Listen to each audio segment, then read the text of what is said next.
It's the only person below White Holiday in the Comicsgate phone book. It's my favorite failed clone of Peter Sammetti. The YouTube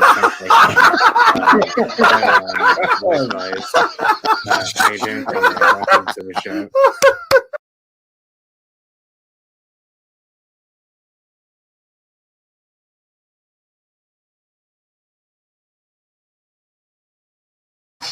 Hello. Welcome to WyzGyz Entertainment. This is your host, Wyman. I am on a weird time of night. I just spent the day, I actually have the whole weekend off, which is pretty nice for a change. When you're working two jobs, sometimes you don't have the time to think straight. So I spent the whole day doing cleaning and organizing. There's still quite a bit to do. I mean, the place looks better for sure, but there is still a lot for me to do. But I'm pleased with the progress so far. I wish I could have done more, but there was a point at which I got tired, and then the temperature was quite hot, and I was too cheap to turn on the air conditioner, so I fell asleep on the floor. And when I got back up, it was still quite hot. So I just watched a bunch of YouTube videos. And I finally decided to throw up another stream since I'm kind of behind.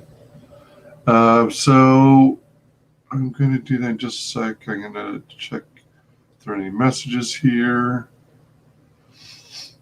Sitting in the morning sun, I'll be sitting till the days are done, watching the ships rolling down and away again. Sitting on the dock of the bay, wasting time. Alright, so what we're going to do, we're going to check this out. So, supposedly, YouTube has their own audio library. So I was thinking I'd try, you know what? I just realized that there really is no,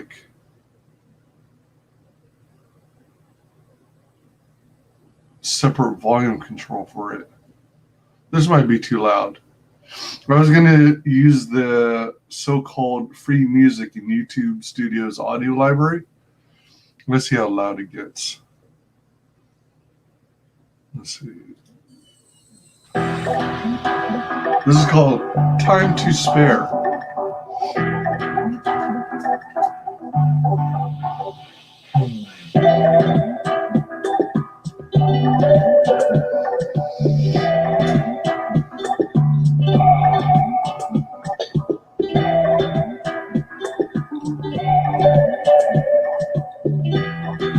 That doesn't sound like the kind of music to draw to. This is reggae, romantic. It's called Isla Bonita. I'm trying to figure out if it might be a knock or inspired by Madonna's La Isla Bonita.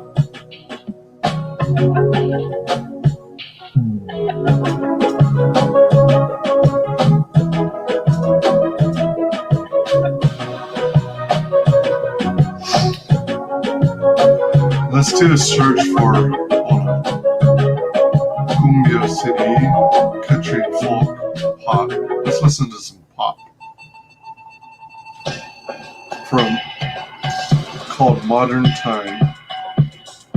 The artist is Ann Joan. And Johnny.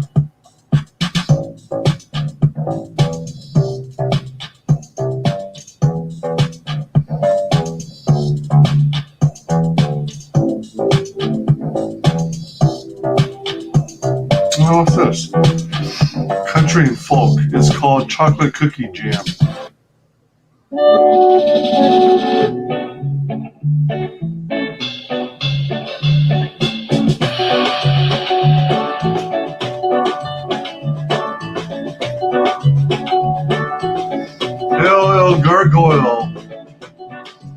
Maybe I should just, you know what?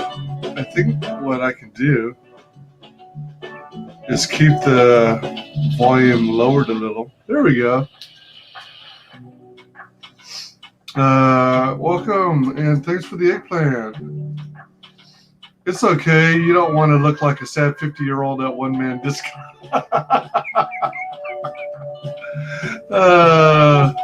Don't do that. It looks like something awkward. Oh, come on, man. Come on, man. Come on, man. I need a stupid Joe Biden clip. Come on, man. It may look weird, but it's good weird, I would say. Yeah, so if I keep that volume down, that should work, right? But the trick is finding something worth listening to in this,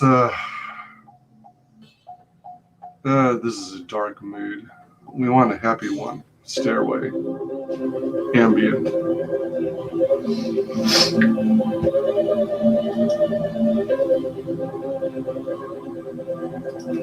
Let's search. Oh, wait, hold on. That's a search across my channel.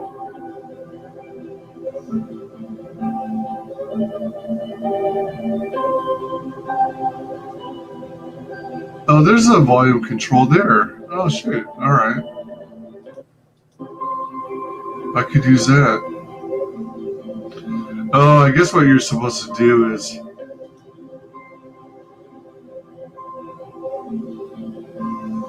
download the audio track and then play it back later.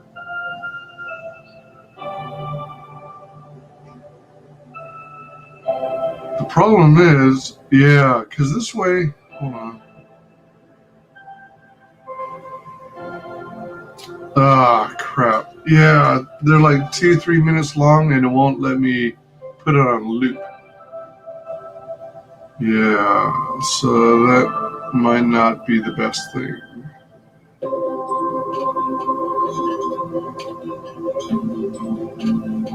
Because I don't want to have to go.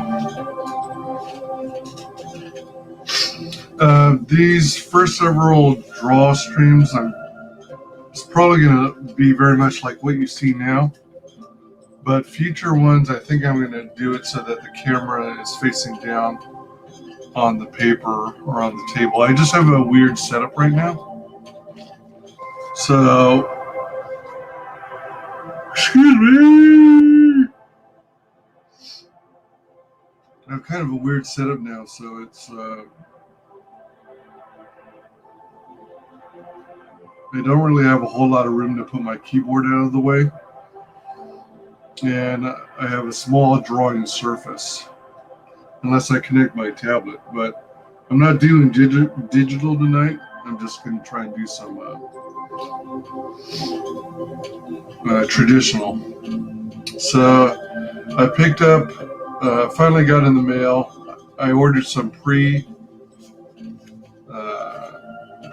cardstock. It's something like a 50 pack or whatever. Excuse me. It was either do a drawing stream or go to bed, and I felt like I needed to do something else productive for at least a couple hours. So threw up this stream. Welcome. What about? Ahoy there, sir. Hello.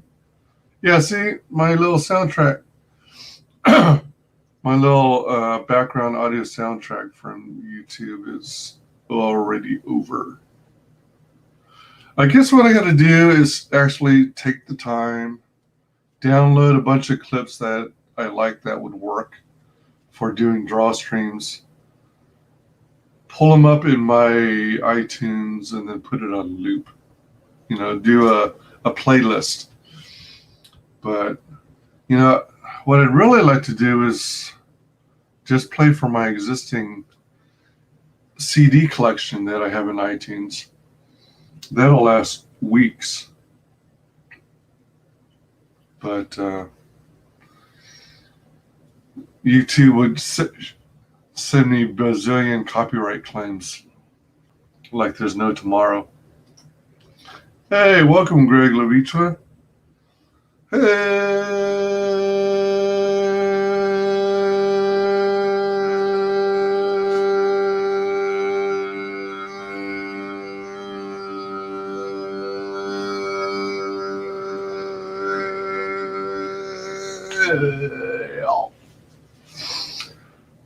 Welcome. What's up? What's up?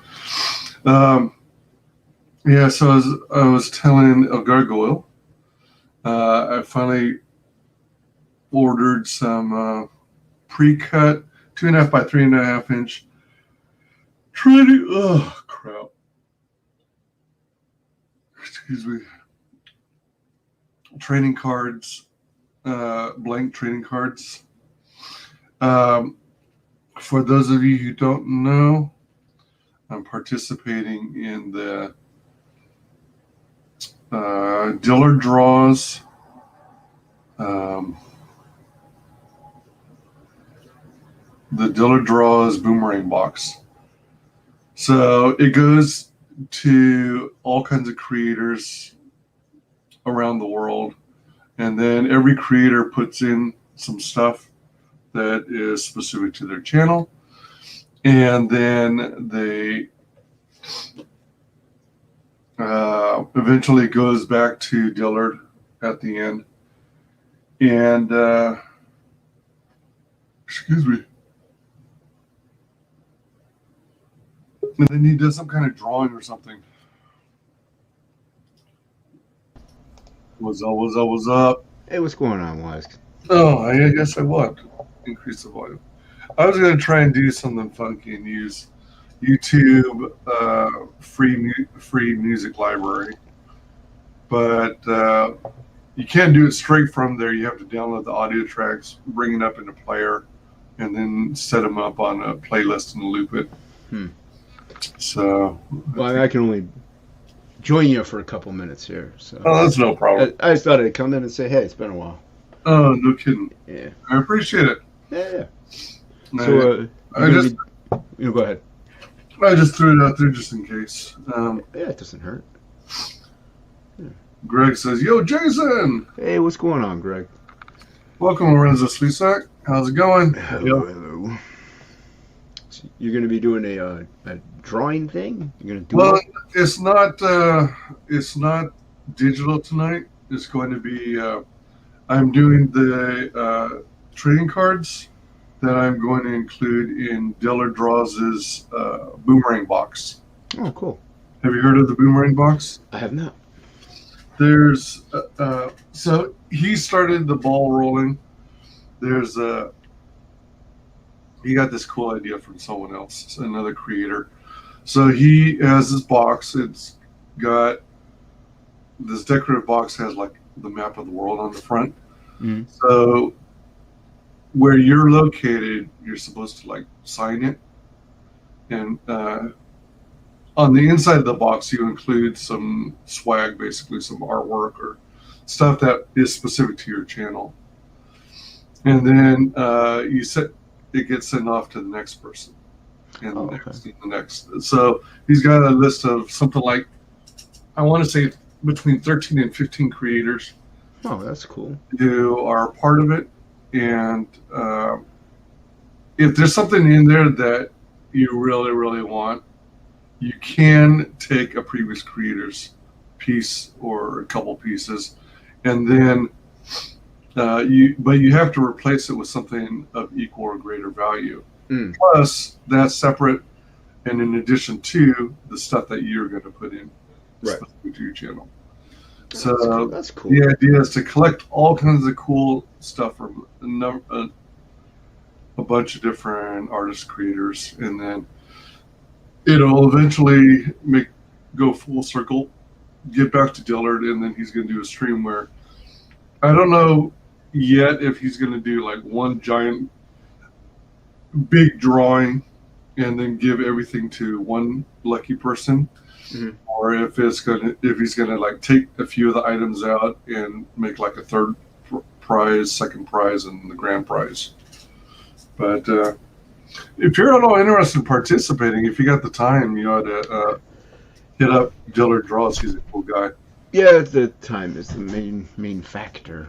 So yeah, you know, always busy, sir. Always busy. No, gotcha. Yeah, and he's the creator of the book Dillard. I mean, the Buckler. Yeah. Yeah. So I finally broke that. I thought I was being all smart and taking one of my drawing pads and cutting them into the right size dimensions. But I wasn't thinking about the fact that drawing pads use paper, not cardstock. Mm-hmm. So it's not really card material. So I picked up some from Amazon finally. I was gonna say, yeah. I mean, you could also, if you had mixed media, depends on the pound of the paper, you know, the weight of it. It can equal a cardstock almost. But yeah, it's just better to buy some sketch cards off of Amazon. Yeah, this is only 60-pound. 60-pound drawing paper. Pentalic. 60-pound. I mean, 60-pound is well, it depends on. There's cardstock that's 60 pounds, but there's usually it's like 100. So. Right. So you can be up and raring to go for Lola's stream? Yeah. Usually that's at 1:30 our time. That's what I thought. Yeah. I was trying not to interfere with hers, but well, dude, everybody streams all the time. It seems like, you know what I mean.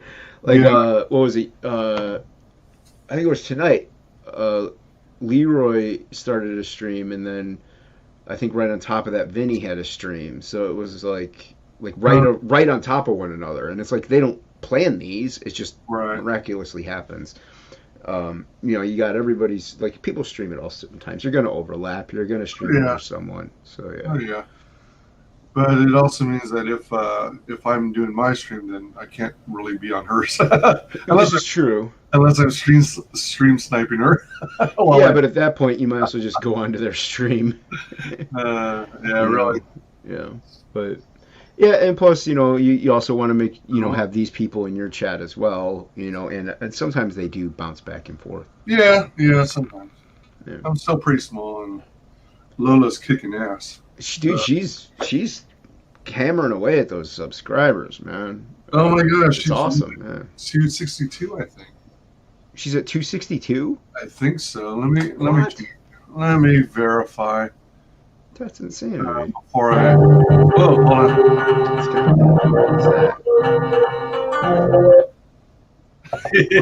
Oops. I don't know why it started playing. I didn't. Oh, maybe I accidentally clicked on it without realizing. That's possible. I just switched tabs and then it started playing. Weird. Let me see here. Yeah, I think I'm at like 176. It bounces back and forth. Like 176 to 174 is what mine kind of teeters at. I mean, I don't really fully pay too much attention. If people sub, awesome, I want them to. But, I'm at 176. Which is fine. I don't really stream all that much. I mean, aren't you still doing drawing videos? Yeah, but yes, but no. I mean, the problem is finding the time to actually. Because I could just draw, but I have to upload them. I have to, edit them. Maybe put in some sound, background sound, or if it's a time lapse, change all that. So it takes a little bit longer than just drawing. No, that's because you're all fancy. I'm like well, bare bones.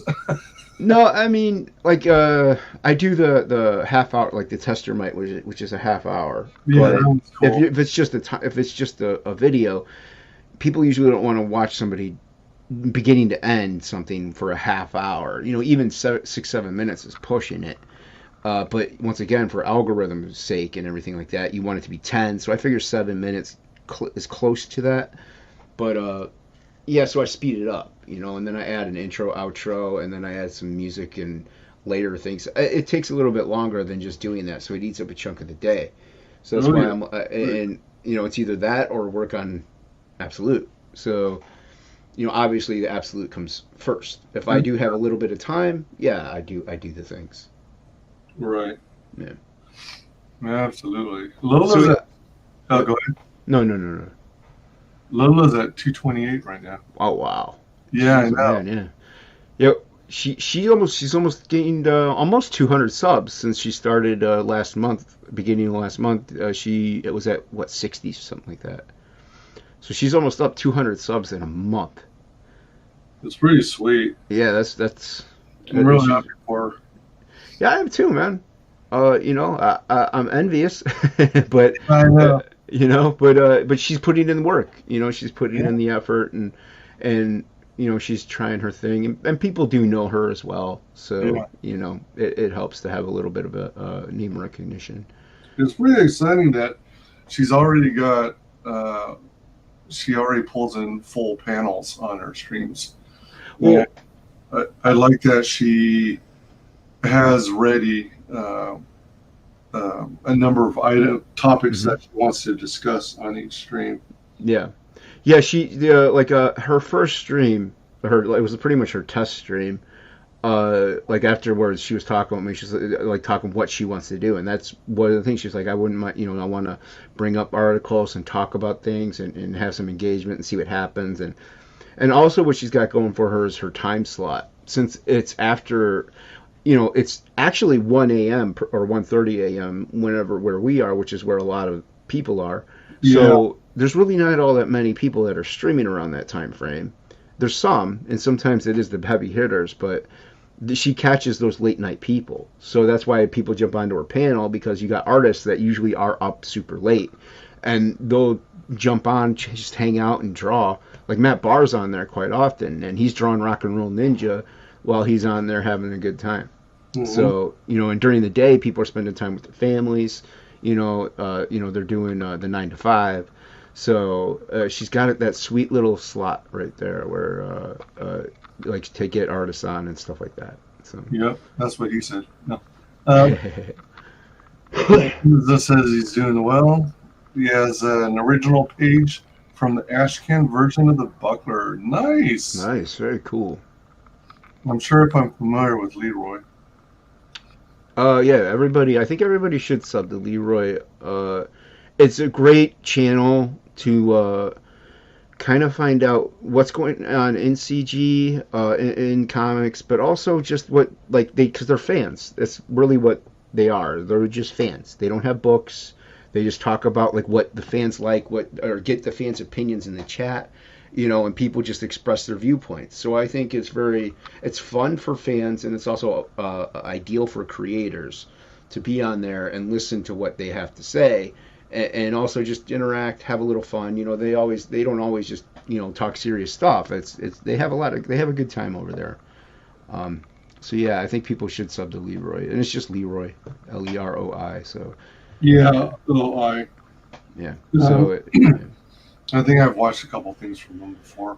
Yeah, whenever the chat airs, I think the chat is on like Saturday nights, 9 or 10 or something like that.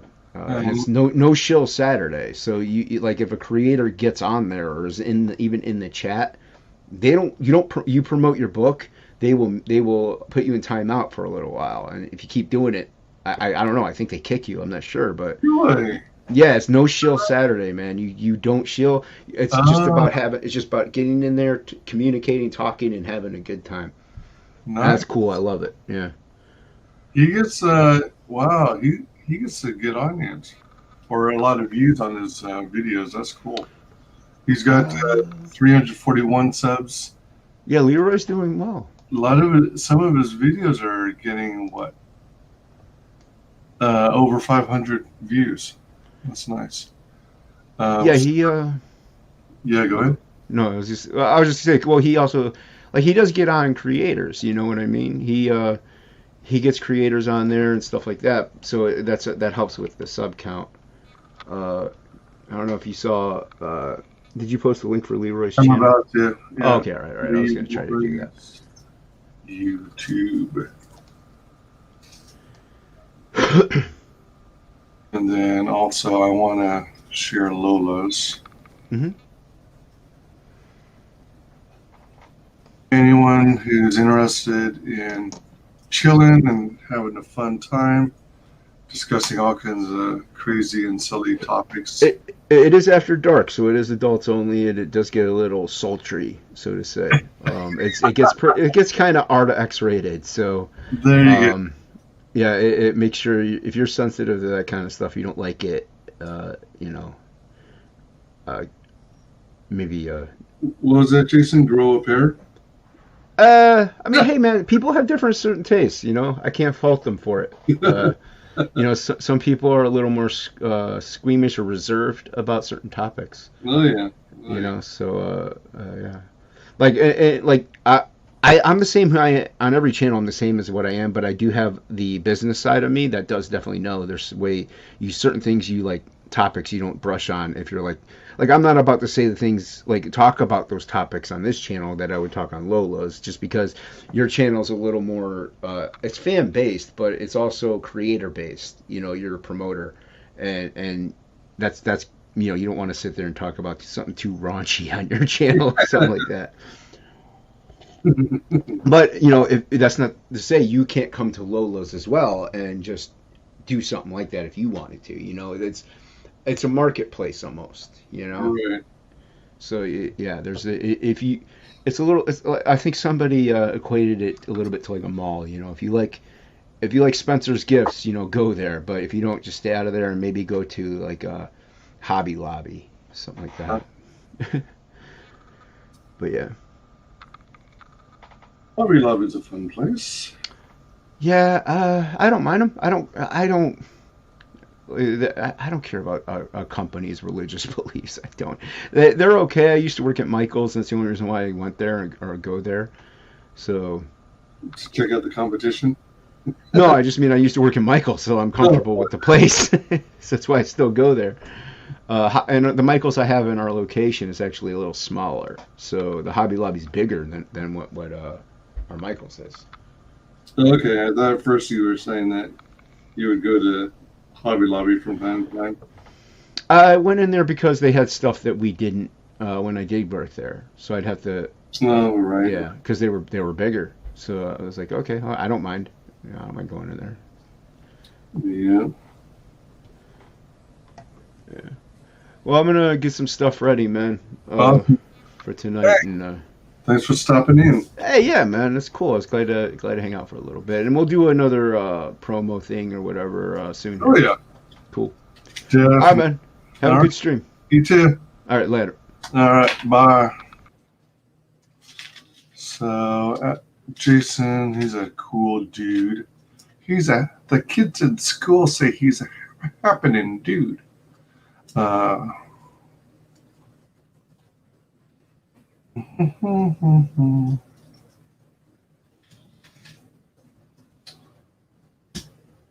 Consider backing his campaign if you're interested.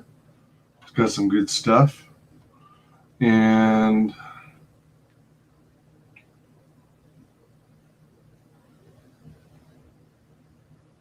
I'm trying to figure out what might be a good way to actually do.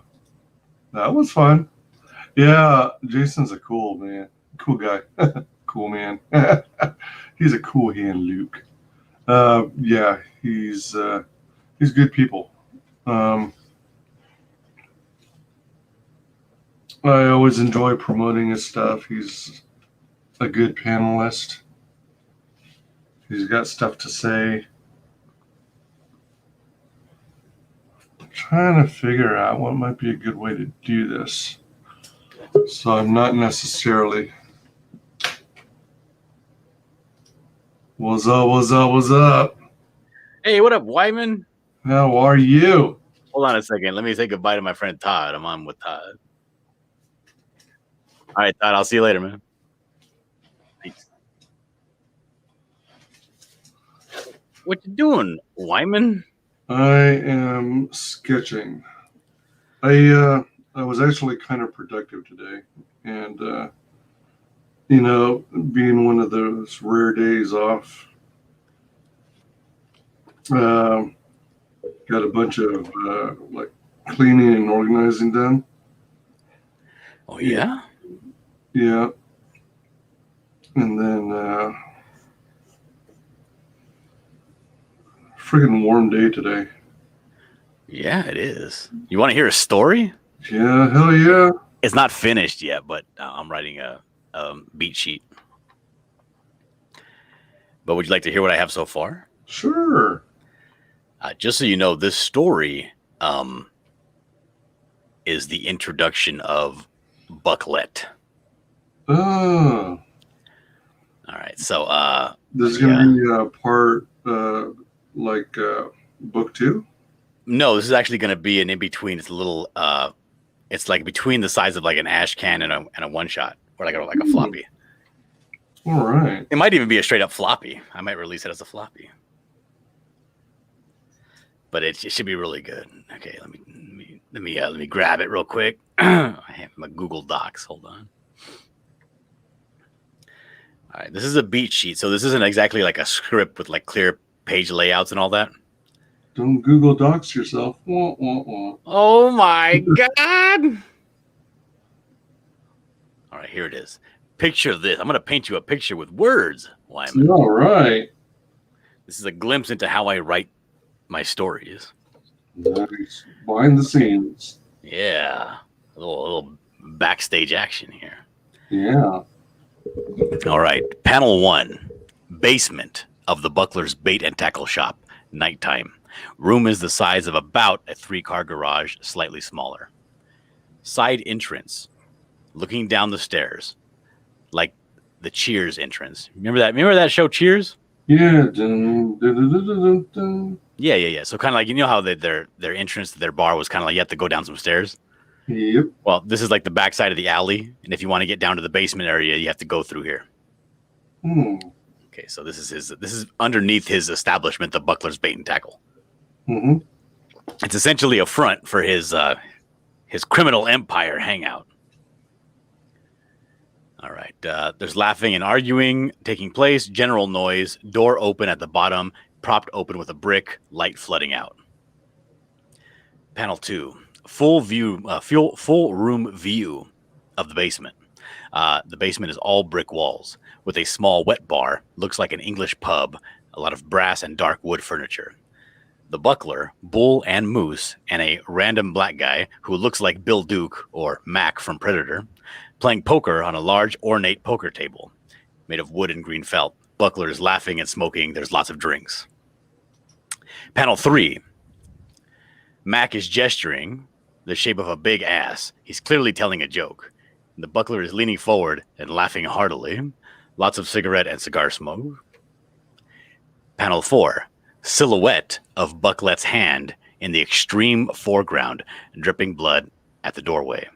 Everyone standing up, drawing guns, startled. Panel 5. View of Buckler pointing gun at viewer. Panel 6. Buckler's face signifies he recognizes this woman, and he lowers his gun slightly. Panel 7. Full shot of Bucklet holding her shoulder, blood dripping down the length of the arm. She looks defeated, vulnerable, and weak, yet extremely sexy. Think beach volleyball build. She is speaking. Panel 8. The Buckler orders his men to grab her before she's about to fall. Panel 9. Bull, Moose, and Mac lay her down on the table as the Buckler quickly sweeps the table clear. Panel 10. Full body shot of her on the table from the view of the ankle, left ankle, showing her gun holster on her mid-calf of the left leg. The Buckler orders the men out of the room. Panel 11. The Buckler slowly walks to the bar and pours himself and Bucklet a drink. She is looking at him because he is speaking with his back turned. The room is very smoky. Harsh lighting from above the poker table. Panel 12. In response to what he is saying, she lifts herself up to her elbows as she is still face up on the table. The Buckler is walking towards her with drinks in both hands. He is talking. Panel 13. Marie is in the foreground, shot from behind her shoulder, looking at the Buckler as he places the drinks on the far end of the table. He is mostly in heavy shadow. The hanging light over the table is illuminating his back. His muscles are tense. Panel 14. The Buckler turns around and backhands Marie with his left hand, and her ponytail is flying in the foreground in a downward and to the right motion. Lots of kinetic energy. Panel 15. It looks as though she is reaching to touch her mouth, but the buckler is grabbing her neck. The buckler's face looks as though he is speaking to her in a very loud whisper. Think Jack Bauer. He is talking through his teeth. Panel 16. Extreme close-up of Marie's face. The buckler's hand and thumb is on her throat, but his forefinger is pulling down her bottom lip. She is visibly scared. This is a very close-up shot. Panel 17. Small panel. The buckler moves his other hand to her face and is now cradling her face in his hands as he is speaking to her. Her eyes are wide. Panel 18. Side view of the buckler holding her face in his hands. Her hands are holding his forearms at the wrist. She is sitting on top of the table in a side saddle manner. She is speaking. She is about to tell a story. That's all I have so far. Damn, that sounds good. Sounds like fun. Lorenzo Cisak says, hey, Dillard. Hey, what up, Lorenzo? Some person says Dillard sounds like he's done pro narration work. I have done amateur narration work. Yeah. Cool. I got $20 for that. All right. Nice. So basically what's happening in the story is this is the introduction of, this is the first time that the buckler has ever seen Bucklet wearing her costume. That's why he didn't recognize who it was. She had it made by one of her friends because she's a super fangirl of the buckler. Yeah. She does work for him. She does reception. She's the cashier at his bait and tackle shop. And she's madly in love with him, but he doesn't pay her any mind at all. He doesn't care. She's way too young for him. I think she's like 19, 20. I have heard that she dropped out of college. So whatever that age is. Well, it depends on what, when in college she dropped out. Like if you usually graduate from high school, at least in the States, when you're 18 or so. So like 20 to 22, maybe you'll be a freshman, sophomore, or All right. older for junior, senior. I'll say that she's probably 21, 22. So she dropped out of college. She's just found a job working at his bait shop because, that's just a job that was available, but she ended up falling madly in love with him because he's a bad boy, Mm-hmm. Ain't it always how it happens? That's right. That's why I wear all black leather. Yeah. Chicks dig the black leather. Hello. All right, I'll be in right now.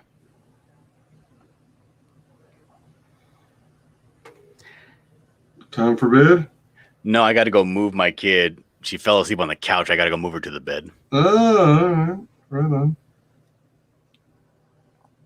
But so what happened is like she's madly in love with the buckler. He don't care. The buckler's in his early 40s. He's like, I ain't got time for these kids. Yeah. Plus she's stupid. She's really dumb. But she's very attractive. So She might even be mature for her age, aside from the fact that she's willing to get herself in trouble. that's a red flag already.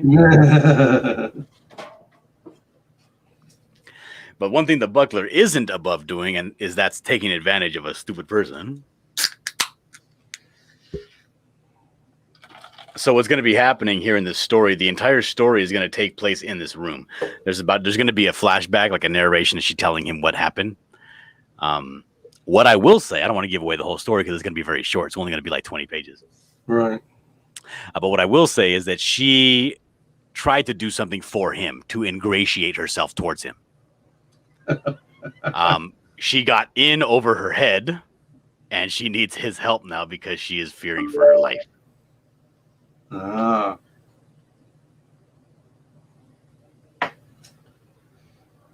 Gotcha. But what's going to happen here is you're going to see there's going to be a very back and forth, good cop, bad cop style manipulation, kind of like a cult, like a Charles Manson type thing, where He's going to be very nice to her, but then he's going to be very cruel, and then very nice, and then very cruel, and very abusive. Just to kind of show what kind of person the Buckler is, because the Buckler's the kind of villain that will talk to you and walk around you in a circle as he's talking to you. Man, he's a piece of work. Yeah, he's a villain, right? So he's got to work like that. And then there's something that happens at the end, but I can't tell you what that is either. Well, yeah. I'm sorry, I'm WyzGyz. I can't give away everything. Do it. No, I understand. I'm with you there. So a lot of psychological violence. Heck yeah. Not a lot of physical violence, but a lot of psychological violence. Yeah, sometimes you gotta just put out a book that has that kind of stuff. Psychological violence. Yeah, that's what I like. That's my favorite kind of violence. Well, other than black on white.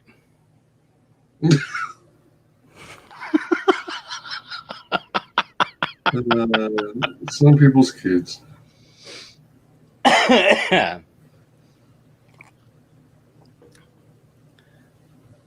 But and the thing is this, I'm not sure yet, but I'm thinking about parsing this out to an artist, like maybe hiring an artist to do this. Wow. Interesting.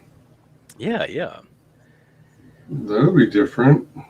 Do you think, with what I read to you so far, that an artist, because you are an artist, would be able to get the kind of feeling that I'm talking about? I think so. But just as with any artist, you're going to want to get samples of to make sure they're on the same page as you. I mean, it seems to be pretty straightforward.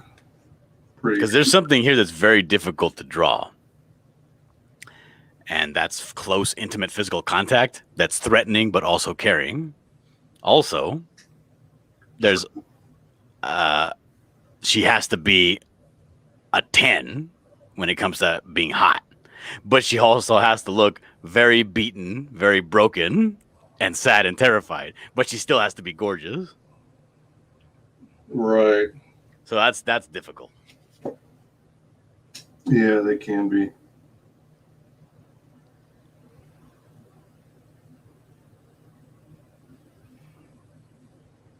Because if I've learned anything, Wyman, from drawing this book, The Buckler, is that it'd be a lot easier if I had some help.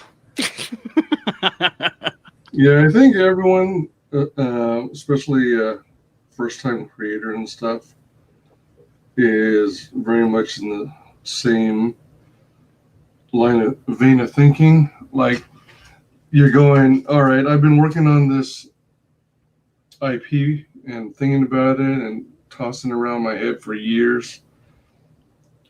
I don't want anyone touching my baby. But then you see how much work is involved. You want to do everything yourself. And it's like, there's a point at which you got to decide, are you really going to be able to realistically knock this out on your own, or you need some help? Yep. And, But let me tell you what, I'm gonna go see if I can put this kid to bed. yeah. And if you're still around, I'll hop back in. Yeah. All right. Sounds good. Okay, cool. I'll see you in a bit. All right. Bye.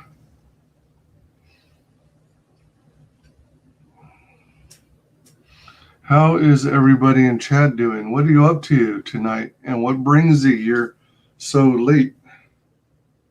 What you all doing still up? Any of you experiencing I forgot the blah, blah, blah.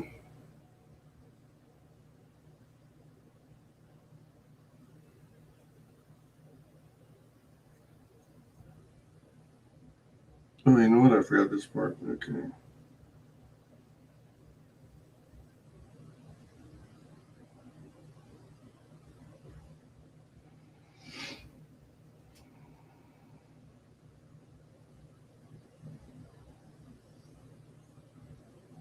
What is that thing they call it when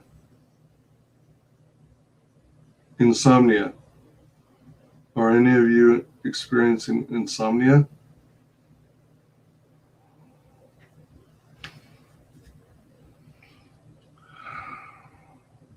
All right.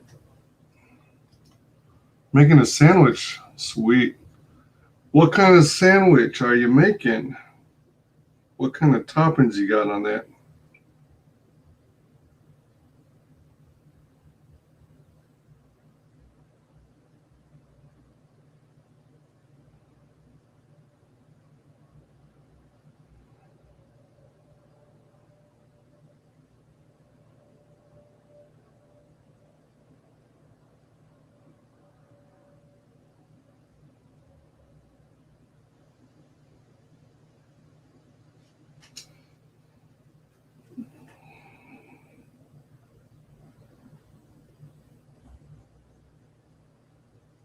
Mm-hmm.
Oh my gosh, I'm jealous. I love Reubens. I used to make them a lot. Haven't had a Reuben in ages.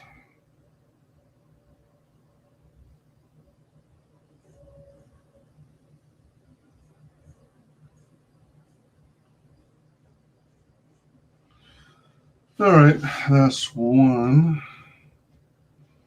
I might add to it later, but basically I'm doing a bunch of trading cards since I'm part of this boomerang box project. And I figured I'd do, seems like kind of a tall order, but I'm going to shoot for it anyway. I was going to do 3 times 9 is 27. So 27 trading cards.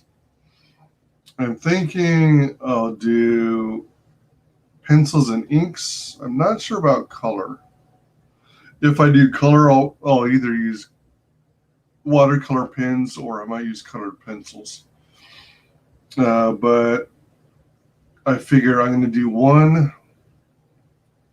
page of 9 cards of Comicscape. I don't know if, I guess it would be Comicscape characters, wouldn't it? I would do 1 page of Fandom Menace related characters.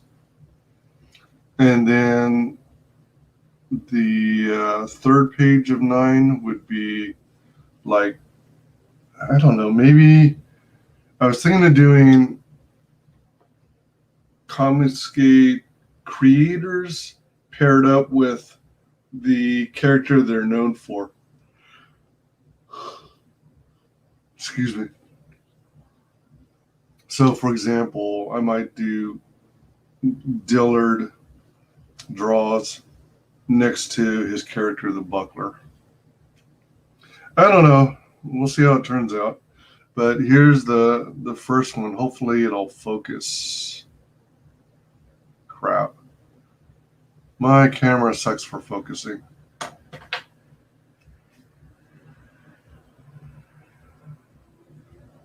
It seems like it's got 2 settings. If I cram it up right next to the camera, you can kind of see the pencils. Basically, it's Optimus Prime. Man, it's hard to see.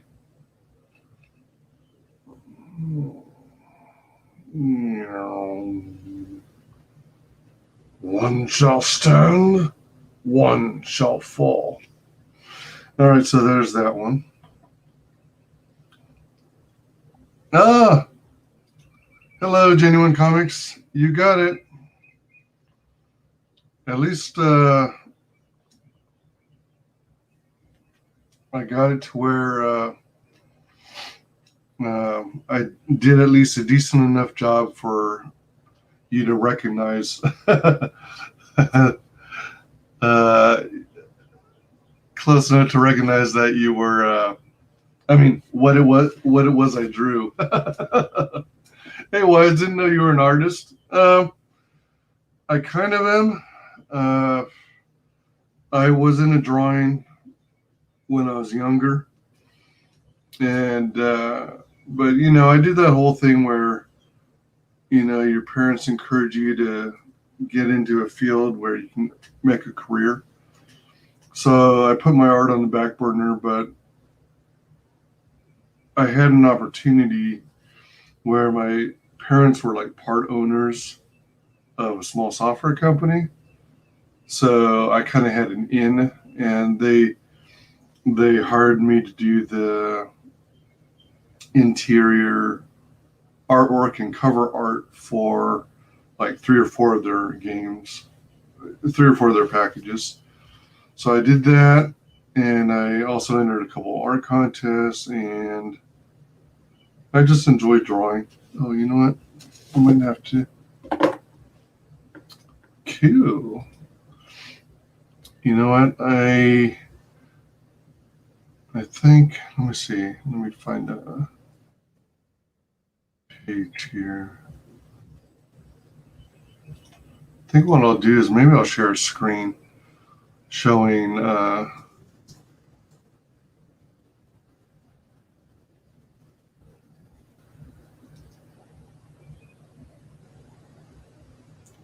showing what my inspiration is. Okay. As I try and figure out who to do.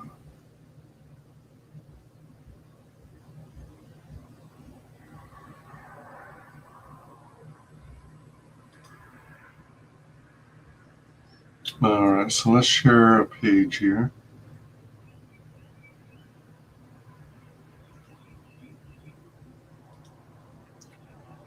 Cool. Optimus. Man, I collected the Transformers toys, and I also oh man, I watched that movie, Transformers the movie. I think it was 1989. Damn, that was so cool. That was so much fun. And before we went to see the movie, of course, all our classmates were watching it too, and we were trying not to get any spoilers. So it's like, dang, that happened and that happened. Oh no. Surely it's not possible that they'd kill off all these good Transformers that we grew up with. Surely they wouldn't. Oh, I don't recognize her.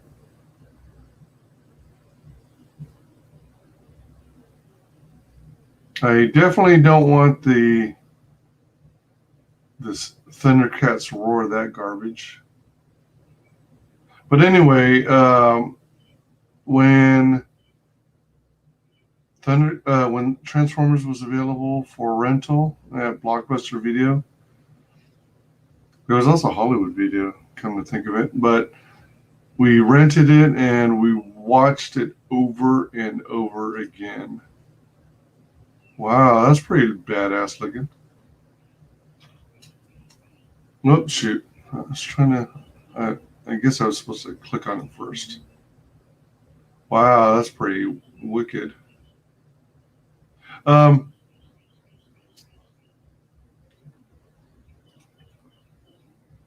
wait. Oh, it opened in a new tab, didn't it? Yeah, it did.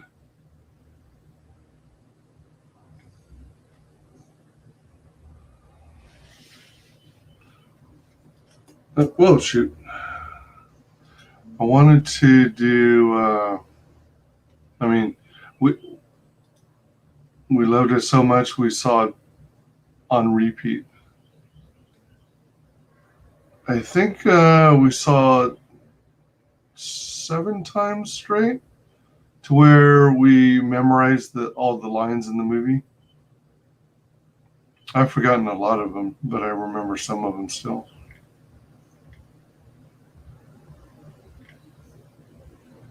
Man, they really got to get rid of all the Thundercats roar imagery.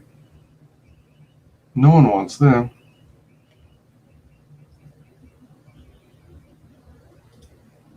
Are we talking Transformers or Thundercats or both? We're talking Transformers, but I'm looking at Thundercats imagery because I'm trying to find a good shot of Chitara. Because her and Lionel were my favorite characters.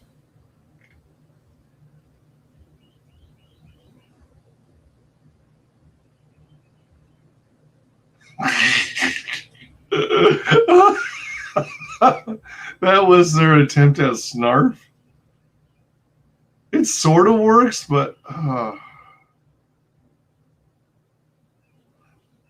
he might have been better off with like a little hat that represented his hair, as opposed to, I don't know how that would attach, unless you put holes on the side of the little heads, but they don't do that with Lego.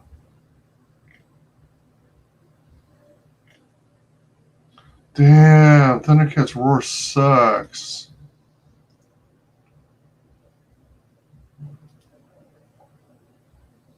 Will that work? Type in minus roar?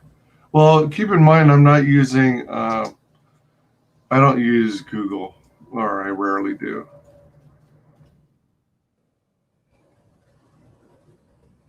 Holy crap. Damn, you're right. How did I not know that trick? Wow, crap. Wow, learn something new every day. Thank you so much.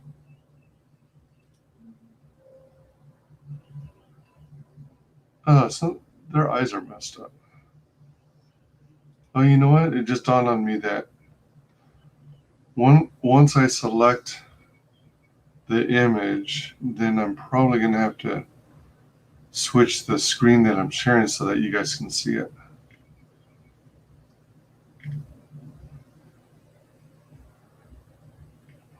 If I did something like plus Chitara, would that would that further filter it so that it focuses on Chitara images?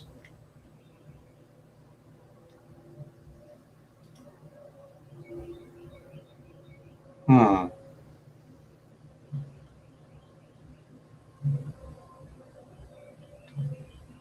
want to do more than just a face, though.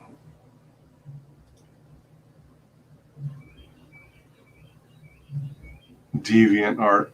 I prefer to, I mean, that's decent, but I prefer to get, that's mostly a head. Thundercats and their foes.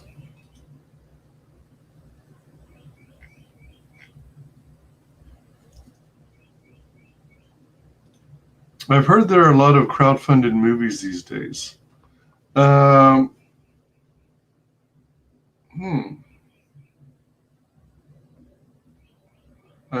don't have my ear to the ground on a lot of that stuff, but that's quite possible. There's this company, I don't know if you guys have heard of it, called Legion M. And if you more or less become a backer, then you can, you become sort of like a shareholder, so that if they ever go public, then, you know, you'll have invested and have a little stake in that company. It's pretty cool. But as with anything related to TV and movies, it's extremely expensive. Excuse me. But they've already done like 4 or 5 movies, I think. And they did some kind of venture into comics. I wasn't following it at that time, so I don't know much about it. But now they've got an Indiegogo where they're going into Broadway. So they are doing some sort of one-man play based on a story of this one guy who was a big comics fan as a kid, but experienced hard times. And then I think he somehow, as he became an adult, he somehow got the rights to, work on the Batman property, the IP. Actually, you know what? Let me see if I can. Let me copy this. I could do a search for it again. Crap. I don't remember the name of it.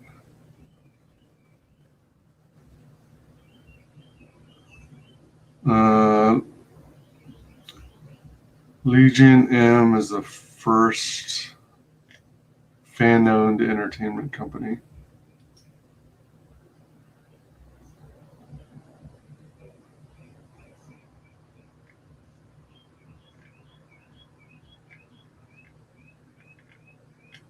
So they're doing their investment funding. Yeah, they did this cool project called Memory, The Origins of Alien, where they explored the concept art and all that stuff that led to the creation of the Alien movies. Pretty sweet. I'm interested in finding more out about the Stan Lee related one. Like, is that? Oh, maybe that's not Stan Lee. Kind of looks like him. There's something called A Girl with No Name. Trying to find that darn Indiegogo. I didn't. Oh, you know what? Let me see. I think I have it over here. Let me check here. It might. I've pretty much given up on Hollywood. Yeah. I've heard Google censors a lot of stuff. Yeah, they do. That's why I stopped using them. Yes. It's not guaranteed, though. That's an excellent idea. Hi, man. I knew I was going. Hell. Let me see if I can find that specific project real quick. Real quick.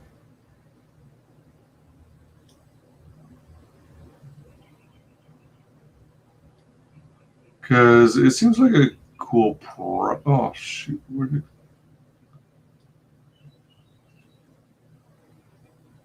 All right. Wait, no, that's not it. Oh, I should be close. Yeah, here it goes.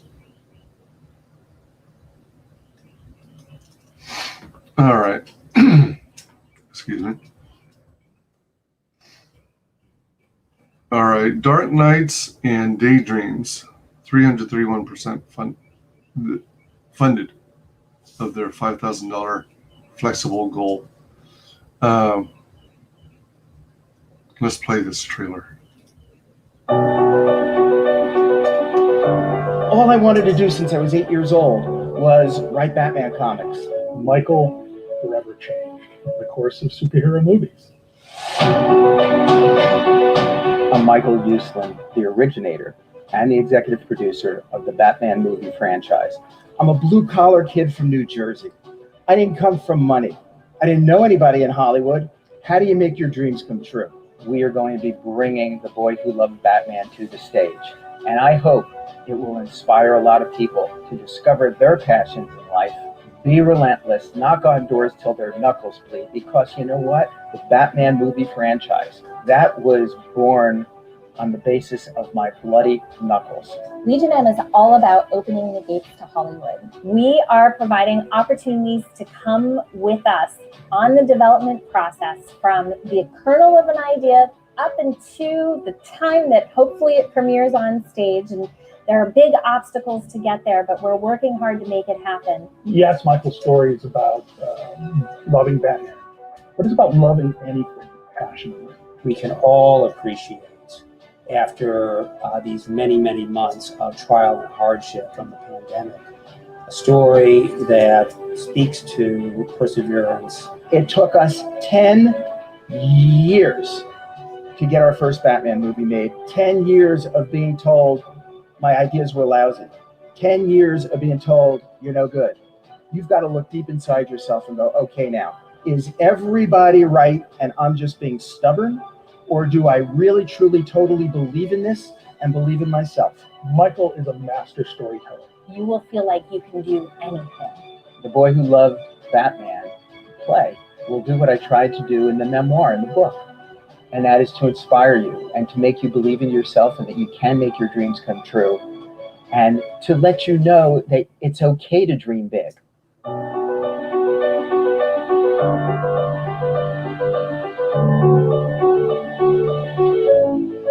If you're a fan like me and you think this is going to be really, really wonderful, come on aboard and we'll take this journey together. Yeah, pretty cool. It looks good.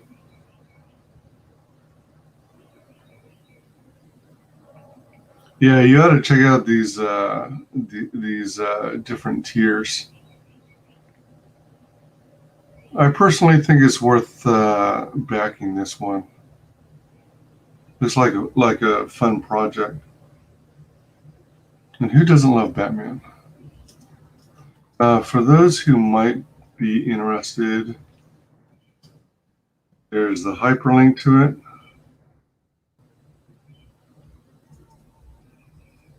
Oh, that's interesting. It didn't have my...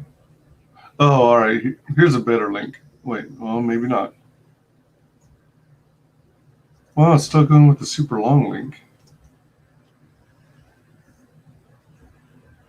I think you can get there with just this, though. Should be able to.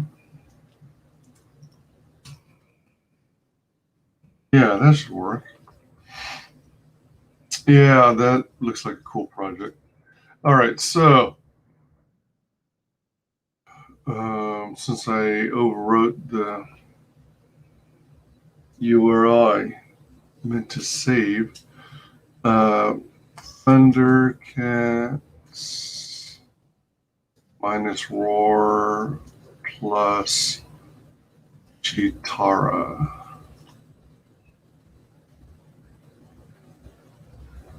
Images. You know what? Maybe all I needed to do was just do a search for Chitara.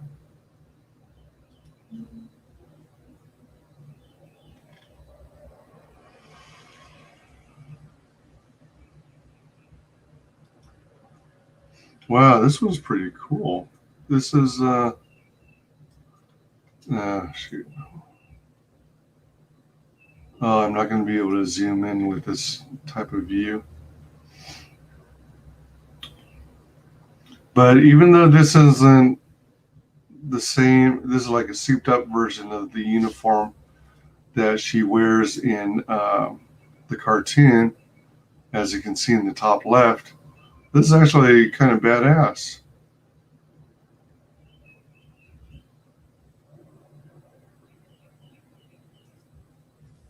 Oh.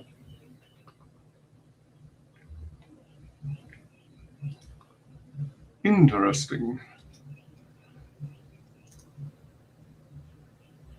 Man, I like that.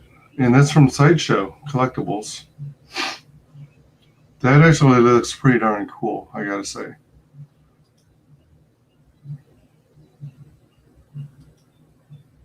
Some of these look like they're done by fans.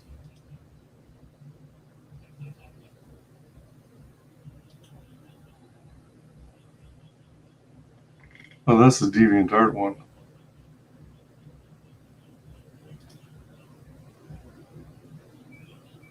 Pokemon Chitara by Star Dragon 77.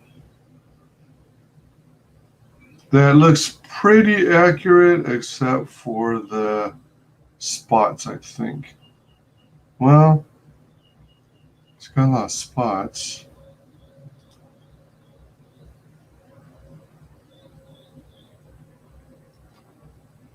I wonder what will happen if I do a minus DeviantArt.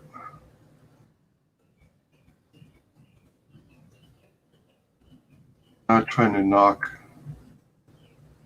DeviantArt artists. You know what? I probably could get away with not even using the word Thundercats.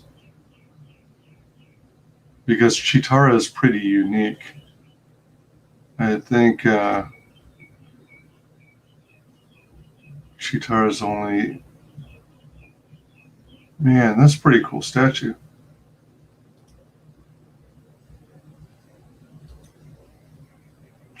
That's kind of cute.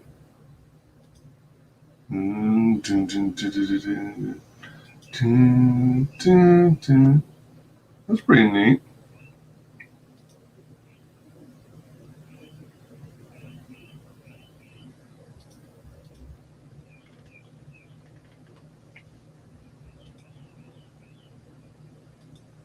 Cosplayer.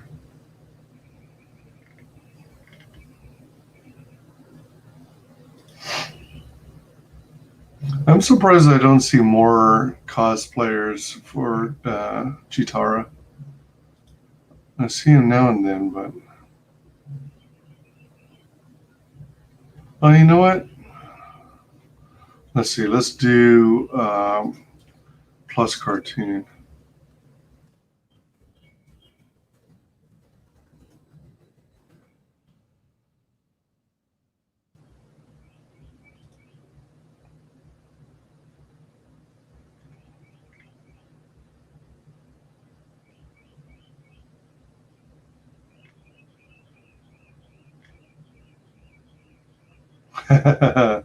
Lionel and Chitara. I don't think that's a race. I think that they're just running to action. Because Chitara would be Lionel easily. That's a cool image. Whoa, that's nice.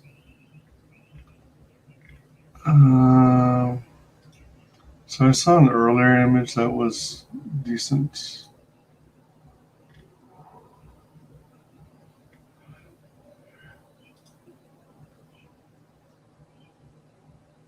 That's not bad. See, that's another interpretation of a uniform. That looks a little more like Roman gladiator style. It's not bad, but I think I like the other design better, like the one in Sideshow here.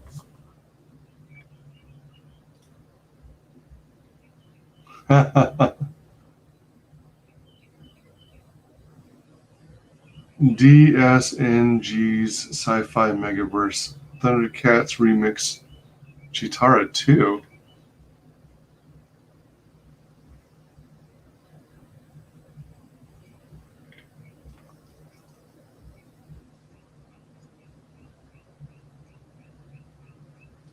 Cat people are weird.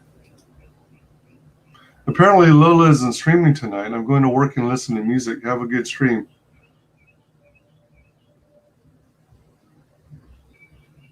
That's kind of a bummer. Well, I was going to say you're invited to hop back in here, but if I'm too boring for you, then, you know, that's the way it is. What you drawing? Like a cat chick? Yeah, I'm going to do Chitara next. Mananui asks, what are we doing? I'm looking for inspiration. You should show that drawing I did of your character. You're okay with me sharing that?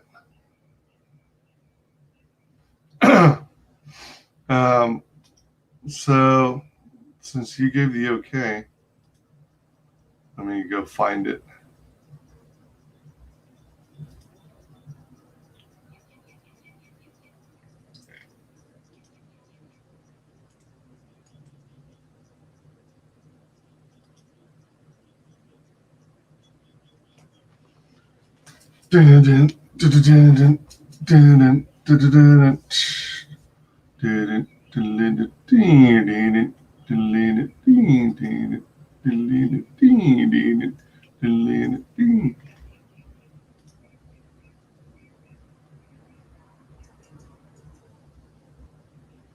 Let's see.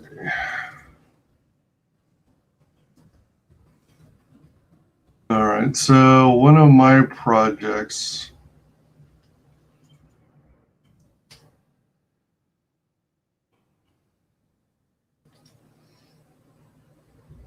involves this character that I'm trying to flesh out more.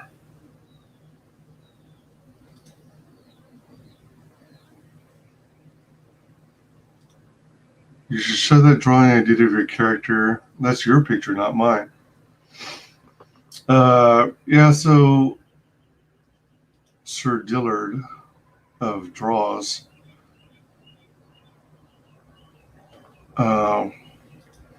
did this amazing picture of one of my characters. Let me see. Oh, shoot, I gotta open it first. Hello.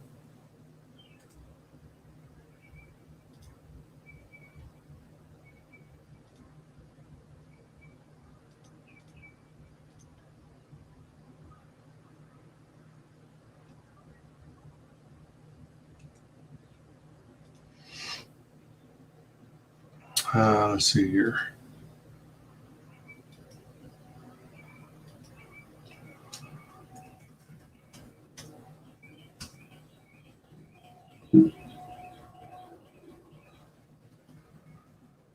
Okay, so go there. There we are.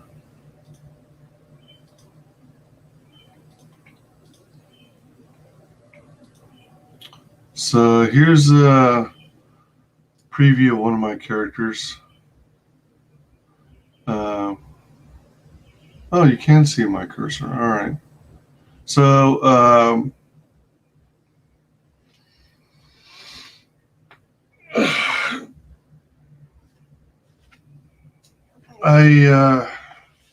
I've been working on a project for many moons, and she is the lead character in one of my books.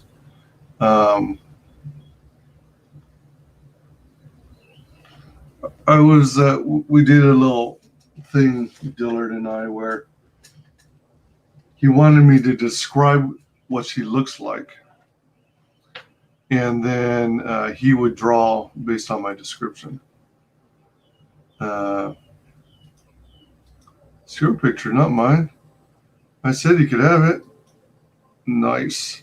I mean, that's a testament to Dillard's mad skills. Yeah, so this, I think I'm gonna go. Let me see. She's basically like a blonde hair, blue eye gal. Got these powers unexpectedly. Her powers are all about being able to generate and use electricity. And yeah, there's some little fine points that I failed to relay to Dillard as he was drawing this. So it's missing. There's like this, I guess you describe it as like colored red piping on the trim, so it glows whenever she's energized and, you know, using her powers. Like it's a muted version of red. You know, when she's just chill and laid back, but whenever she's working her electricity, it glows brighter red. And it's all where there's opportunities to see the trim in her uniform. So yeah, I'm really jazzed about Dillard's work and what he did for my character. Is pretty badass, I think. So I've got to up the game and improve my skills so they're as good as Dillard's. So that's that. Oh man, it just zoomed into my forehead. I hope nobody got that feeling of being smacked in the face like a bird hitting a glass window.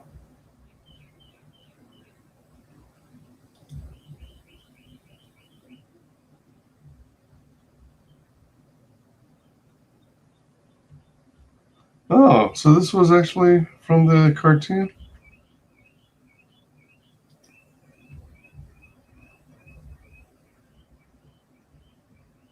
What the? Oh, she's playing a flute. All right. I thought she was, oh man, I thought she was using a bong.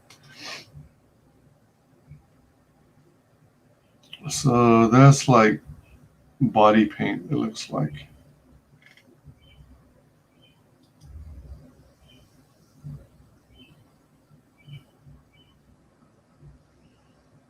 That looks like it might have been done by a Pinterest artist.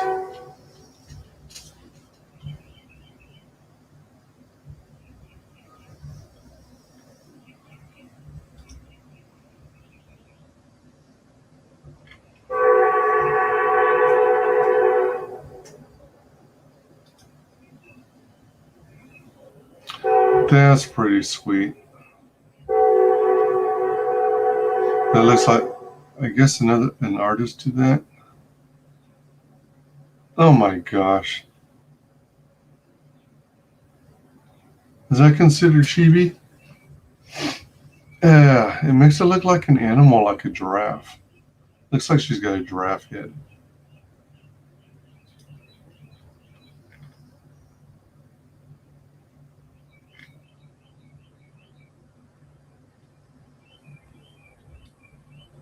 All right, I think I saw one that was decent here. Where was it?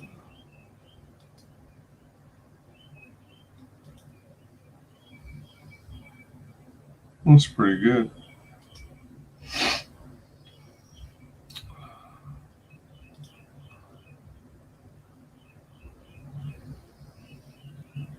Maybe I'll try this. Okay, let me see if it switched. Oh, all right. So you guys are able to see that.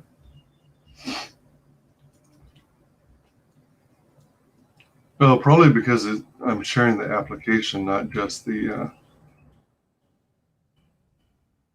specific tab. That is an advantage to doing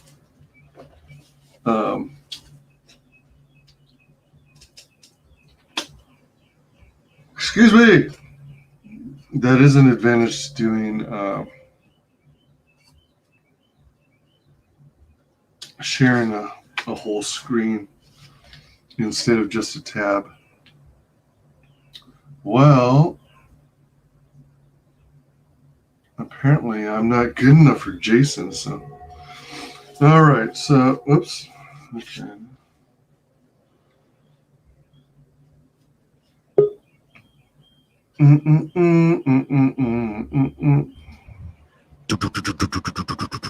Bow, bow. Is that your new intro music? Oh yeah.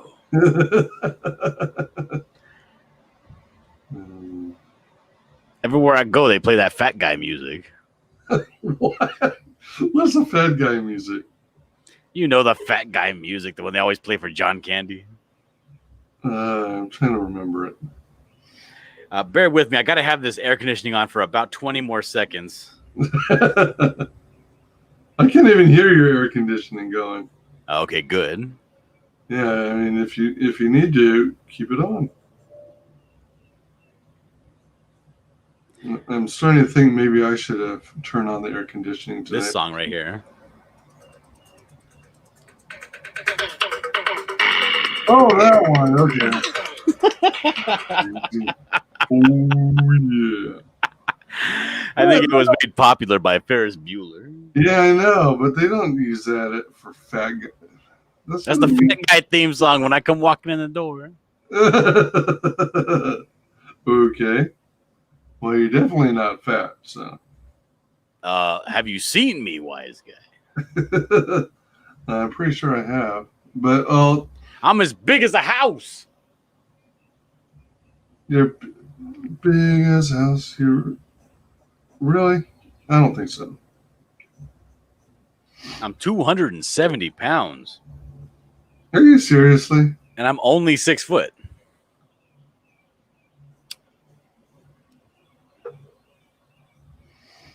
Is that so? Look at these hands. Are these the hands of a thin man?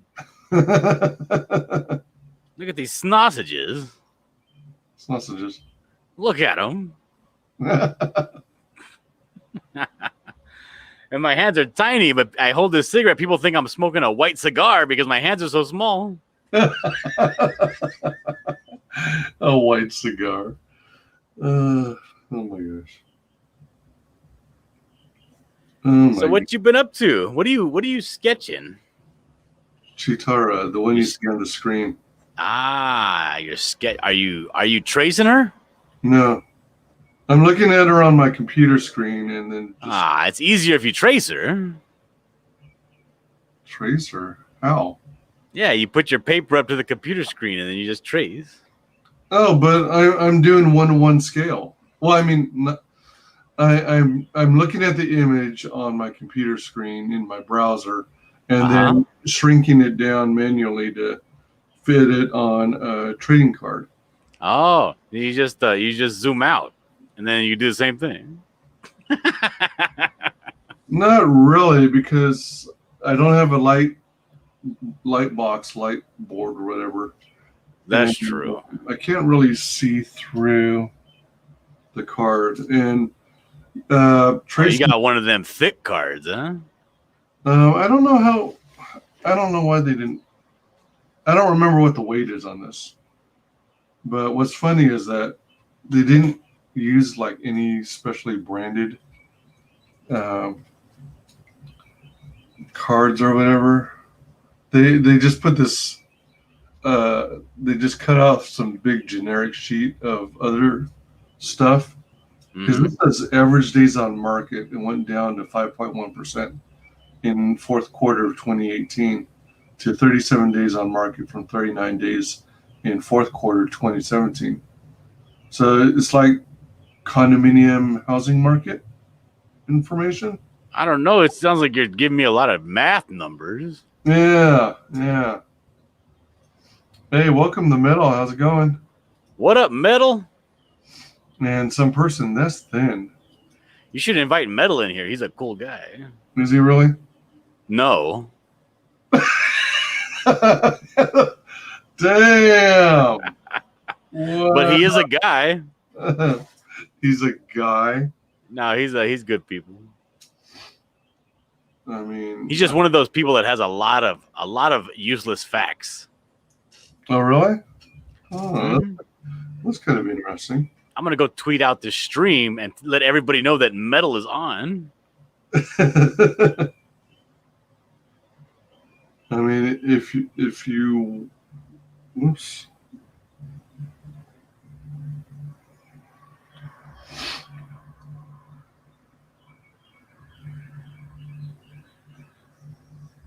If you want to share with him, not the world, the link to the StreamYard, you're welcome to.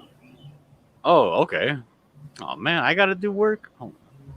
Yeah. Let's see here. How do I do this? Drop it in his Twitter. Slide into his DMs. Oh shit! Did I already screw that up? What did you do? Well, I don't know. Maybe it doesn't matter.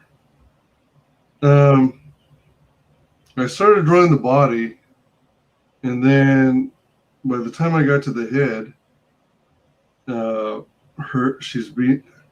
top of her head's going to get cut off. Oh, yep. You gotta be careful with it. So, I mean, if I want to get her hairdo and everything, then I have to restart.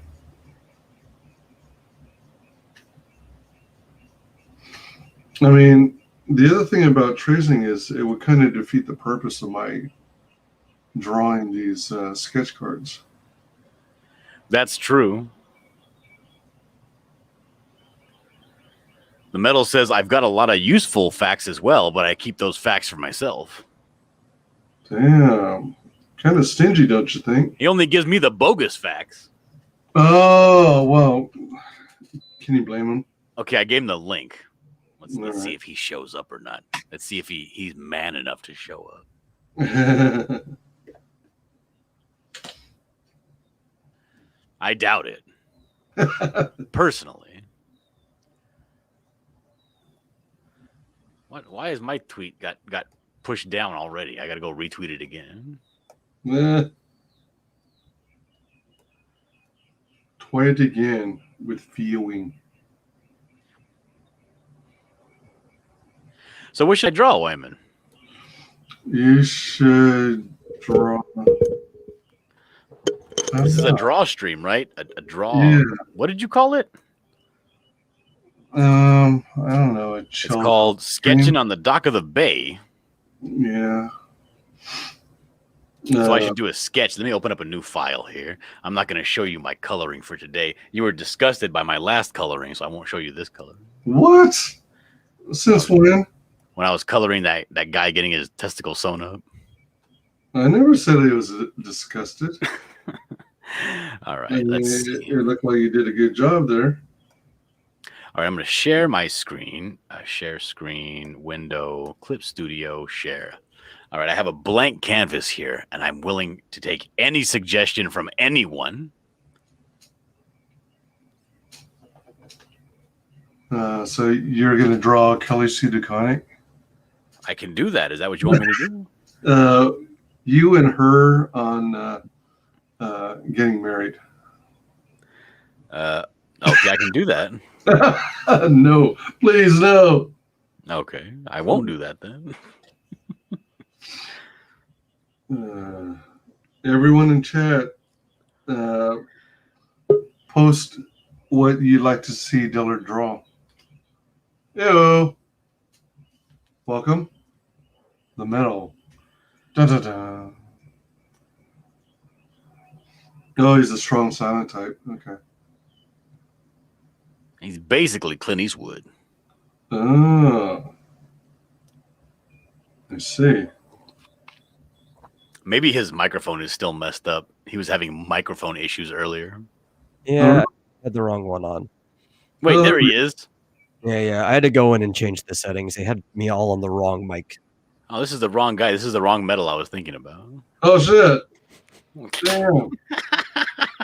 You set me up, Dillard. What the hell? Yeah. No, this is the right guy. I'm just fooling with you, Wyman. Oh, okay. Ooh, I'm relieved. Now, Metal Wyman wants me to draw me and Kelly Sue DeConnick getting married.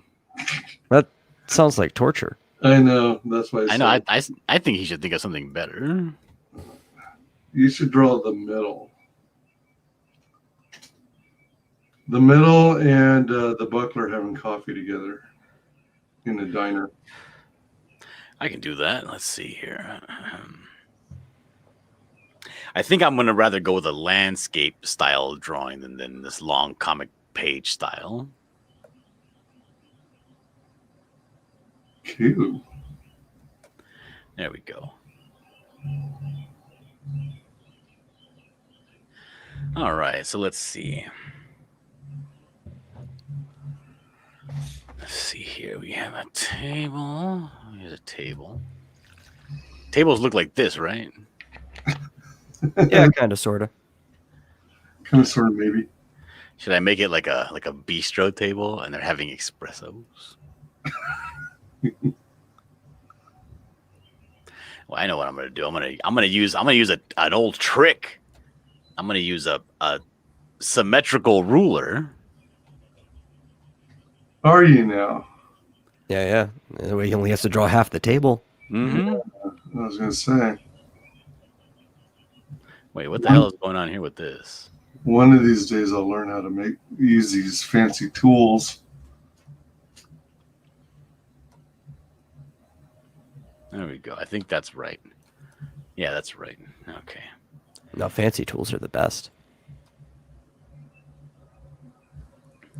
I don't like those lowbrow tools that Wyman uses. Yeah, like this. What is it? The ZBrush? ZBrush. What are we, homeless? Speaking of lowbrow tools, I got a light board came in today, so I could use it. I thought you were gonna talk about me. Maybe, but no. So I got a light board in today, so I can use it for doing my animation and stuff like that. Be able to tell where the next frame's going to be, and I got it. I plugged it in. Thing doesn't work. I had to contact the manufacturer. Oh damn! Yeah.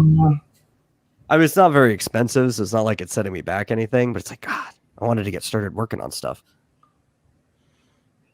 Now I got to use my computer screen as the backlight.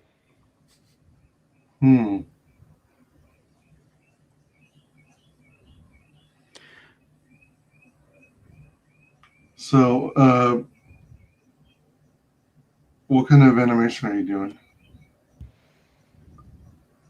Oh, it's going to be at the moment it's going to be a short as I work towards longer things, but it's going to be kind of like a prequel type stuff to the comic that I make.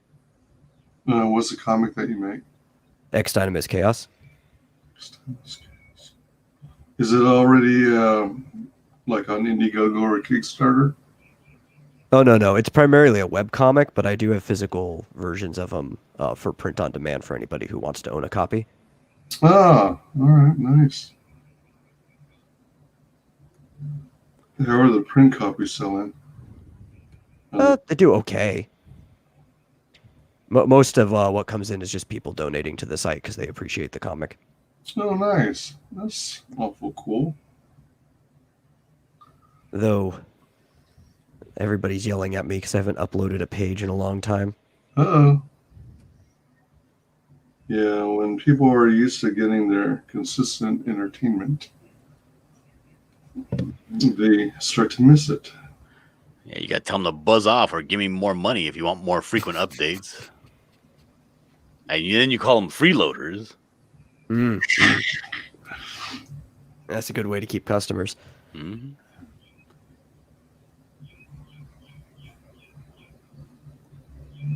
I watched this movie film, Wyman, way back in the day called The Agony and the Ecstasy, starring Charlton Heston. Really? And he plays the artist Michelangelo. Whoa. And you know how he got his work? He called the Pope a freebooter. What? And that's how it made him want him even more. Is that like a case of reverse psychology? Possibly. All right, what do you think of this table? I think it's pretty nice. Yeah, that's a nice table. Wow. That's pretty darn sweet. It looks like it can support the weight. That's the important thing. You don't want to like put your elbow on the table and then like knock off your drink and your partner's drink and everything. True. So true. If you knock this one out and have time, some person would recommend you draw the wind. The Wind, I'm not familiar with that superhero. I think the idea is to draw and paint all the colors of the wind. I can't do that. I mean, I could own the Earth and still all I would own is Earth because I cannot paint with all the colors of the wind. Come on now, I believe in you. I've never even seen the wolf howl at the blue corn moon, Wyman. You haven't? Yeah. I thought almost everyone has by now. Nah, I live in this. I live in the country. We all we have is coyotes. We don't have no wolves around here. Yeah, that's all we got too. Well, at least you've had the chance to hear the wolf cry to that blue corn moon. Let me think here.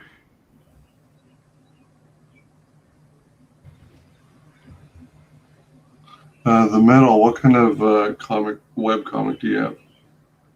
What's the story, or what's the idea? Well, I do a lot of different stories, but the main story, the titular story, is about a group of freelancers. It's actually where my icon is, because I represent the main character. He also kind of represents me.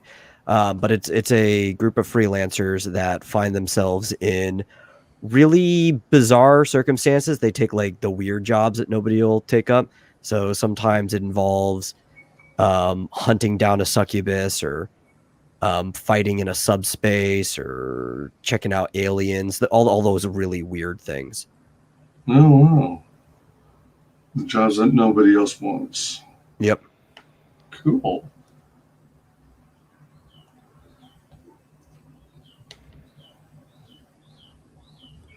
I got to get rid of this ruler. There we go.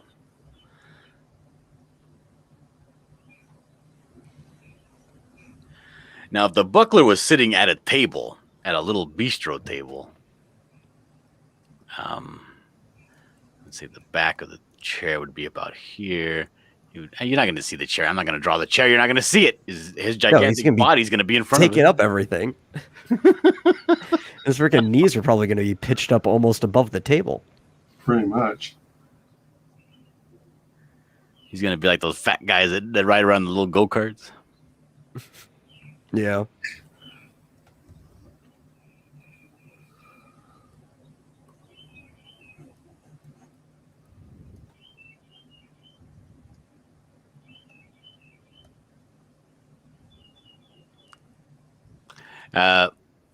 When you draw the buckler, Wyman, if you ever do draw the buckler, you have to remember to keep in your head poor posture. Poor posture? Yeah. Oh, yeah. Heavily slouching? Yeah. Always. Makes sense. Yeah, posture is a very important thing to get about characters. I think a lot of people don't consider that. Because it really, it defines a character, you know? It's like when you know somebody, you kind of notice the way they sit around and stuff like that. For sure. Good point. I don't like this hand. I'm getting rid of it. Okay. What do you find yourself redrawing the most, Wyman? Heads. Heads? Yeah. For me, it's like the forearm, the angle of the wrist, and then the hand. Like this whole part of the body. I keep drawing it over and over again. I always seem to not be satisfied with it. Mm-hmm. I redraw shoulders a lot. Oh. I'm never happy with how I connect my arms to the body. It's like, that doesn't look right.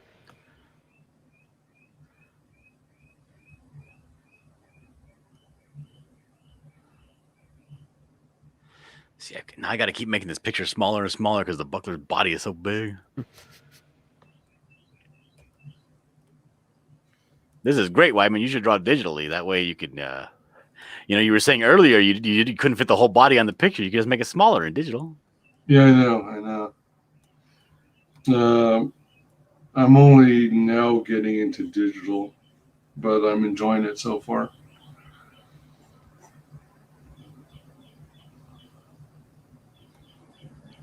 I don't know if I'll ever do digital. I color digitally, but I kind of like there's something about the feel of a pencil in your hand. Right.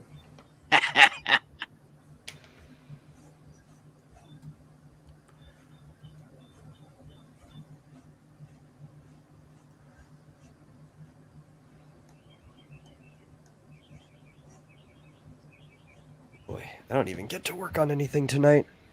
How come? Oh, I still have to finish assets for this RPG that we play on Sundays. So are you doing these assets on computer? Yeah, that stuff's all digital.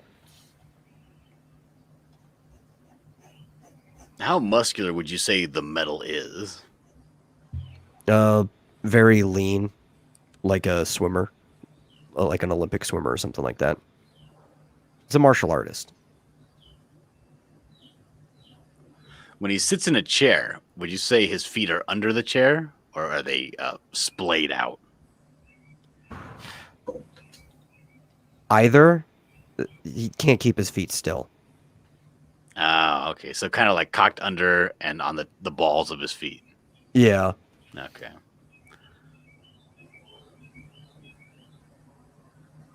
That's weird. That's how I sit. Unless Like, I'm on a always- subway or there's some place where I have to share seats with people next to me, then I sit all splayed out like the buckler. Yeah. You gotta take up that space, you know. Sort Yeah. of dominance. Especially if it's full of women. Yeah, sometimes I'll have 1 foot back, 1 foot out, or whatever. It's just they can never stay in the same place.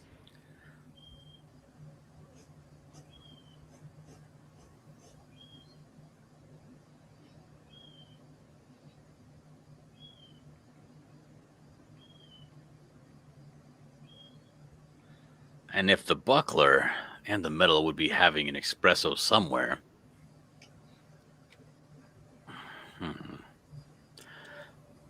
It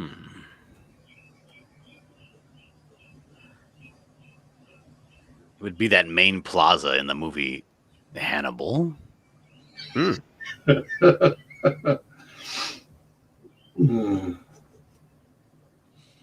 gotta put a cloth on this bistro table here. There we go. Very nice. Very classy.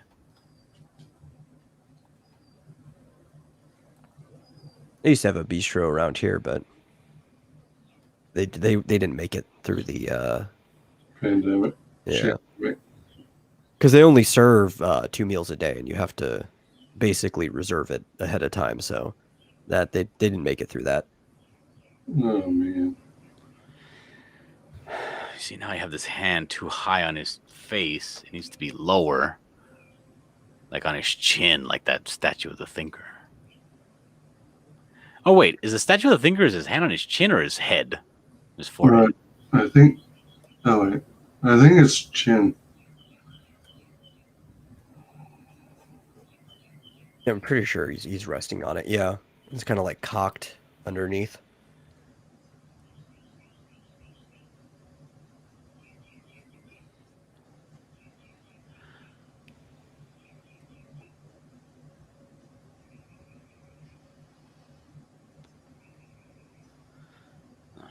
Now I'm gonna need a reference for the metal. Let me go look up the metal on my phone. You said X Dynamis Chaos? Yep. Unless you want to just look at his avatar. No, Wyman, this is an opportunity for me to remind the viewers his website is called X Dynamis Chaos. Ah. You get it. I own the domain as xdynamischaos.com. Damn, what a rookie. Whoa, nice. Damn. You guys have really upped your game. Yeah. No, by comparison too, like the buckler's already a big guy, but he would dwarf the metal. Like I don't even think would come up to maybe his collarbone, if that, because the buckler is like what 6'6". Yes. Yeah. So he's got an entire foot on him. Damn. Yeah, that's about the collarbone.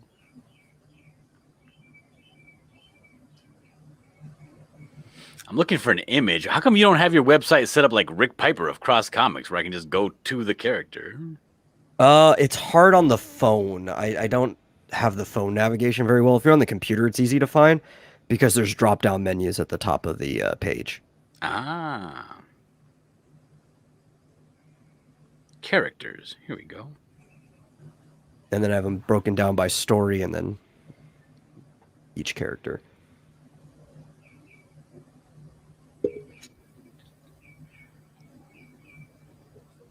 All right, so let's see here. Let's draw a profile of a head.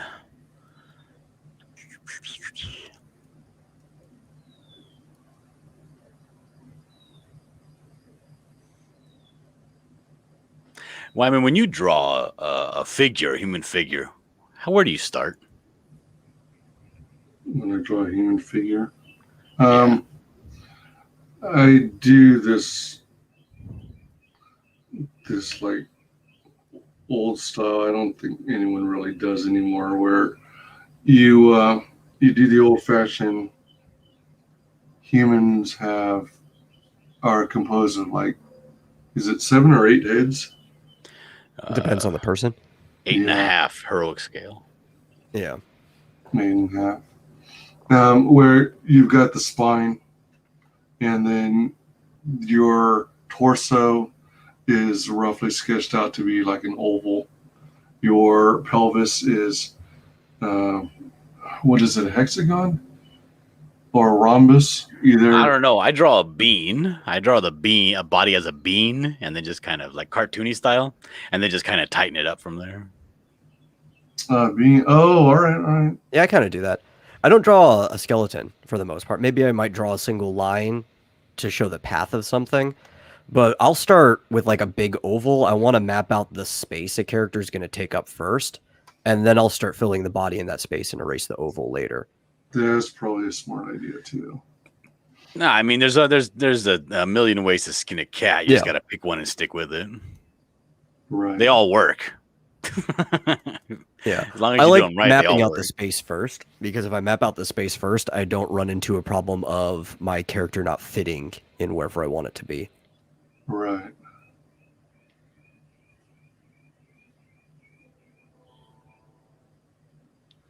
Matanui. Oh, you've got a bionicle in your chat. What? Yeah.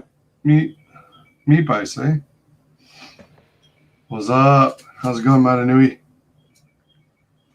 Good to see you. I used to love bionicles when I was younger. I never got into bionicles.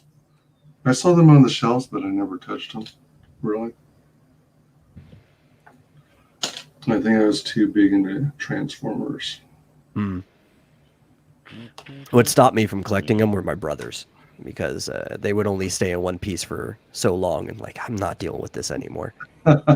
Right.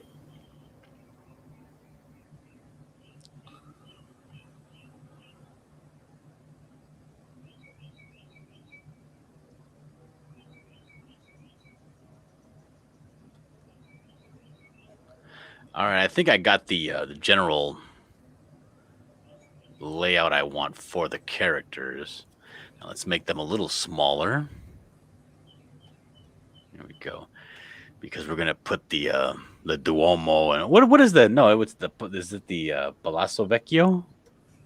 What was the actual square that they were in that movie? That was such a good movie. Yeah, it's just been a while since I've watched it. I'm trying to think.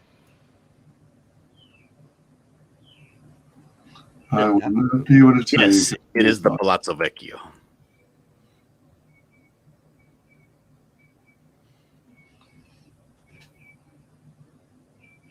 And there are actually like 6 bistros kind of in that square. You been there? Yeah. No, I was there for 3 months. We were that's where I spent my fall semester when I studied abroad in Florence. Wow. Nice. That's what it was called watching that movie. I was like, hey, I've been to that place.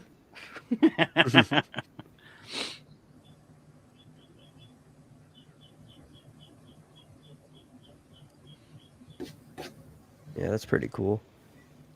It's just you never get to experience the real fanciness of it because you're a broke student.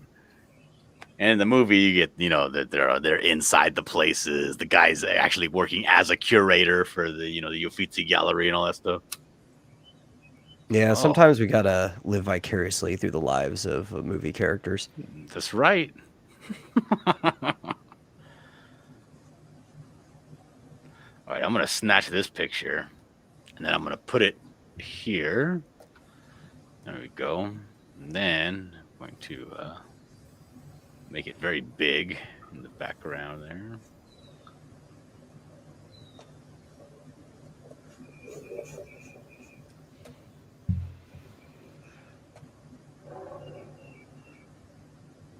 There we go.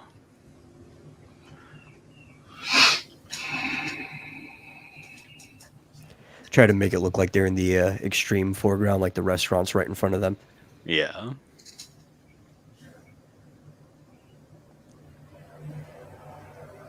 So keep that where it's at. Okay. And then we'll get the blocking in of this building. Manu says, "All right, I'm dead tired. I'll see you later."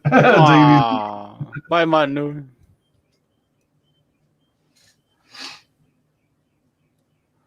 Oh, photo reference, yeah. Man, that's a hell of a time saver. I mean, you'd think it would be. But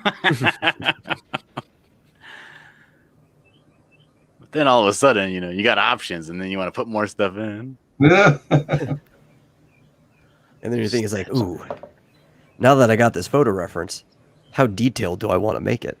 Mm-hmm. True.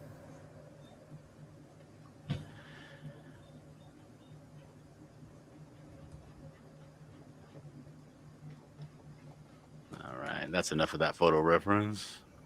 And then we'll put a little bit of a hanging A hanging Chad. an awning here, outside of the restaurant. Maybe a little bit of a gate. So Give the perspective that the restaurant is right there. Mm-hmm.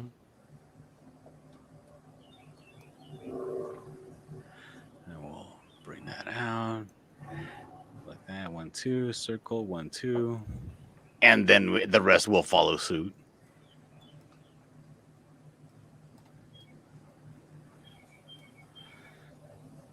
Maybe another table right here. I don't know. Anyway, that's good enough.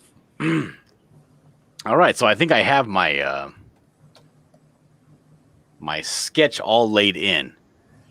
There we go. There's the medal and the buckler at a table having coffee. No. Yeah, it's a nice scene. So let's make this a little bit more of an actual sketch. Let's get this layer all the way almost transparent. Let's do a finished sketch. It's actually probably one of the few times I would actually drink coffee because I'm not really big on it myself. But if I go to a place where their specialty is coffee, it's like, well, I got to try it. Right. You go to a place like the middle of downtown Florence and you want an espresso. Yeah, you got it. It's like, I got it.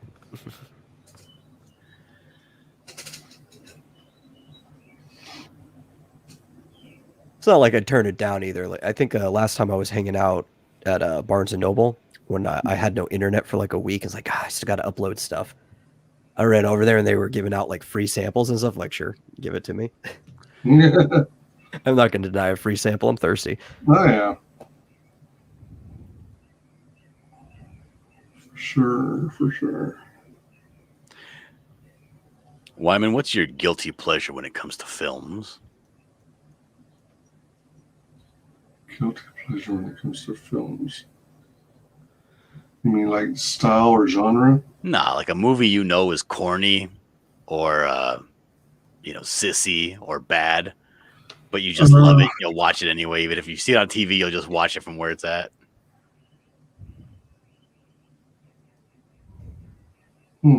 Like mine is either Mean Girls or Bring It On. Those are kind of fun. You don't need to feel guilty about Mean Girls.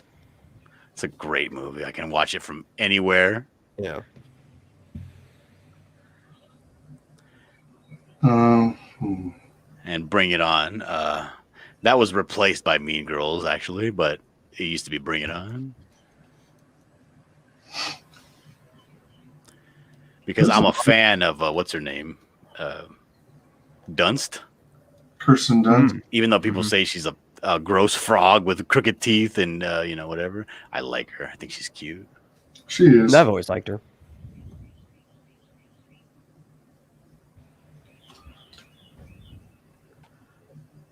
We actually just watched My Guilty Pleasure in the vomitorium like 2 days ago. I thought you were going to say we actually dated for a while. No, that would have been crazy. Like, I'd be bragging about that all the time if that actually happened. No. My guilty pleasure is the Super Mario Brothers movie. Absolute trash, but I love watching it. I like shoot.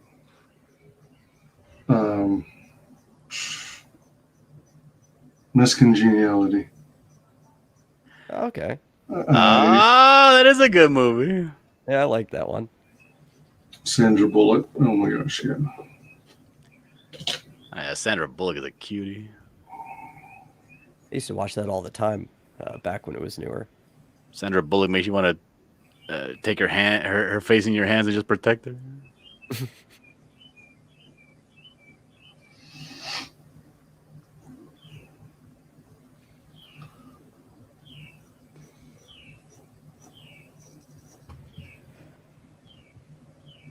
Yeah. I don't know. Maybe I made Another your thing guy is- too skinny. Is he too skinny?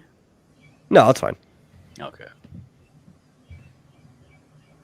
He's kind of got like a Bruce Lee at rest build.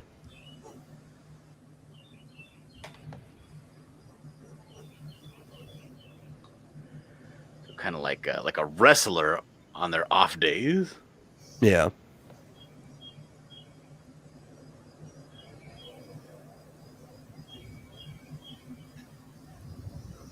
It's hard for me to qualify something as a guilty pleasure because I normally don't feel guilty about anything I like. Yeah, I hear you there. No regrets. Oh, I got lots of regrets. But I'm a very self-conscious person.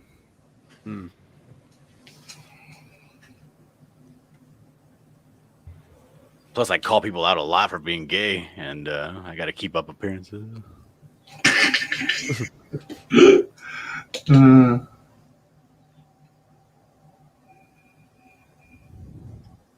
Yeah, you got to be consistent at least.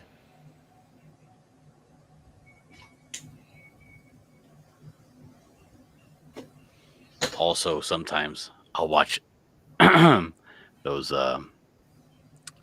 Dragon Ball Z movies. The ones that have like the really fast-paced, hard to keep track of fight scenes. Yeah, yeah. Even though I actually like hate them, I'll still watch them. Yeah. Now, it's okay to feel guilty about watching things you hate.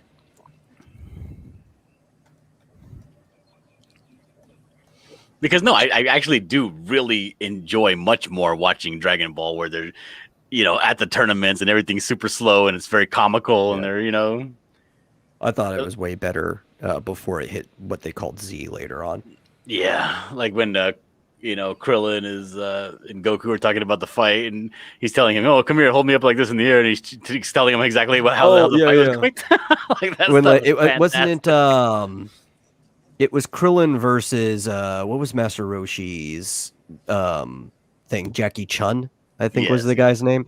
And they did like the whole fight in like 5 seconds, and only like Goku and a couple of the other fighters in the audience even could keep track of it. So they had to redo the whole fight over the next like 10 minutes in slow motion with like the facility, the staff at the tournament holding them up and doing different things. That's an excellent moment. I love it. But like when you see, Goku versus Mega Biru or whoever they are, and they're just like earth-shattering moves every single, and it's so fast you can't keep track of it. Mm-hmm. I do watch it. I can't help myself from watching it, but I don't like it. Yeah. I like Dragon Ball, and I watched a lot of Dragon Ball Z, but I get tired sometimes when you got these fights with like Frieza or Boo or Cell, and it's like it goes on forever and ever. It drags, and it takes several episodes, and just when you think they're gonna finish him off, he turns into a new form or whatever. Or Goku gives him a goddamn sensu bean. Uh-huh. And the sad part is none of those later fights even hold a candle to Goku versus Tao Pai Pai.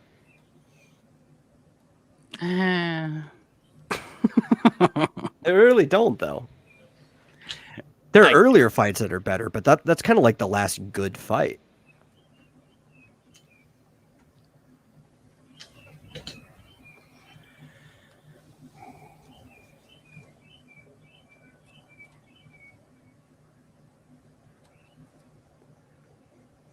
Okay. So Metal, what is it? What is it exactly you're making or doing? What exactly is it that you do? At the moment, I'm actually making a map specifically that they're going to play on in Roll20. Oh, okay. So is it specifically Dungeons and Dragons or another? No, we've been playing Final Fantasy role-playing game. Oh, all right. Cool. Yeah, Diller's there sometimes when life doesn't call him away. I got problems, Wyman. Problems? What do you mean problems? I got these kids and they get sick and shit, and then I got like this family that wants me to do stuff. Oh yeah, I hear that. Yeah, we're like in the middle of playing, and he's like, "Well, I got to run off to the emergency room." Hey. I ended up marrying into these like super, very, very traditional Mexican people. So like they're the kind of people that like the kids can't go outside because the kids will get sick. Oh, really? Which is a good way to make sure your kids keep getting sick later. Like always get sick, you know? Yeah.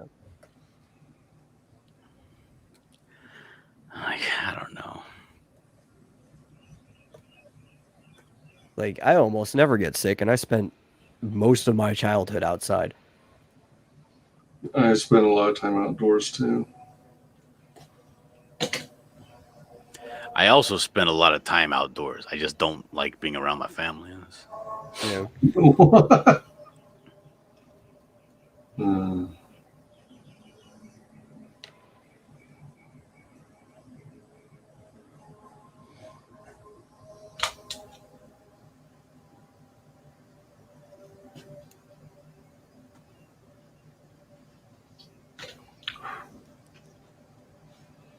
Oh, you got another person in the chat. Oh, thanks. Oh, hey, Lord Finatra, how's it going? What's up, fellas? Lord Finatra, you got a celebrity up in here. Yeah, I know. It's like, what? Man, now I'm sounding like Mandy. Like, what? Finally. Bring some class to the show. Mm-hmm. Wait a minute, we've already got Dillard. He's a celebrity. What? Well, he only has the class when he's wearing the beret. It's like an on-or-off switch. Oh, that's true. Good point.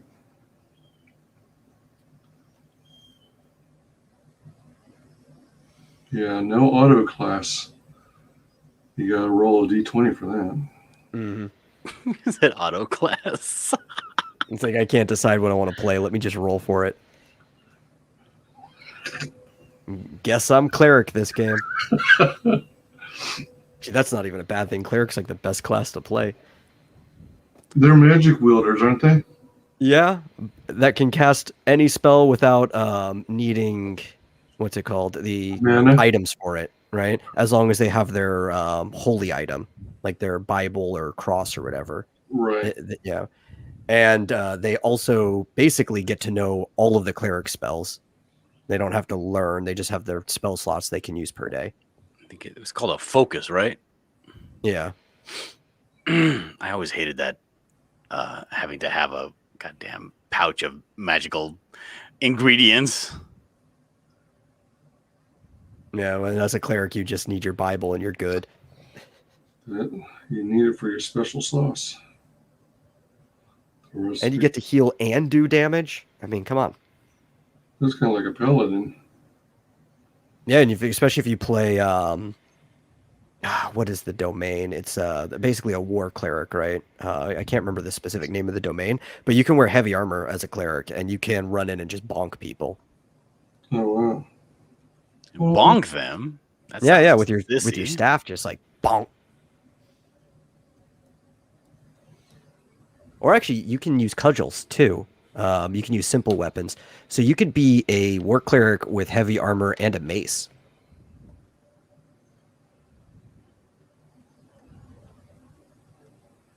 Basically just, smash him with a hammer. Best class.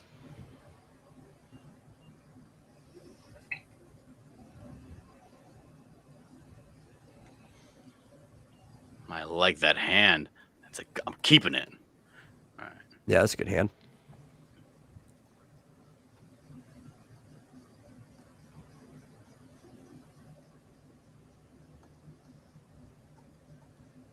See, I don't normally have problems like with the wrist and stuff, but I can never decide how I want the fingers to be. Because you kind of want to draw them in some interesting fold or shape, but just not every scene can allow that. It just doesn't work. I like to do them in some state of flamboyance. Yeah.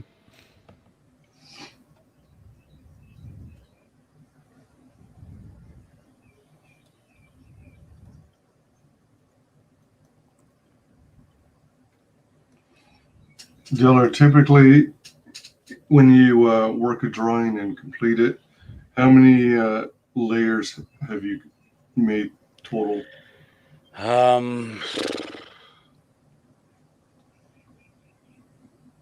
3. Wow. Oh, that's not counting like if I'm doing like backgrounds that I put on a separate layer and then merge to the layer. Right. But I'll typically do like a very rough sketch, then a tighter sketch, and then straight to inks. Mm. And then like 100 layers if you color it.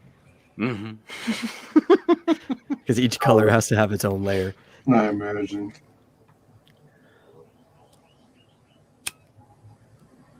Like, for instance, this would be as tight as I get with the pencils. Right here. Like I would erase the layer below. This would be my new layer. And this would be, I would go straight to inks from here. Wow. I'm not that good yet. I've got a ways to go. It's my lack of practice that is hindering me. Like here, I would go like this. Like, okay, and I normally like drawing in heavy shadow. So I make a new layer and be like this. Okay, here we go. And all that's black. Oh shit. Here. That's probably all black too. And I'll go through back, like I go back like this and then kind of like take out what I don't want to be black. Like probably a little bit of sliver here. Take that back out. Definitely have that crease black. Now you want to know what's super intimidating? It's not really common, but there are some manga artists that just go literally straight to inks. Like they don't do a pencil underneath or anything. Oh yeah, those guys are fucking beasts. Yeah. Straight to inks. Oh my god. Yeah. I'm like, God damn it. You guys are crazy. Then I'll go from here, and then I'll just do the pullouts from here. You know, like this, and come out. And I usually do 15. Go down to 15. I'll be like,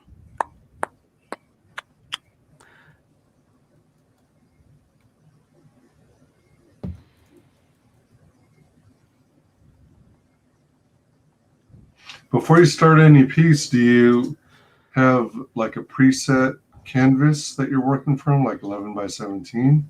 Yep. Like when I go here to file, I go file, new, and then I'll go to custom, and I'll have already set up right here standard comic book. And press OK. That's my regular comic book template. Huh. And it's just an 11 by 16 at 400 DPI. All right, 400 DPI. Okay. Yeah. Let me get rid of this. To create that template, did you have to like scan one in an actual 11 by 17, or did you just punch in the measurements? Right. I just like when you go, I don't know if you can see it. Does it show when I click file, or does it not show the does. tab? Okay, so I'll go to new. I can go here 11.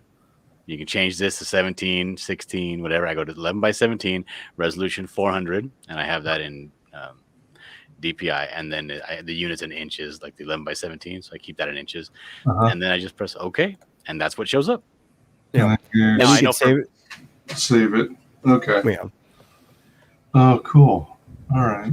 And I know for Mixum is different than Kabam and different, when they want the files. Right. But I'll just make a template for whatever file and then just resize it and clip it.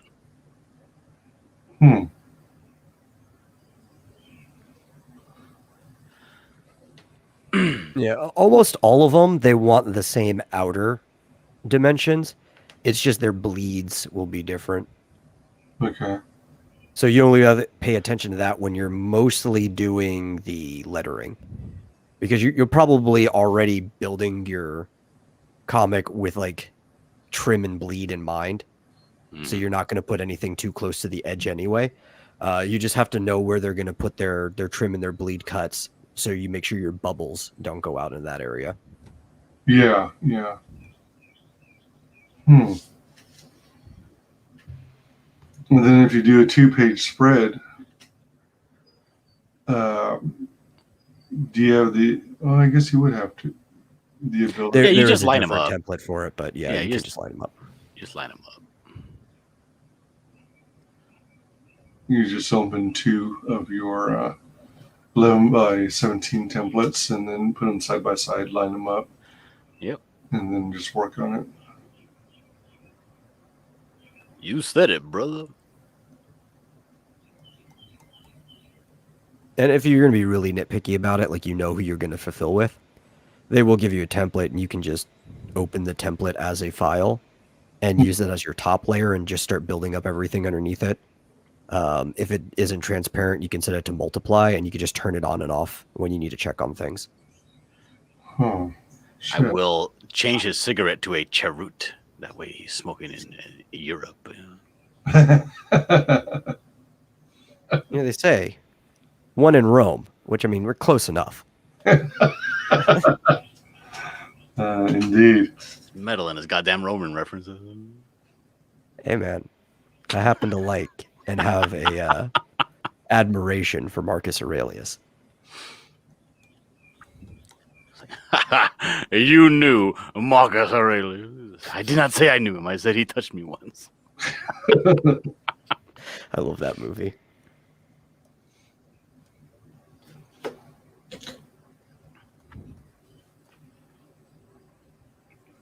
I should watch that. I haven't watched Gladiator in a while. That was a good movie. You guys like the 300? Yes, I loved the 300. I thought it was 300 is fantastic. pretty good. That's pretty cool. I love those fight scenes. And I loved Sin City. Oh, yeah. That's another good one. That's cool.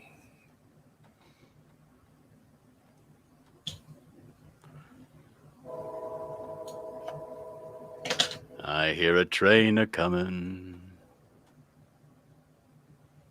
Mm-hmm. That's another movie that fucking didn't get the dude that it was deserved. Little Nicky. No, I love Little Nicky. It's my favorite Adam Sandler film. Wasn't Little Nicky like supposed to be the son of Satan or something? Mm-hmm. Yeah, the second Satan. Right, not the original.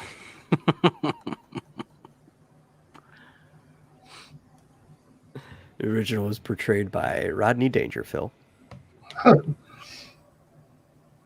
Even in hell, I get no respect. I think I've only seen bits and pieces of that movie. That movie's great.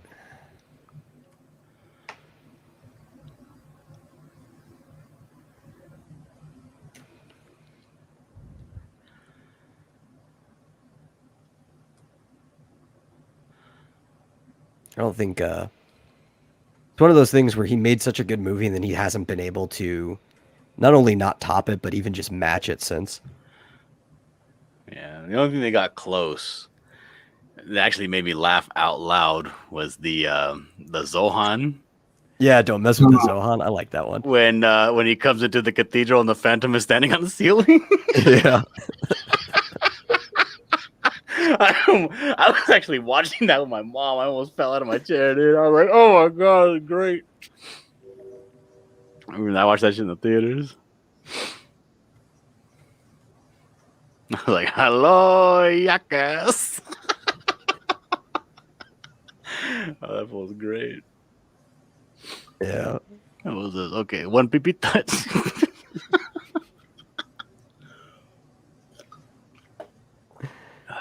Yeah, it's John Turturro. It's one of my favorite actors.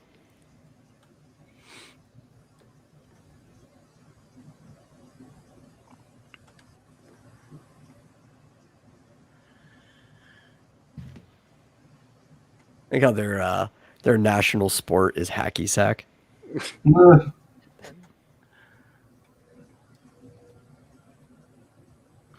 They didn't have a sack to play with, so they started playing hacky cat.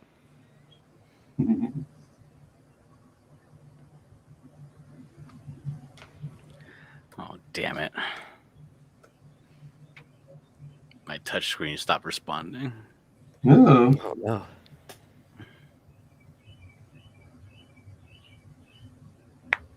Ouch.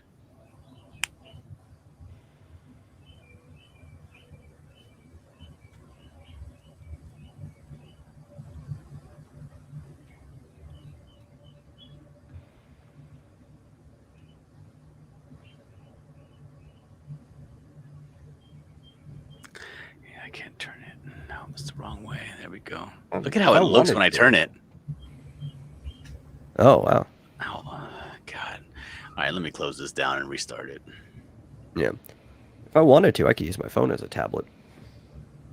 And What? actually have it appear on my screen. I got that hookup working. Right as you left, like, I finally got it working.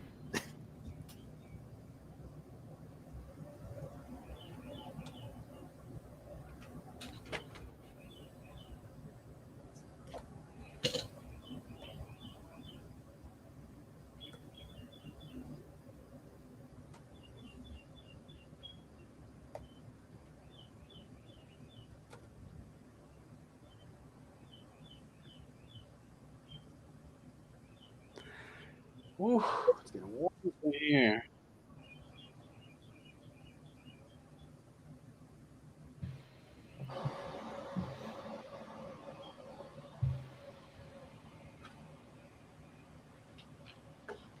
So Wyman, with that picture that I sent you, all you have to do is like create a stroke around the bosom and the what do you call it?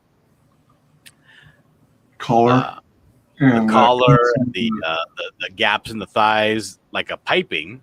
Yeah. Just draw a stroke, and then just like on a different layer, and then just change that stroke's color, and boom, there's piping there. Yep. Like that can be done all in coloring. You don't have to actually draw that out. That's true.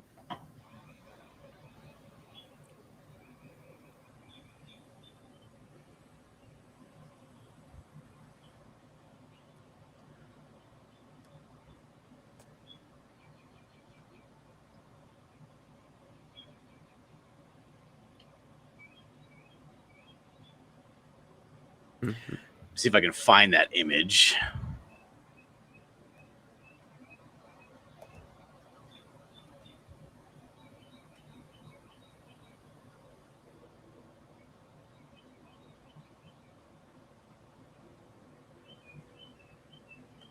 See, Michael T. of High Desert Comics says, "Holy crap, loving the posture on the buckler at the table, Lamau." Okay, so this... Oh, I'm not showing anymore, huh? No, because you had to restart it. Hey, Michael T. Hail.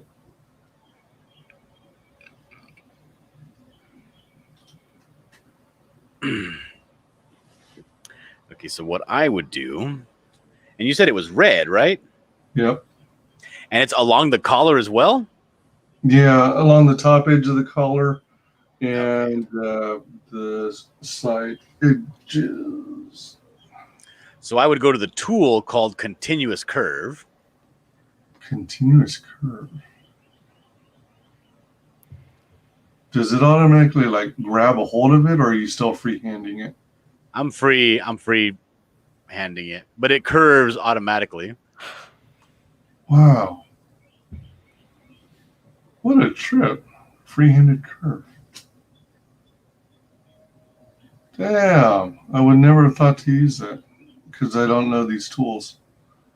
Shit, that's cool. And then one right here, right, with the hips. Yeah. Yeah. Another one over here. And another one on the thigh, the inner thigh. You pervert. Yeah, and then you could just add a stroke around it if you wanted to actually make it look like it's outlined. Mm-hmm.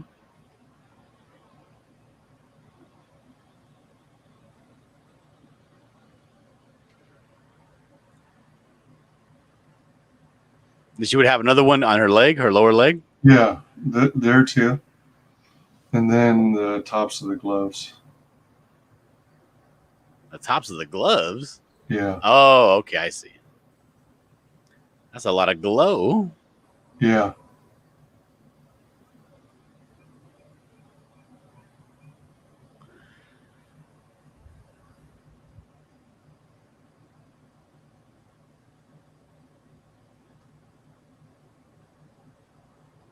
Okay. Yeah.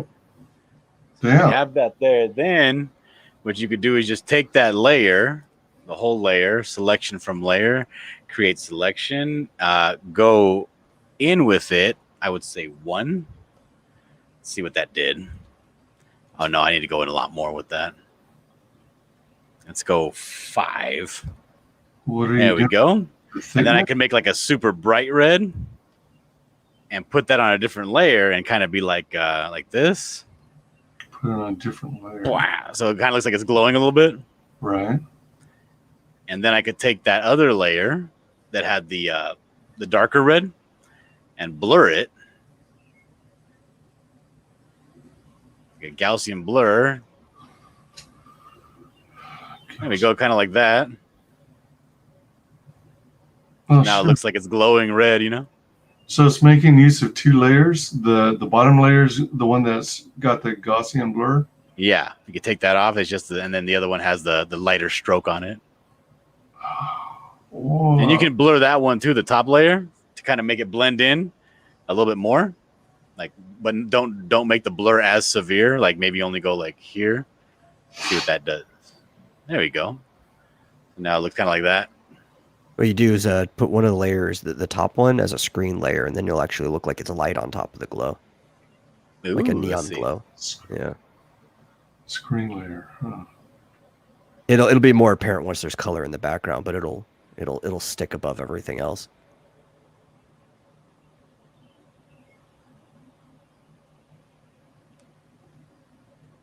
How did you guys learn how to use the software? Did you just play around for hours on end, or did you watch? Yep. Yeah. I got a guy that teaches me how to do a lot of stuff. His name's Todd Mulrooney. He was the artist on the book Florida Man. Oh, all right. And he teaches me a lot because he's been doing this for a very long time. So when I'm like struggling, he's like, "Why don't you just do this?" And I'm like, "Gosh, okay, I didn't know I could do that." You know? Yeah. What's funny too is I'm always teaching Todd stuff whenever we're in a call. Let's see if I can. You teach Todd, who teaches Dillard. Mm-hmm. I'm not above learning. Yeah.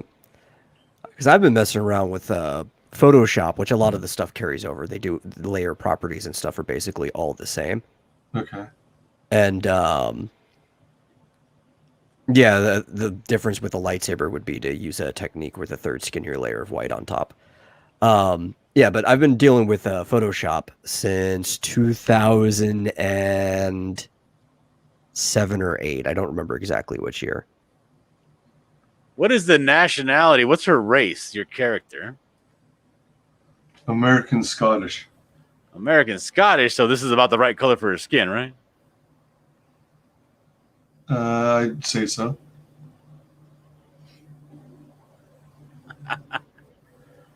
Is she like a blue Scot? Blue Scott meaning what? Oh, it's when the skin is so pale it almost looks blue. Oh, I don't know. I never thought about Have that. you seen that Blue Family? Blue family. Where the people are actually blue? No. No. Oh God, it's disgusting. You gotta see it. Was it on reality TV or something? I don't know, on the internet. Oh, okay. Michael says, "Hey, Finn. The difference between neon and lightsaber. Using that technique is a third skinnier layer on top in white." Yeah, that's what I was referencing. Was that comment earlier? Yeah. All right. Welcome DVA Mechanics from Twitch. Looks like a little. I don't know what that is. Is that a little bug? Oh, welcome. What is the color of her outfit? Is it black? Black. So What do you want to make? You want to make it like blue? The highlights? Oh, yeah, you could. I mean, that's usually what they do for Batman, right? Let's see here. Lord Finetra's driving right now. Okay. Thanks for hanging with us.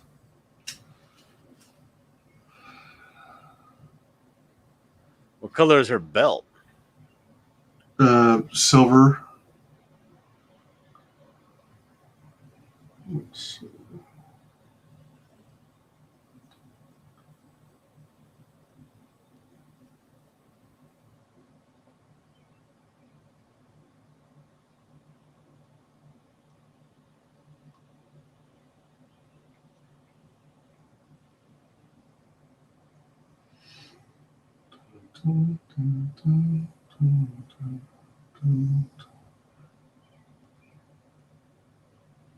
Oh, I thought that name was familiar. I actually saw DVA Mechanics earlier in the Vomitorium stream. Oh. Yeah, I went back through my chat log. I'm like, that name sounds very familiar.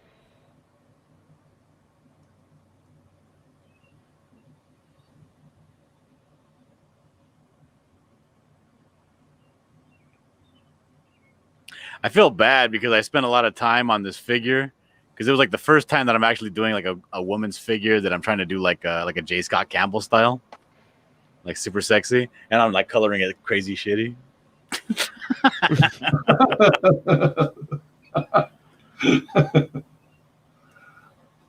Well, if it means anything, you're doing a hell of a lot better than I would.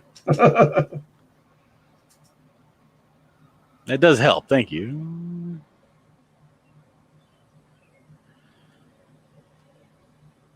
Oops. Oh, man. Okay.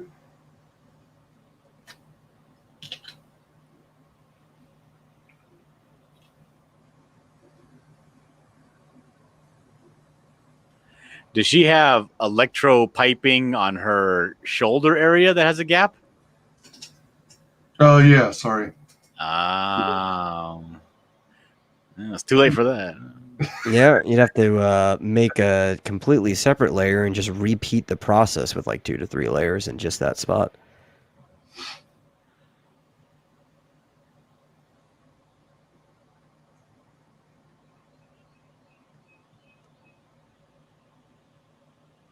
And you said she had long blonde hair, right? Yeah. Or are you gonna turn her hair to redhead? No, I'm sticking with blonde. I'm gonna do another character who will be a redhead.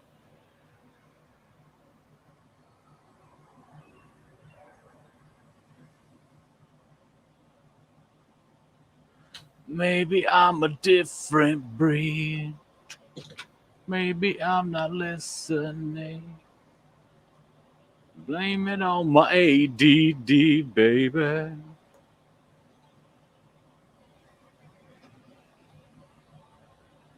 Oh, what color do her eyes go when she gets all electromo charged?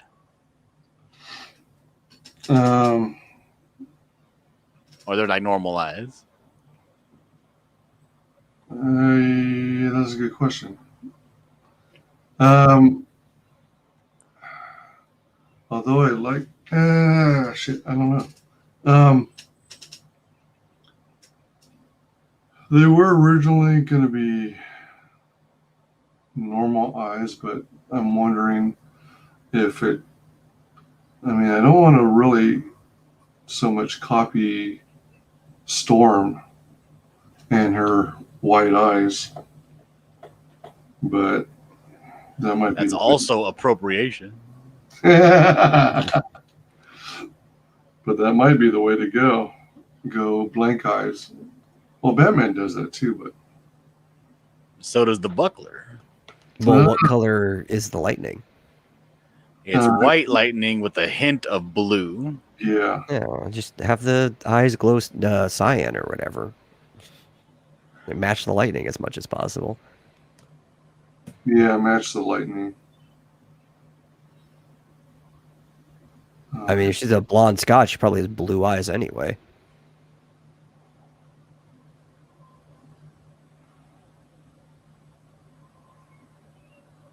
Oh, man, it seems like I keep. You ever feel like you've worked on a part of the drawing too long to where every little line you make makes it look worse? Yes. No, I only have the feeling that I probably never spend enough time on any drawing. You're a perfectionist? No. The opposite. I'm already done with the drawing before I'm actually done with it. I'm like, shit, next. Oh, damn.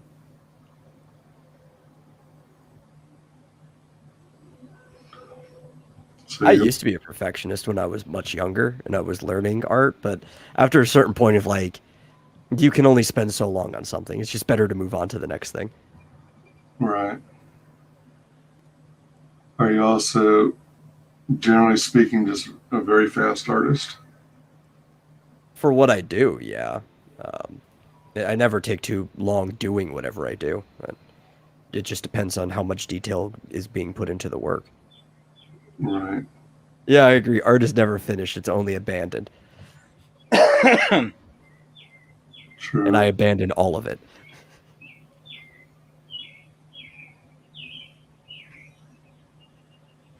Sometimes you just got to be like the mama bird. And it's time to just drop that thing out of the nest and let it survive on its own. There you go. Good way to put it.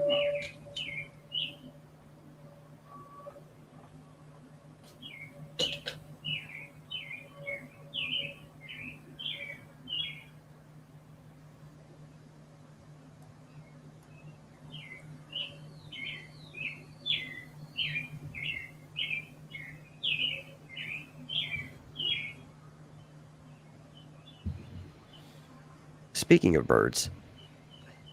Yeah, we got some cool birds who like to be animated.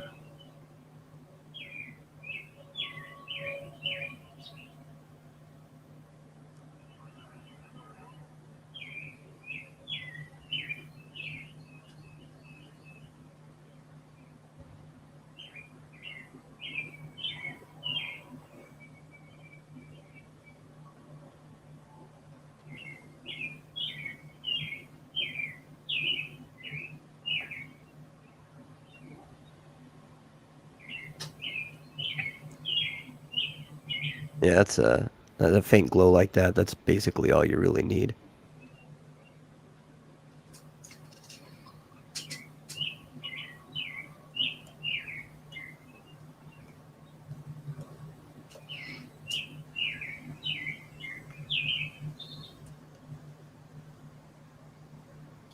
What about says, I like how her mouth is open. Yeah, me too. She's angry. Well done, wise one. Tampa 2, welcome. Is this a commission? It's a drawing. Dillard offered to throw together something for me for my upcoming project. It's called a gift. Yeah, he's not paying me money. Yeah. Yeah, that's true because I'm dead broke. I spent all my money on. Oh shit! I just read it. He spent all his stimulus, his Biden stimulus, on buying stonks. No, Comicscape projects. He spent it all on AMC and GameStop. Frick. Hey, guess what? I forgot again too. I'm gonna have to add more piping besides the one around the shoulder.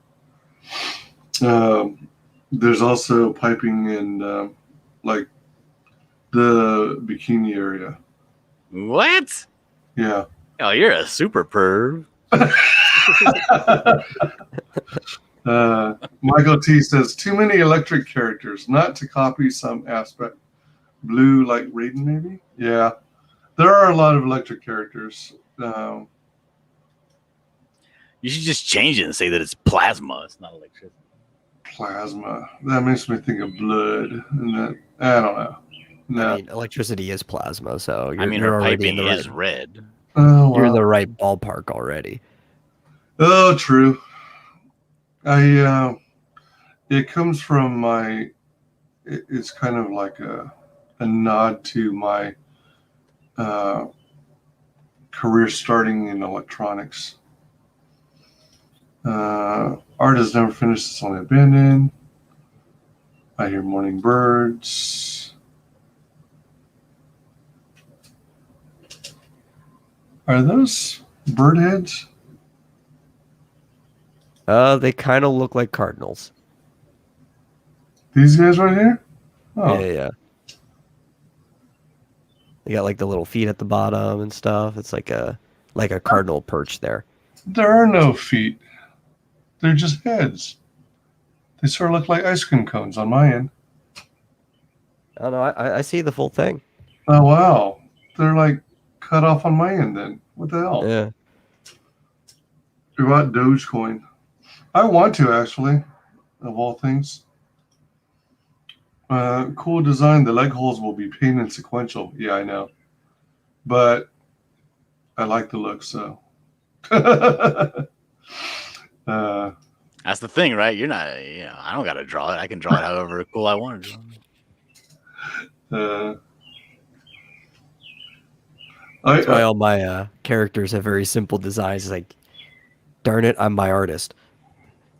Yeah. I mean, it's like, I know I'm like putting all this unnecessary work on myself, but I like the look. And it took a while to come up with it, so I'm just going to go with it. See, this is a trick you got to learn here. Check this out here. When you do the cleavage, right? Uh-huh. You get a nice medium pink. Medium. Then you get your airbrush. Yeah, like this. And you go pink right here. Right? Oh, where's it at? There it is. You go pink, and then you get the white, and you go like this right here in the middle. What? Making eyeballs? Yeah, pretty much, yeah.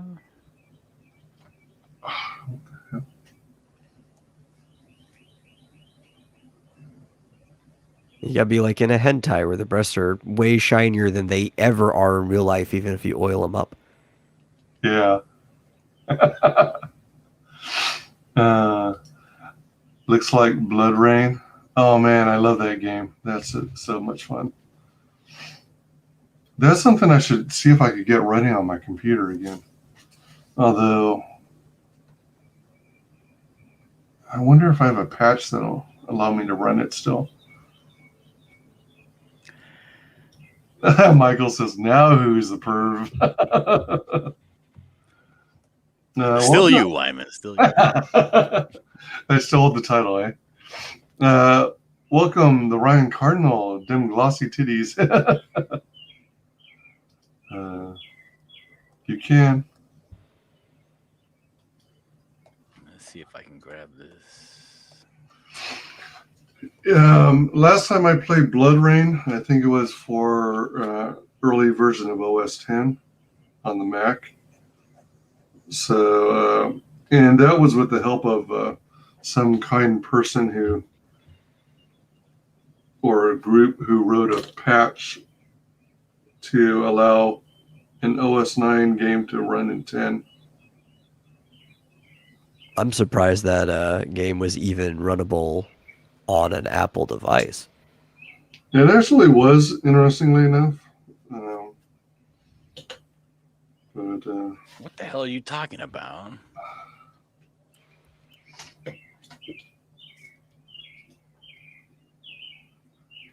well, gargoyle. I got 1 and 2 for $5. That's probably the PC version, right? I mean, if I had to, I could run emulation and get Windows on my Mac. But you should actually see. I could check if it's on Steam, right? Because if it runs on Mac on Steam, they'll have all the patches and stuff like that already installed. True. Welcome, El Gargoyle. Thanks for the eggplant. The eggplant? What? What tool are you using, Dillard? I'm using the magic wand. I got this from Ollivanders. I mean, are you manually tracing them, or is the magic wand actually? The magic wand is selecting everything inside of the black lines. Oh wow! It's not doing a good job though. I don't have the settings correct, but I'm not gonna. I'd rather just. I'm a stupid person, so I'd rather just do the hard work instead of going and fixing it. Same. I see how it doesn't grab this part up here, even though it clearly should have.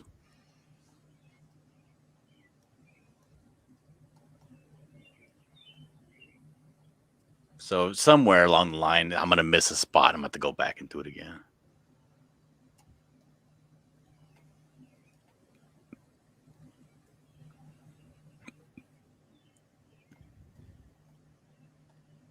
But, you know, this isn't how I would normally color. This is just a rough coloring. I want to get this in to see what it looks like. Yeah, for sure. I'm going to leave that coloring up to you. This is your drawing, not mine. And I'm going to momentarily go full screen here. So this is, the Chitara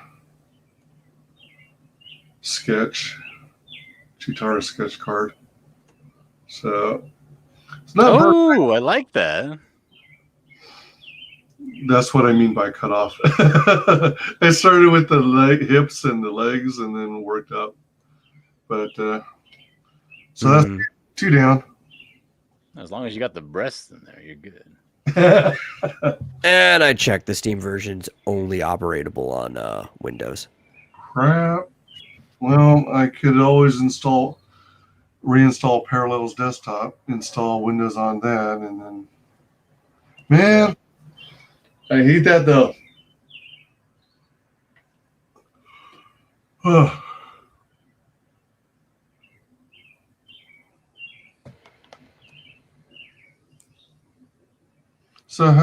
So the magic wand lets you continuously use it without it.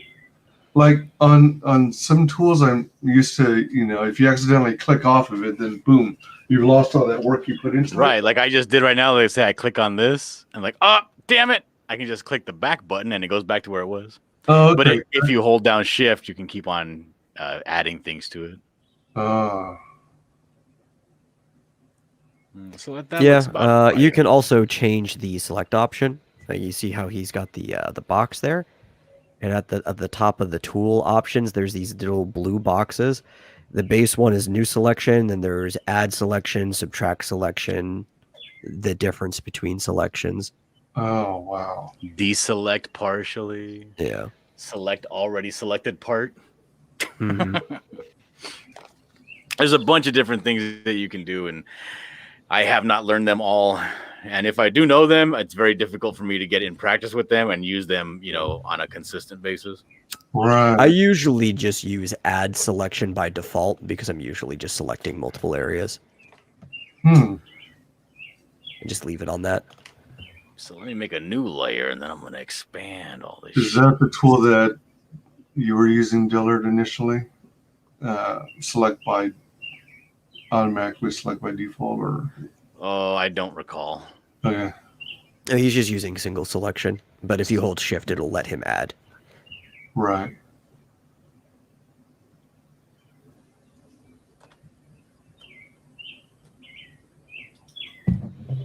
Michael says left edge halfway down, John. Left edge halfway down. Holding shift or alt or shortcuts for additional uses. Yeah. Yeah. Because I'm usually using mouse and keyboard whenever I'm doing anything, because I do a lot of like graphic design stuff. I'm familiar with like all the keyboard shortcuts because my hand's still just sitting there on the keyboard at all times. A lot of people who use tablets don't bother to memorize all the keyboard shortcuts because their hand is already like on their pen and stuff. Yeah, I mean, I've got a tablet, but I haven't learned to program the buttons on the tablet or the stylus.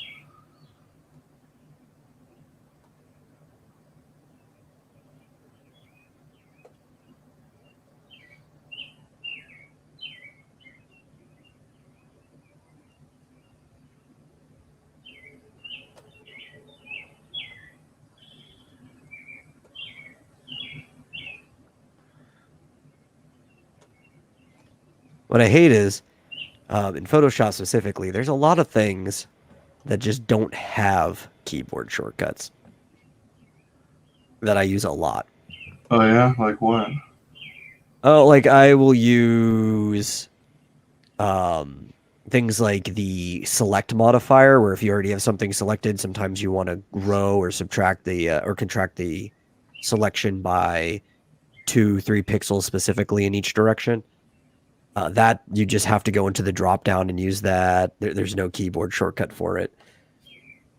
And there's a lot of different things that a lot of the filters that you use, there's just no direct shortcut for it. You can navigate by keyboard. You can hit like Alt and then you can hit the underlined button. It'll bring you through the menu. Yeah. But at that point, it takes just as long as bringing your mouse up there and doing it. But don't like these beefy programs let you create your own custom shortcuts? Yeah, you could. But they already use so many shortcuts that you're having to do like multi-button shortcuts just to be able to plot new things. Control Option Shift. Yeah. Up arrows. Because they already use a lot of Control Shift stuff and Control Alt stuff. And El Gargoyle says, "Can somebody shoot the damn bird?" No, never. like if I want to desaturate a layer immediately, I can just hit Control Shift U and it goes straight into grayscale.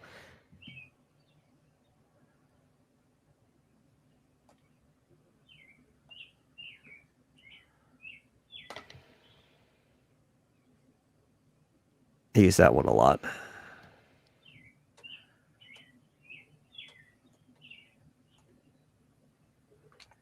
What kind of graphic design do you do, or what kind of work do you do? Most of the time it's logo work, or lately I've been getting back into it. I do like stream overlays and stuff like that. Oh, wow. Neat. Okay, let me see. Who did I want to do next? Yeah, I know I've done other stuff. Like I've made ads for people and just contract freelance work, but most of the time it's either logos or overlays.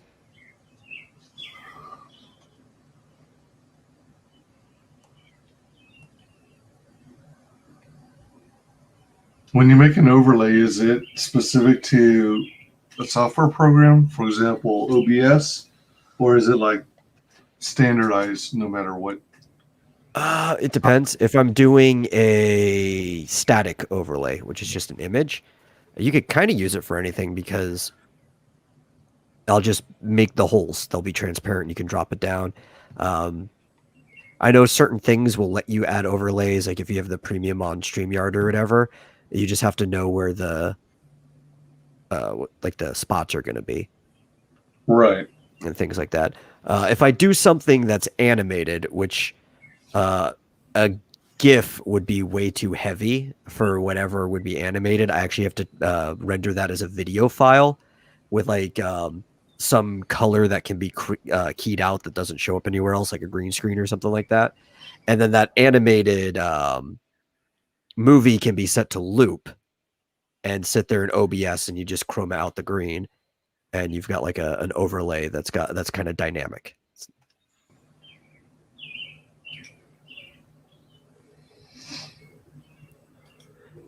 Tampa wants to know, Wyman.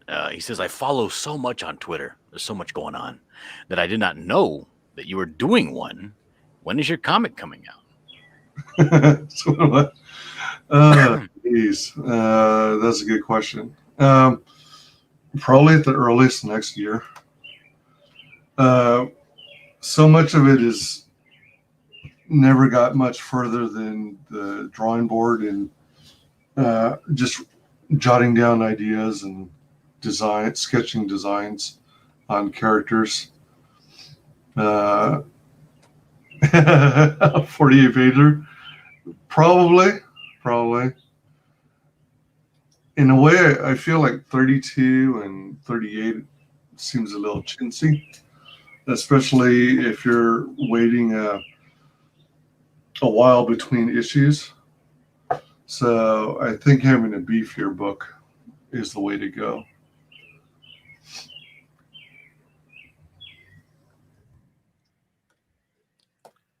Yeah, you want to give people enough to hold them over.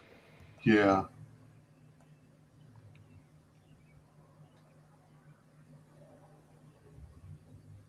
I heard that the big two are doing a lot of books that are 20 pages now, and the rest are ads. I cannot imagine doing something that short. I mean, I know their books come out monthly, but man, that sounds so short. Yeah, that's like short as a manga chapter, but they also have like 4 or 5 other stories in the same magazine when they come out. Yeah.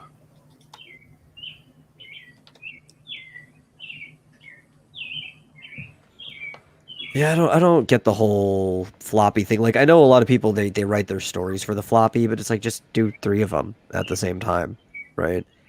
Mm-hmm. Yeah. And then you've basically got a graphic novel right there.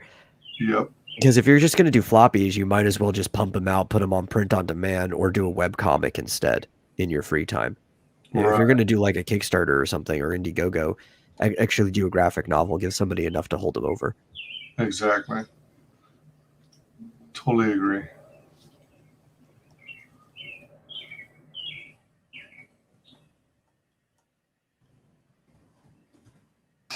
Give me a heads up when you have a mailing list up. I'll throw the link around. I appreciate it. I spend so much of my time promoting Comicscape books and backing projects. And because I couldn't survive off of my original job and also back Comicscape books, I had to get a second job. Now my second job takes a whole lot of my time. That's dedication. That's freaking badass, man, Dillard. Shit.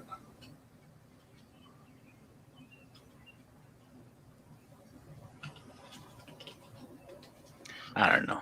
There you go. That's So a basic coloring scheme, I guess. That's pretty sweet. So, like, when you sent that image over, I haven't tried this myself, but when you sent that image to me and I opened it up, if I were to open it up into my graphics program, Is it going to have access to the different layers, or is it just going to be a flat image? With It'll probably be a flat image. What I can do is because the image that I sent you is just like a regular PDF on, a DM. But if you give me your email, I can send it to you in a Clip Studio file, which will have access to all of the layers. What program do you use to draw in? Clip Studio. Okay, then yeah, like I can just send it to you. Like I can put it in my drive, give you access to it, and then you can it'll have all the layers. Okay, all right. I've got to learn how to use those tools, man. And if not, if anything, what you can do is just open it up, convert brightness to opacity, and then it'll just be like line art with no background, and then you can just color behind it to color it all up. Holy moly! Convert brightness to opacity. Yeah, like for instance, like if you have a regular image, right? Let me open up one here. Let's see here. Okay, this one here. This one. Or like this one, this will be the one I would be sending you, right? And it has all these layers, my sketch layer underneath and all that shit, Yeah. Like, where is the actual drawing? Oh, these are the different poses. Okay. I should probably get rid of those poses. Where is what the hell? Oh, it's all the way up here. Okay. So if I got rid of that, wait a minute. Does that have a color? No, it doesn't have no color behind it. But like normally, if this was like drawing on a white piece of paper, you would just go here to edit, and then go down to convert brightness to opacity. Click that, and then the white would just go away, and you would just be left with a black line art. Oh wow! Damn. It's a literal setting. Wow! Holy crap! This is the one. Remember, this is the one you sent me. Show me where the holes are supposed to be on the outfit. Yeah. I was gonna originally have her arm up, like Scarlet Witch style, like playing with the electricity. Right. But I was like, nah, I'm gonna put it down here, all the way down here. Yeah. The way you decided is spot on. I can't believe I even missed some of the piping when I sent you that picture back. How did that happen? I wonder. Let's see. Yeah, I was gonna have her up in the air like this, like bringing up lightning from the floor. Oh, hold on. Let me get back to that window. I'm bouncing around here. No, because I was thinking like the thing is I don't like doing the drawings with the full body extension because the character's face and body gets too small on the page, Uh-huh. So I like to have their legs up behind them just so I can get more, as close as I can to the actual figure. Yeah. But I don't want to do the whole, This is me trying to figure out what you were talking about with the gaps right here in the thighs. Oh, right. Yeah, I mean, I don't know any real easy way to describe it. This was going to be, this is kind of hard to see, but it was going to be like, this is her face, like right here, like really big. Oh, yeah. And then a hand right here, you know what I mean? Like coming forward with electricity. Right in your face. Yeah, and then the shoulder going back with the hand out like that. And I get it. Yep. One leg forward. I don't know. Ah. It's whatever. Then I get this one here. See, this is how I got the hand pose. Oh, yeah. There it is right there. Look at it. And then the other hand pose. Look at it. California t-shirt? Really? Well, I'm from California. What do you want from me? Yeah, that's true. I'm originally from California myself. My condolences. Yeah. Oh, man.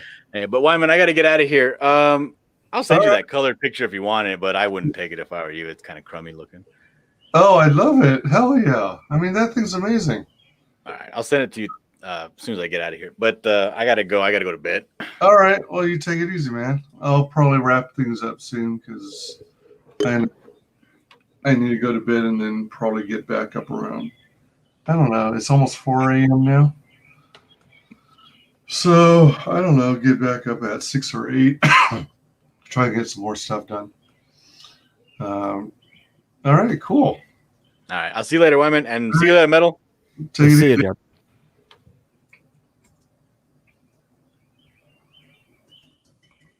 Oh. Whereabouts are you located, Metal? At the moment, I'm in the southern part of Dallas County in Texas. Oh. Are you working for business? I mean, are you traveling for business? No. This is just where I am. Okay. I do travel a lot, though, but I'm currently where I am. Do you travel for your work, though? Or is it for fun? Depends. Oh, I right. do a lot of different things. Okay. Last time I traveled, though, it was visit family. It was all the way up in Paris, Illinois, so Oh, nice. about as north as Chicago, but on the other side of the state. Cool.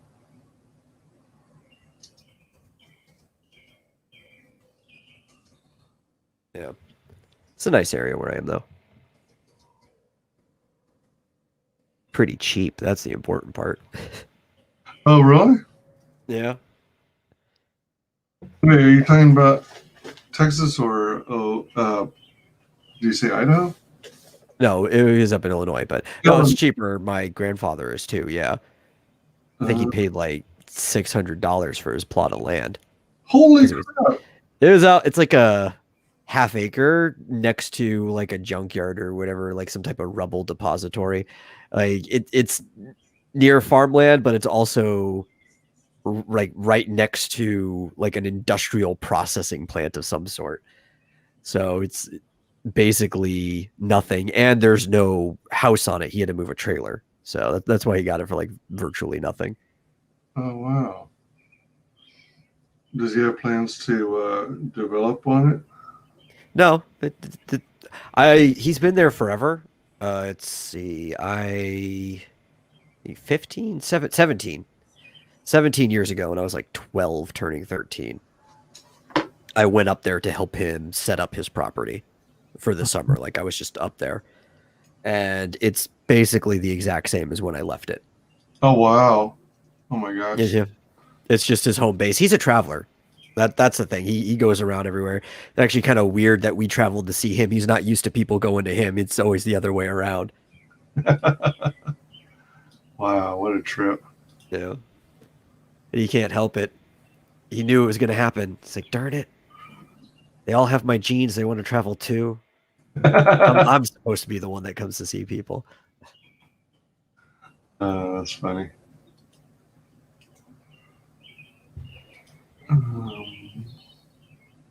No, but where I am is pretty cheap. I mean, Is it really? Wow. yeah, like the closer you get to the city anywhere, it gets more expensive. But like I'm on like the outermost edge of the county, and Texas in general is a pretty inexpensive place to live. Is it really? Yeah. I'm trying to figure out whether to move or where to move. Most of my family and friends are in California. One of the most expensive places to live, I next to know. like say New Jersey. I think New Jersey is the most expensive place to live in the entire country. That's part of the nightmare of it all. Yeah. The taxes, the politicians, the droughts, the forest fires, Yeah. but mostly the taxes and the high standard of living. Yeah, that's the thing. Like, I'm in Tornado Alley at the very bottom of it. So, like, once a year or sometimes longer, usually it's the spring, sometimes it goes into the summer, there is the threat of tornadoes coming through. But it hardly ever happens, and it's a threat you're willing to put up with how inexpensive everything is. Mm-hmm. Yeah. Um, Kind of like with Florida. There's a lot of cheap places to live in Florida. The weather's nice in Florida for the most part. But then there's the idea of like the occasional hurricane comes through, and you're like, what you going to do? yeah, true. I mean, when you're living in California is known for its earthquakes. Yeah. But as long as you buy yourself a house on bedrock, then you're pretty good. It's where you get into trouble if you pick up a house on landfill. Yeah. Because that's too unstable. Or if you decide to live near the ocean on a cliff face so you can have your own beach, but it's like, mudslides are a thing. You can be part of that beach. Yeah. Actually, I have a friend who lives on a thing like, it's like, you're going to end up in a mudslide someday.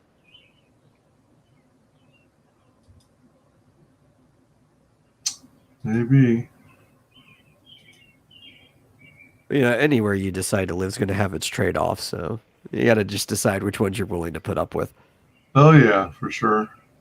I mean, even when I was in California, it's like earthquakes were really not too big a deal. You get used to it basically. Yeah. And most of the buildings are built with that in mind anyway. Yeah.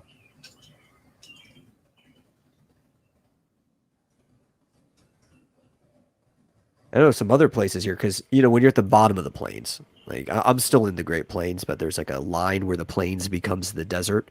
When you're at the bottom of the plains tend to run off into swamps. So there's a lot of swamps around here. And they tend to have to deal with like flooding and stuff. I don't have to because the city I'm in is in it's at least the highest elevation in Dallas or Fort Worth area. It might be the highest elevation of a city in the state. So it's like everything just runs down to the neighboring cities. That's why they have all the radio towers here because how high up we are. Oh.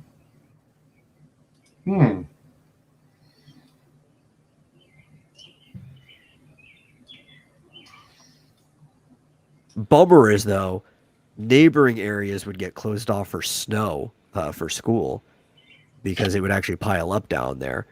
Because we're slightly higher elevation, it would never do it. So we always had to go to school anyway. We'd have to skip if we wanted to take a snow day off.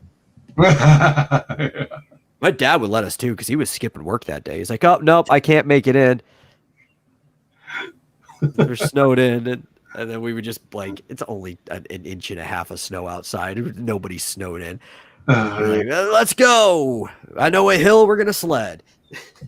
Yeah, some of the school districts, or some of the schools in this area is like, you get a couple inches of snow and somehow the school justifies it as being a snow day. And it's the superintendent. Yeah. It's like, oh, we're calling out school today. And we had a really hard ass superintendent. It was like, if I can make it to my office, you're all going to school. Right. Exactly.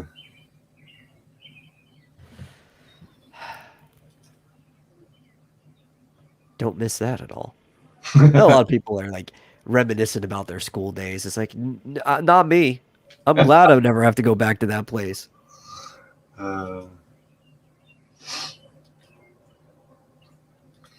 This is my reference material right now.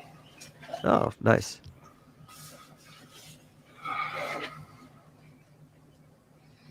I think maybe I'll try to knock out one more. And then for sure go to bed. See, I should be going to bed, but I got to finish this stuff. Because if I don't finish it, then my players might show up to the area where they're planning on going, and there'll be nothing for them to do. So, I mean, is it one of those things? Are you effectively the DM? Oh, yes, I am the game master. And are you all meeting in person? No. You can't. One, we're all over the place. All kinds of people are in this group in different locations. One of them's not even in the same country. Rick Piper's in our group, so he's up in Canada. But even then, restrictions and stuff like that. Like here in Texas, nobody would care, but right. anybody else's place. They like, no, there's no way you can meet in person. They said Dillard's in our group. Imagine if we were all in California meeting. Right. Oh, jeez. Yeah. Yeah. No. There's an application called Roll20.net that you can put all your assets into, and everybody can move their stuff around, and I can host it over voice call, and we could all play the game. I stream it live too. Everybody gets to watch. Really? We've done like 27 sessions. Today's going to be 28. Did you say roll28.net? Roll20.net, like like a D20.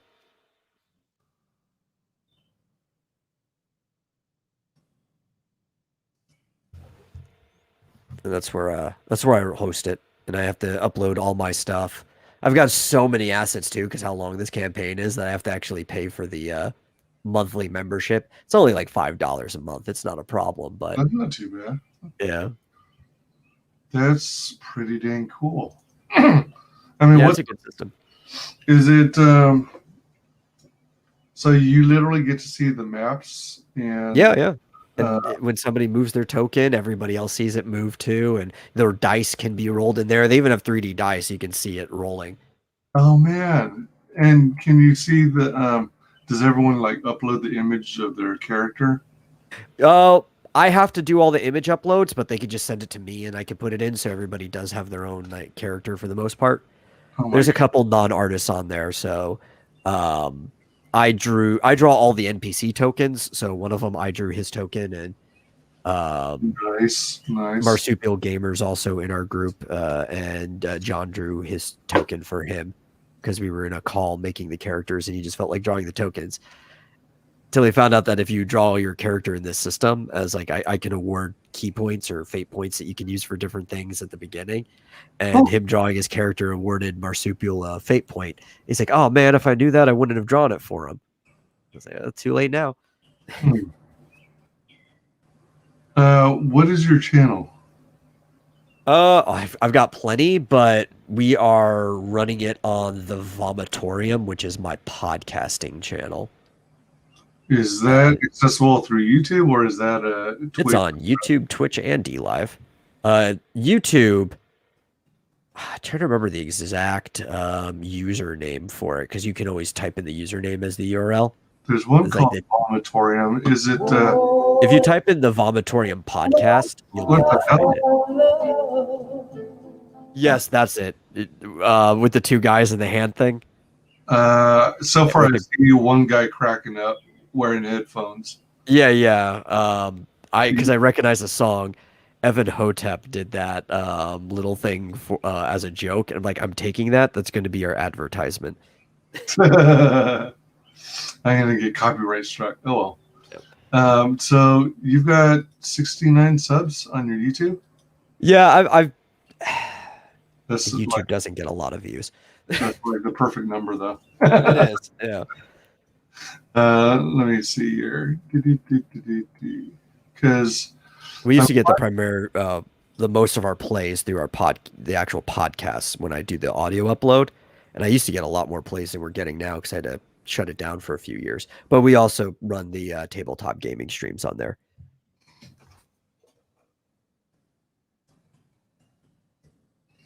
I'm finding a lot of people in Comicsgate are into Dungeons and Dragons and Marvel, and basically tabletop gaming in general. There's a lot of crossover. You know, you find a lot of geeks and nerds in there. Ooh, Tampa says Tabletop Gamer 2. Mostly Call of Duty these days in Discord. Call of Cthulhu. Call of Cthulhu. I don't know why I said Call of Duty. Call of Cthulhu. That's a fun game. Call of Cthulhu is a game where you expect to die because it's mostly about the mystery. It's a very Lovecraftian game. I haven't had a lot of sleep. Call of Duty comes out. Yeah. Well, Call of Duty is like part of the culture. I have played Call of Cthulhu though. It's a fun game.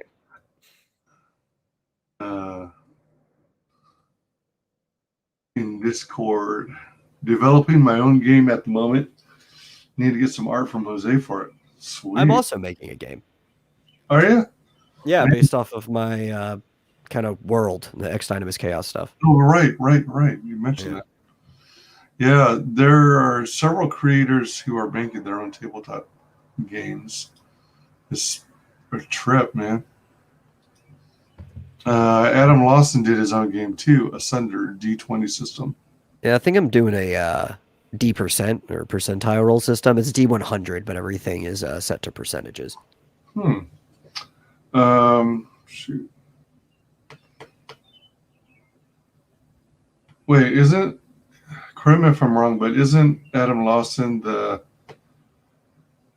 one who's got the book with the what looks like a hockey mask? Shoot, I'm blanking out.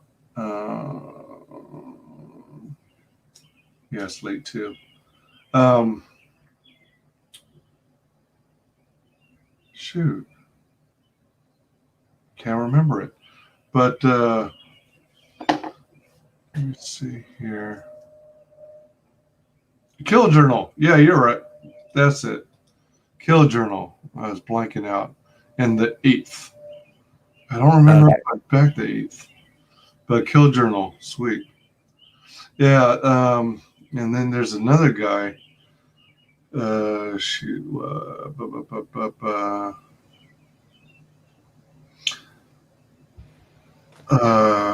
Name's on the tip of my tongue, but he's the guy who's doing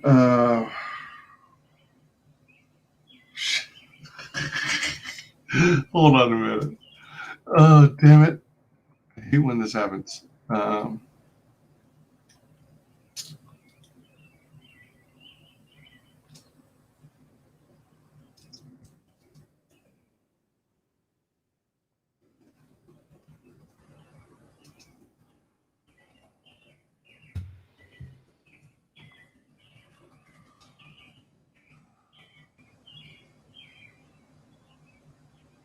Come on. Well, I just know there are several creators. Boy, with all the stuff I promote, you'd think I'd be able to whip these out at the drop of a hat. Yeah.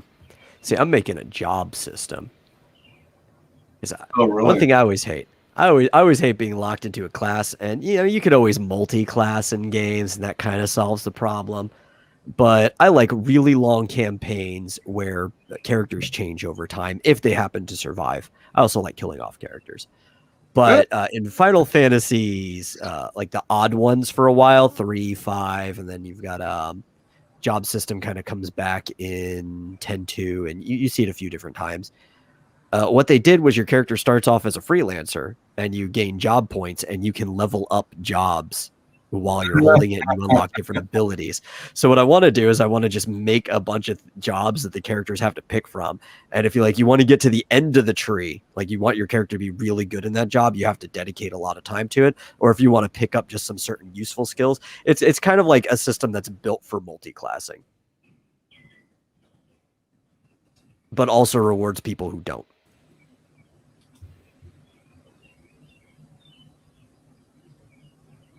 Oh, all right. I just found the other guy.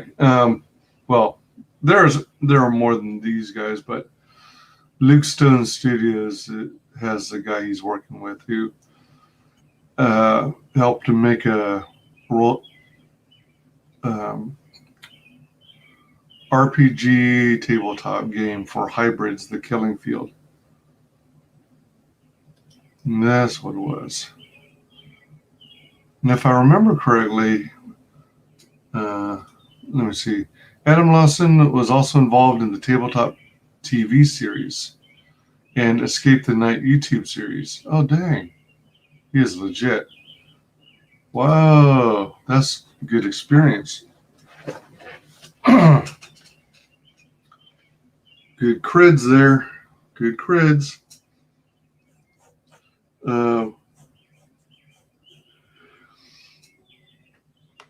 Tanpa, you said you were needing to get some art from Jose for it. Are you referring?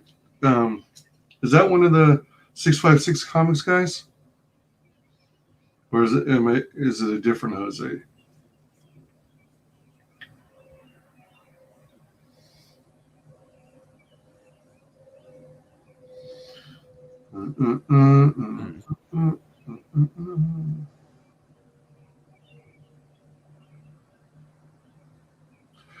Metal, do you sometimes have campaigns that you have like in your back pocket for if you're having trouble thinking of the adventure you want them to go on, and you can whip it out at the last minute as like a backup?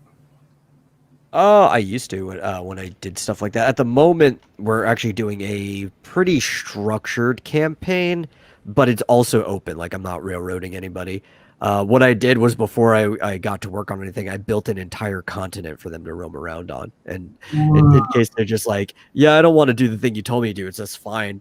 I've got other places you can go, and I might punish you for doing it, but that's not because I'm punishing you as a player. It's just making the world to interact with you realistically.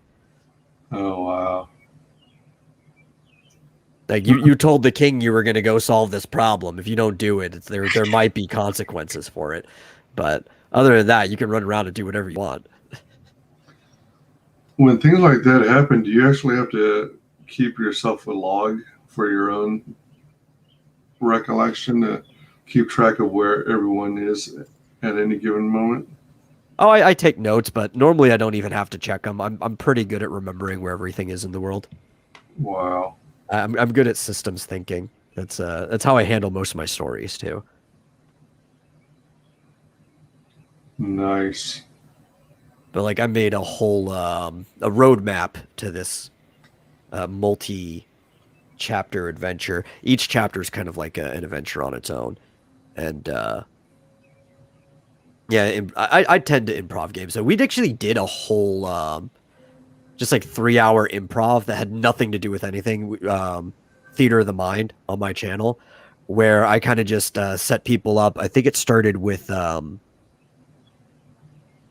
Dillard and Marsupial Gamer were the first two people in, and then we had to introduce Rick Piper from Cross Comics into it, and then who was the other guy? Joseph White, I think, was the other one who ended up going in there, and eventually it was like a party of 4 running around, and I kept giving them decisions. Like I would come up with the options in my head ahead of time and be like, okay, I got it. Which way do you want to go, left or right or whatever? And then they would pick. It's like, okay, well, you're heading towards this town.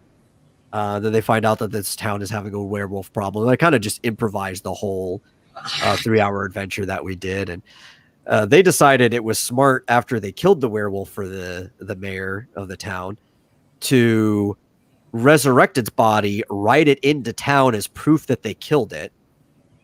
Even though I told them earlier these were simple people that really don't know much about magic or anything. And the guards are like, you take this beast out of our town immediately or the entire night watch is going to collapse on you. Yeah. And they were banished from that town, never to be seen again. Oh, damn. Continuing their adventure somewhere. And then we never saw those characters again because it was just a one-off thing. Right. That's funny.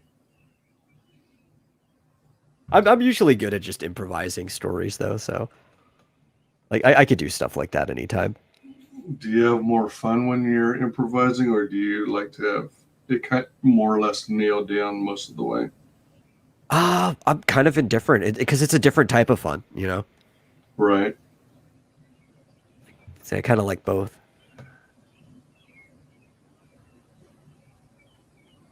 I have more fun running the game than I do playing it. Like, occasionally I'll have fun playing the game. I like playing a character that you can just really sink yourself into and develop.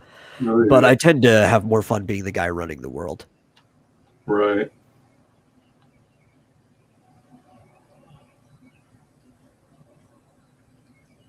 I've got a lot of experience doing it too. Like, so I like to play characters in general because the game master, dungeon master, depending what you're playing, is a player too. But you never want to like dictate the game by playing a character. So I've gotten the habit, taking some notes from like say video games, of making what I call a gambit system, and it'll be like a priority list of if this then that will restrict what this character can and can't do. and you'll define what does this character actually know, so that you can't act outside of this character's knowledge. And I'll have like this whole little handout for an NPC character when they get to a point in the game where they might have a guest or something. When we do something like that, you can actually have them interact with a super powerful end level character early on in the game, and it still doesn't feel like you are like controlling the game or you're the star, because you can set restrictions to where it doesn't really matter that they're super powerful. Damn. Like you could play a pacifist monk who's like, we'll use Dungeons and Dragons for the example, a level 20 monk, but because he's a pacifist, it's like it doesn't matter that he's a level 20 monk and could one-shot any of the level 5 characters that encountered, or even the enemies. It's going to be a pain in the butt to even get him to hurt anything. Yeah. That's pretty cool.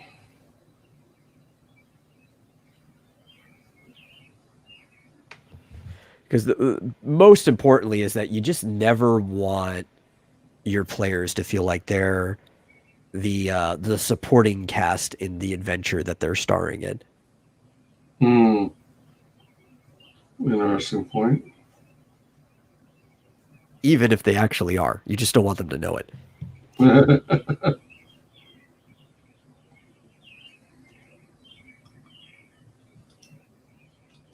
Tom Puss says Jose Garcia, the Lumina Vox guy. Sweet.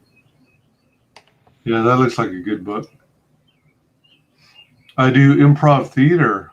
Well, did before COVID, so I tend to improv my games too. Oh man, sweet. The two of you guys on a stream, that would be a kick-ass conversation, talking about DMing and all that. And right now it's like I don't go crazy. Like I don't get to do all the really fun stuff because the campaign that we're doing is for beginners. It's kind of a not only just learning the system, because nobody's played this system before this campaign in the party, but it's also just there's people who haven't played any system before this campaign. Like they haven't played Dungeons and Dragons or anything, like very new players. So you kind of have to go kind of light on them. Yep. And because of that, I do have to have talks with them sometimes. Like sometimes you have to almost be like a parent to a child with new players, especially if somebody's ruining the game for other people. Uh-oh. But sometimes you kind of want to let them just sit there in their own their own mistakes and just ruin it. So it's a role-playing game. The most important part of any role-playing game is to play a role, right? Interact with each other, interact with the world, the NPCs, stuff like that. But the person they kind of elected leader, they were insistent on electing a party leader, even though most games that I've ran or even been in, you usually don't even necessarily have a party leader. And if one comes, it's just because that's that character's personality and he kind of just eventually falls into the role. Okay. But they elected a party leader, the one who had the most experience with role-playing games. And their leader decided, we're just going to fight all the time. We're just going to go out and battle things. We're going to try to progress through the story. But instead of interacting with the characters in the world, we're just going to kill monsters, kill monsters, kill monsters. Oh, dear. Yeah. So they have a lot of money. That's a very good way to make money. But they don't have a lot of experience for the amount of time that they've played in the game, because I award most experience through player interaction, like actual role-playing stuff, because it's a role-playing game. Right. Makes sense. And they've spent well over 100 hours in an adventure that I designed. If you don't do any of the other side stuff that was just there in case they want to wander around, that it should only take roughly 25 to 30 hours to complete. 50 if you do all the side stuff.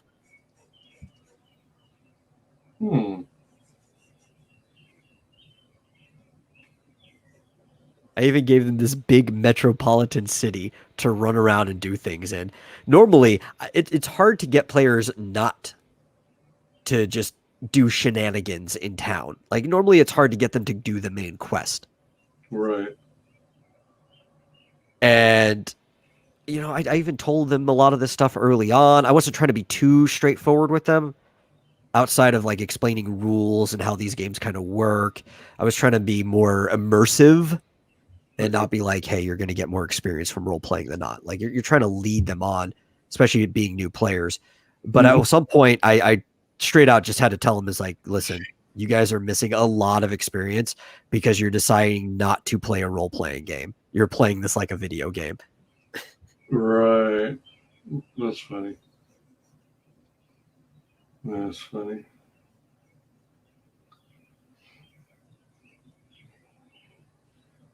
Yeah. And it's like, a lot of them just wanted to hop into the game. And it's okay to hop into a game without a deep backstory on your character or anything like that. Because, I mean, sometimes you're developing the character as you play. But at least one of our players has a character. And after the 100 and... Actually, we probably hit 120 hours by now. Like, the 120 hours we've played the game, his character still hasn't developed anything. He's like a blank slate. Aww. I'm like, how can you play a character for 120 hours and it still be a blank slate? Oh, man. Holy cow. Yeah.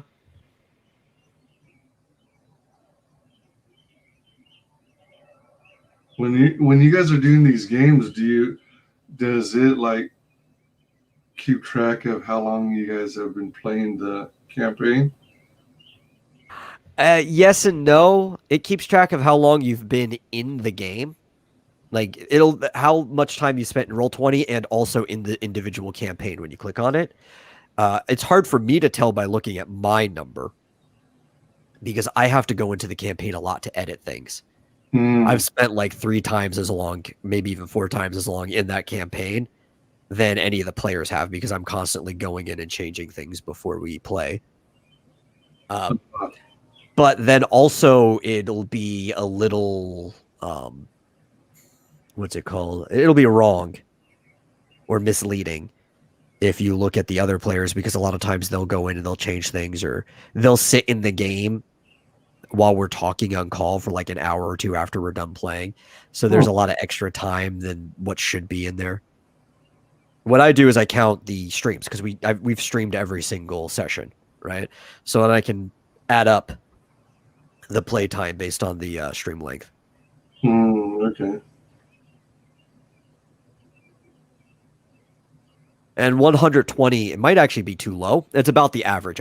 I took like the average time and then I multiplied it by the number of sessions we've had. Gotcha. Yeah, we're taking a break before we move on to the second adventure, chapter 2, because this takes a lot of time making assets for this. Oh, I bet. And I got other things I want to work on. I mean, you just do all that in your free time, right? Yeah, in my free time, but a lot of the other things I want to work on would need my free time. Right, true. True that. That's why I like it. Like if they, I don't mind so much that they've spent way too much time doing this because occasionally they'll spend 3 or 4 sessions in a dungeon based on how they're doing it. It was like, well, that's 3 or 4 weeks where I don't have to make any more assets because I finished this dungeon before you started it.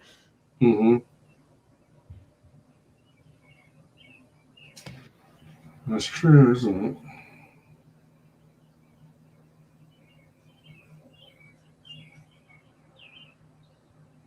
I don't even know if the players, at this point in time, I put enough clues in the world that they should be able to have a grasp of what's going on. I have no idea if my players have any like clue what's going on. I can't read that from them. To be fair, it's because they haven't been talking to a lot of people, so I don't even know what they think they know. Yeah, I mean, it seems like with just about any kind of role-playing game, one of the things to do is to trying to get the lay of the land, get to know the townsfolk, try and glean some intel from the people in town. Yeah. So one of the problems is that I even had to have a lecture. I had to scold them because they at some point they weren't declaring their actions. And something you kind of have to do is you have to declare your action. And I think it's because they misunderstood what free movement was, even though I explained what free movement was, is like when you're not in turn order. Typically, that's you're in a room, your characters are free to go anywhere in the room and check anything out, maybe trigger a trap, whatever, but you got to tell me what you're doing. Right? I mean, I don't actually need to see your icon moving across the screen every single time. You need to talk me through what your character's doing. It's a role-playing game. But they mostly just want to play in real time. They don't ever take actions that cause time to pass, unless they're like moving across the overworld or something like that, like the main map, which would take a lot of time. So I drop them in this huge metropolitan area that they could roam around, they could check out, see what's there. The very first episode, instead of roaming around, saying like, "Oh, my character is going to spend 3 hours roaming around town." And if you do that, then you're like, okay, well, here's rumors and stuff you would have heard if you said that. They don't do any of that. Yeah, that's like the first thing you do. It's like, yeah, I want to go check out the tavern, maybe sit there for a few hours, see if I overhear anything, maybe talk to some people, pick up rumors. It's like the first thing you do when you go to a town. Yeah, because you're like the new kid on the block. You got to get the lay of the land before long. Yeah. They're like, no, we found this one. I actually basically even had to tell them about a place, right? Like the only reason they even bothered to check it out is because they could see it on the map. So their characters necessarily wouldn't even know it was there. They didn't give me a good excuse why they were moving in that direction. It didn't even have to be that good. You could be like, oh, well, my character's taking a walk from around town and he ended up passing by this area, right? But it was like in the town, in the section they were in, it was the one thing that had fog of war covering up because it was a building that I didn't want them to know was in it unless they actually went inside of it. And instead of, talking to people, maybe finding out about interesting places in town to check out like a normal person does, they're like, oh, this is the place with fog of war. I'm going to stroll my character over there and see what's inside of it. So yeah, your character doesn't see the fog of war. Yeah, right, exactly. Which happens to be my Hunters Guild. So they stumbled upon like, oh, we can go and sign up for hunt petitions and get rewards for killing things. That's what we're going to do in the first episode. So instead of figuring out anything about the town or moving on to the mission that they were supposed to be doing or anything like that, they're like, accidentally through game mechanics instead of actually role-playing, stumble upon this hunting guild and go out and like, we're just going to kill something the first episode. Now, this is the mentality of the players, and you automatically understand why it's taken them 120 hours to get through the first chapter. Because they did finally finish the final boss of this first chapter or whatever. They're just doing bonus stuff before we take our break, because I want to work on stuff before we do chapter 2.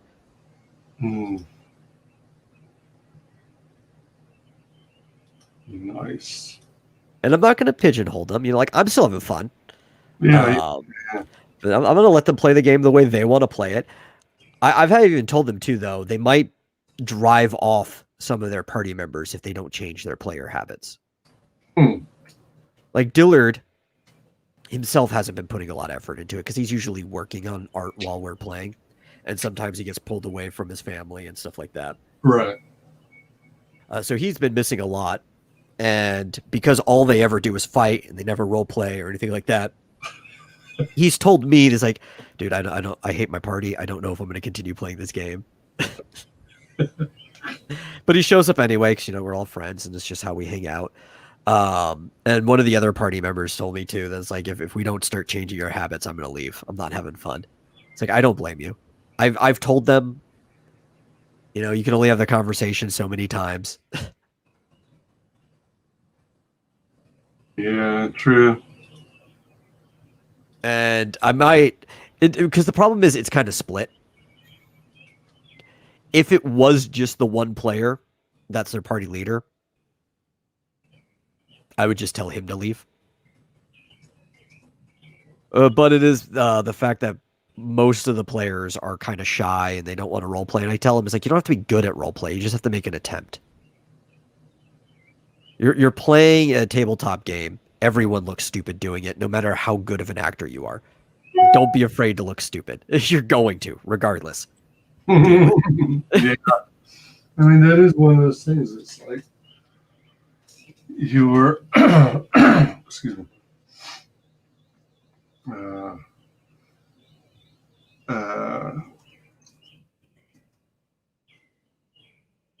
Role playing is pretending to be another character. Yeah. And it's your opportunity, since it's fantasy based, to, you know, let your imagination run wild and kind of imagine yourself in this other time, this other place. And that's part of the fun people find in it. Yeah, and I'm kind of like regretting making maps in the first place, right? So the system we're playing has two different forms of like combat that you could choose. It's designed to kind of work like the way the Final Fantasy combat works, where you like the players are on one side, the monsters on the other. But there's optional map combat rules to make it play more like a traditional like D&D style game.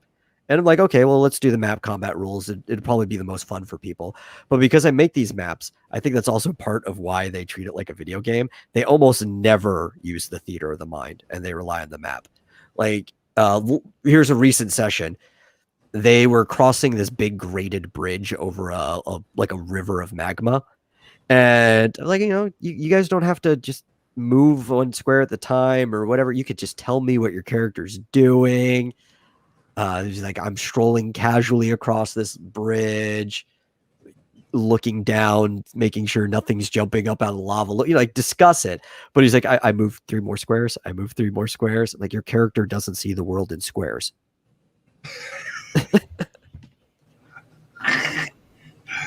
That's true. Tampa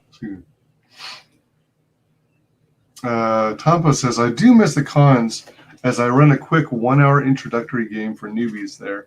Oh, that's cool. I bet a lot of people enjoy that. A bunch of ladies going into Victorian ball, getting a spouse there. The dances, talks, flirts, etc. are actions that lower pride of the man, while failures increase the prejudice of the lady. When pride is 0, the man asks her to marry him. The lady tests her prejudice if she says yes. Oh my gosh, what a trip. That is a yeah. I mean, it's a good way to teach people about a reputation system too, where you have like opposing task checks.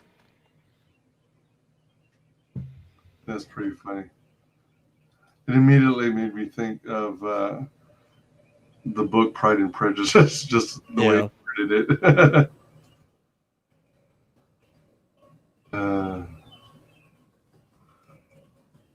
Imagine RPGs when VR internet gets going. Oh my just god! VR in general. I mean, it'll be great. The worlds you can make. The problem is, are we still going to be able to get players to roleplay?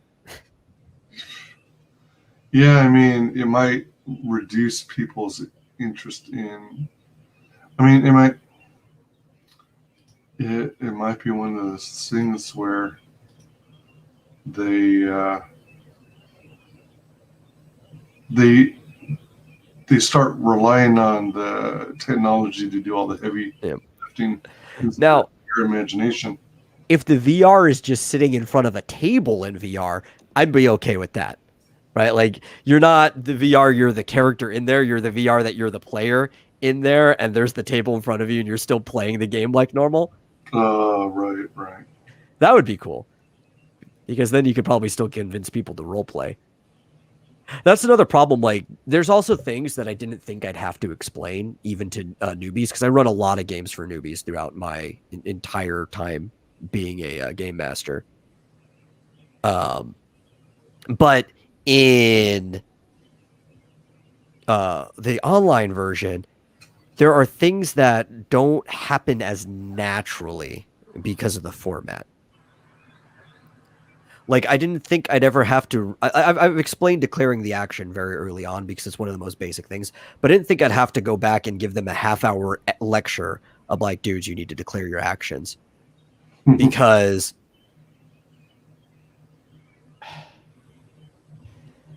they don't get to just move their characters across a board rapidly. I should have made less maps where their characters can move. Like the town map, I wanted them to feel like they're actually in the area of town and interacting with people. So I made actual town maps. I should have just made like the basic D&D style, here's a map of the town, tell me what you're doing, without dropping their icons on. Like, some of this is on me. I've been very critical of myself on this because I've never had to run a game of newbies over the internet before. It's always been in person. Right.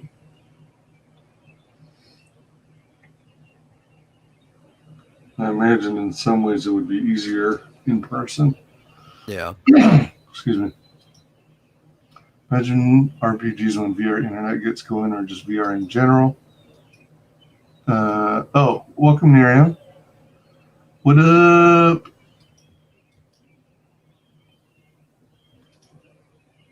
That's the point. As in comics, you need very focused pitch to make people come into tables. I have run this dozens of times in anime, tabletop, and even sports cons. Tampa Metal. Have you guys checked out 8-Bit Shinobi? He's got a virtual con for, let's see, Ottawa VCon 2021. I think it's in August. Might be September.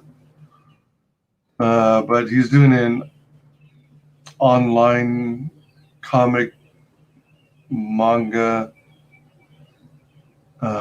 convention. But he's trying to accomplish all kinds of stuff, though. Let's see. August 29th and 30th.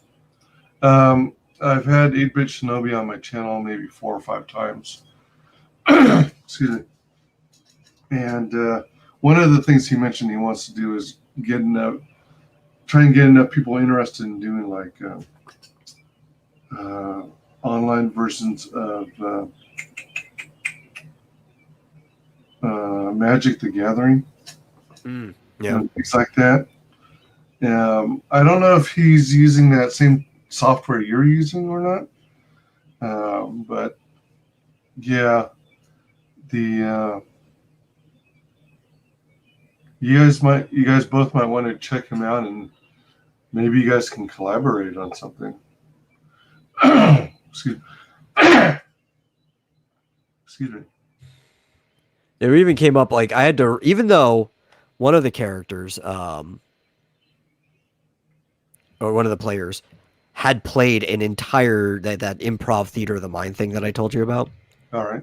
Even though he was part of that, he had gotten so fixed on seeing the map that they went up to this like technological temple, and he wanted to go check out. He has a flying bird he can go on. He's a black chocobo.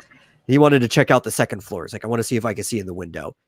You're going to show me in the map? Is like, no, because that area is in fog of war, and I'd have to show you things I don't want to show you, but you could still go on the roof. Because he was like, oh, well, I guess I can't go. It's like, no, you could still go up there. I just can't show you inside unless you actually perform an action that gives me a reason why you should be able to see inside of there. Most of the game is in the theater of the mind. Just because you can't see it on the map doesn't mean you can't do it. Just explain to me what you're doing. It's like, we had a whole 15-minute conversation about this too. It's like, of all people, I didn't think I'd have to explain it to the people who were in an entire theater of the mind campaign with me that had no maps whatsoever. I thought you guys already knew how to play.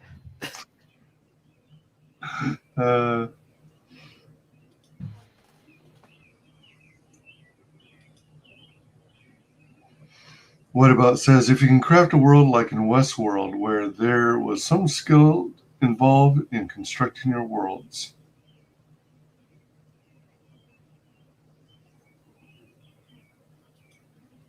This works even for dads who came to get hockey stuff for their kids. I believe it. That's pretty sweet. I run in Finnish. I can play in English, but running overheats my brain. Wow. Yeah. Yeah. Welcome, Sugar Chris. Katie, go to bed, lol. Unless you've actually ran a game before, a lot of people don't realize just how much work goes on the side of like the DM or the GM. Like your game master is constantly just over there figuring out what every single one of the enemies is doing, or a lot of times they're preparing shops, or even if you're running a pre-made campaign, you're having to keep track of like all the information and possible things the characters might do in the town. You need to pay attention to like all the different stuff your players are doing in regards to each other, know what, like, say their armor class is if you're playing that type of game, or there's just all kinds of things. You're almost working when you're like running a game. It's almost like you're doing a job. It's just a job you have fun doing. Otherwise, you wouldn't be doing it. Mm-hmm. True.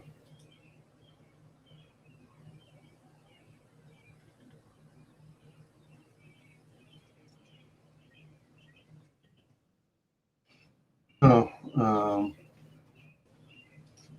go full screen momentarily. Let's see if I can show this. Here's newest sketch card. If I remember correctly, it's supposed they're called robot men. Unless I'm mixing it up with another race, but it's supposed to be a Doctor Who character. I don't know the Doctor Who stuff for the most part. I know some of get into it. I last watched Doctor Who back in the 80s and 90s. So my memory on it needs to be refreshed. Welcome, Timothy Elson. What up, Metal? Hey, Tim. He was actually one of the players early on, but due to his work schedule, he just dropped out of the game. Oh, gotcha. What about says sweet? Cyberman. Oh, all right.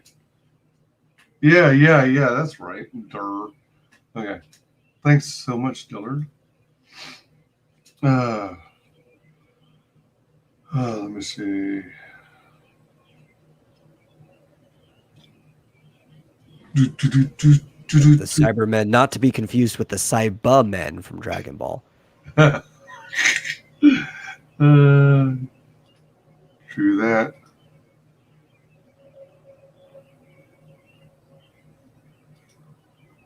Tom Plus says, on the GM side, listening to what players say and manage spotlight for the characters is extremely important, and it does require some getting used to. Yeah. Well, like, so here's another thing that very few opportunities have popped up for me to do this. Even though this is a pre-written campaign that I made before everybody started playing it in this like particular party, as a DM, you want to make side stories or things that are completely focused on the character, so that it feels like it's their story. But I haven't had a lot of opportunities for that because hardly anybody's fleshing out their characters.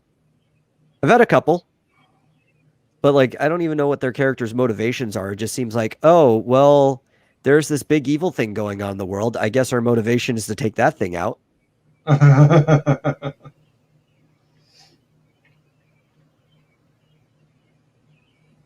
Right.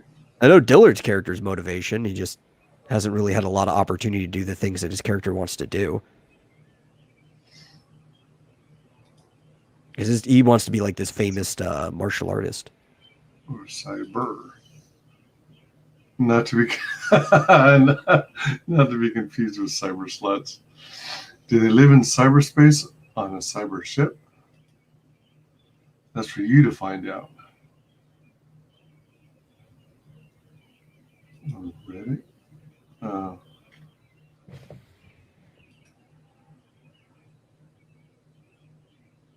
Okay, he's leaning forward. that's what's going on. Yeah, word is he punch rushed himself to death several times. He's so strong that if he critically fails and hurts himself instead, that he basically just one-shots himself. It's total glass cannon. The thing is, he also hits the damage cap, and he like one-shots most of the things they're fighting as well. So it's like a coin flip.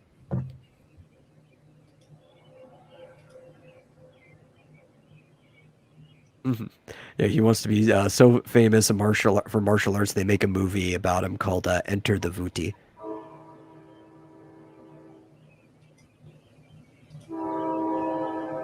Yeah.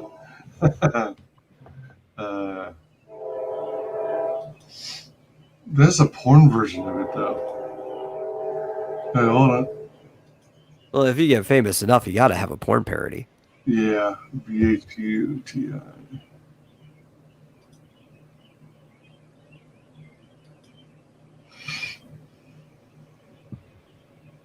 I want to be so famous for martial arts.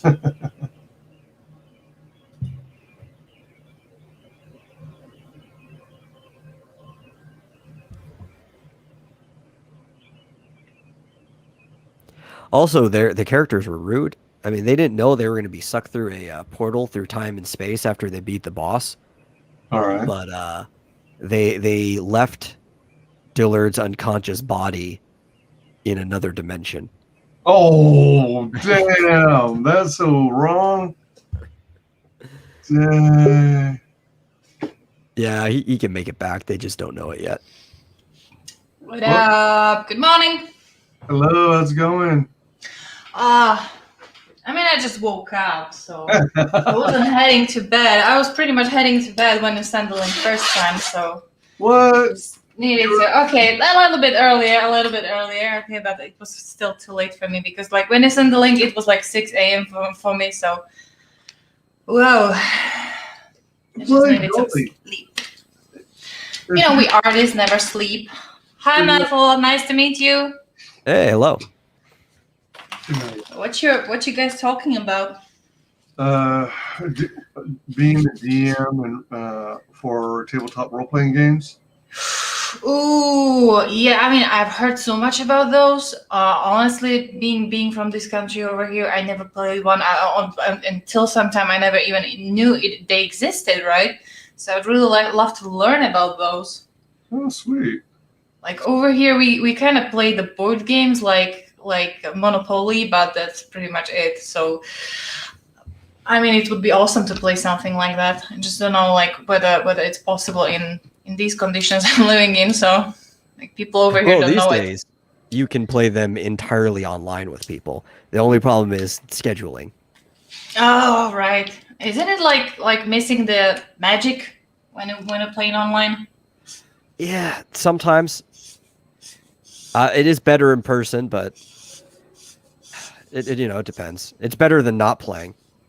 And what are some really good ones? I mean, I don't know any, so any recommendations would be nice. Well, as a new player, Dungeons and Dragons is obviously the go-to. Other good ones. Somebody mentioned Call of Cthulhu in here earlier. I think that was Tampa that said that. That's a pretty good one. How do you play that? It's like you roll the dice. I mean, I have Cartoon Network over here, so I watched it. So I watched Gumball, Amazing World of Gumball, and in one of the episodes they were playing such a game like you roll the dice and you are given a situation or something like that. Yeah. So basically, you have somebody who's running the world, right? Your game master, or in the case of Dungeons and Dragons and Pathfinder specifically, your dungeon master, as they call it, your DM. Right. And that person's basically running the world, setting up the situation, the things you'll encounter, monsters, NPCs, or non-playable characters. And as a player, the master is given the some kind of scenario, or it's completely up a lot of there? times the game master is the one who picks the scenario. Ah, right. Yeah. Okay, go on. Yeah. So once you're in the world, the players will come up with their own character a lot of times, or you can always start with a pre-made character. And the biggest part of the game is actually role playing, like playing the character.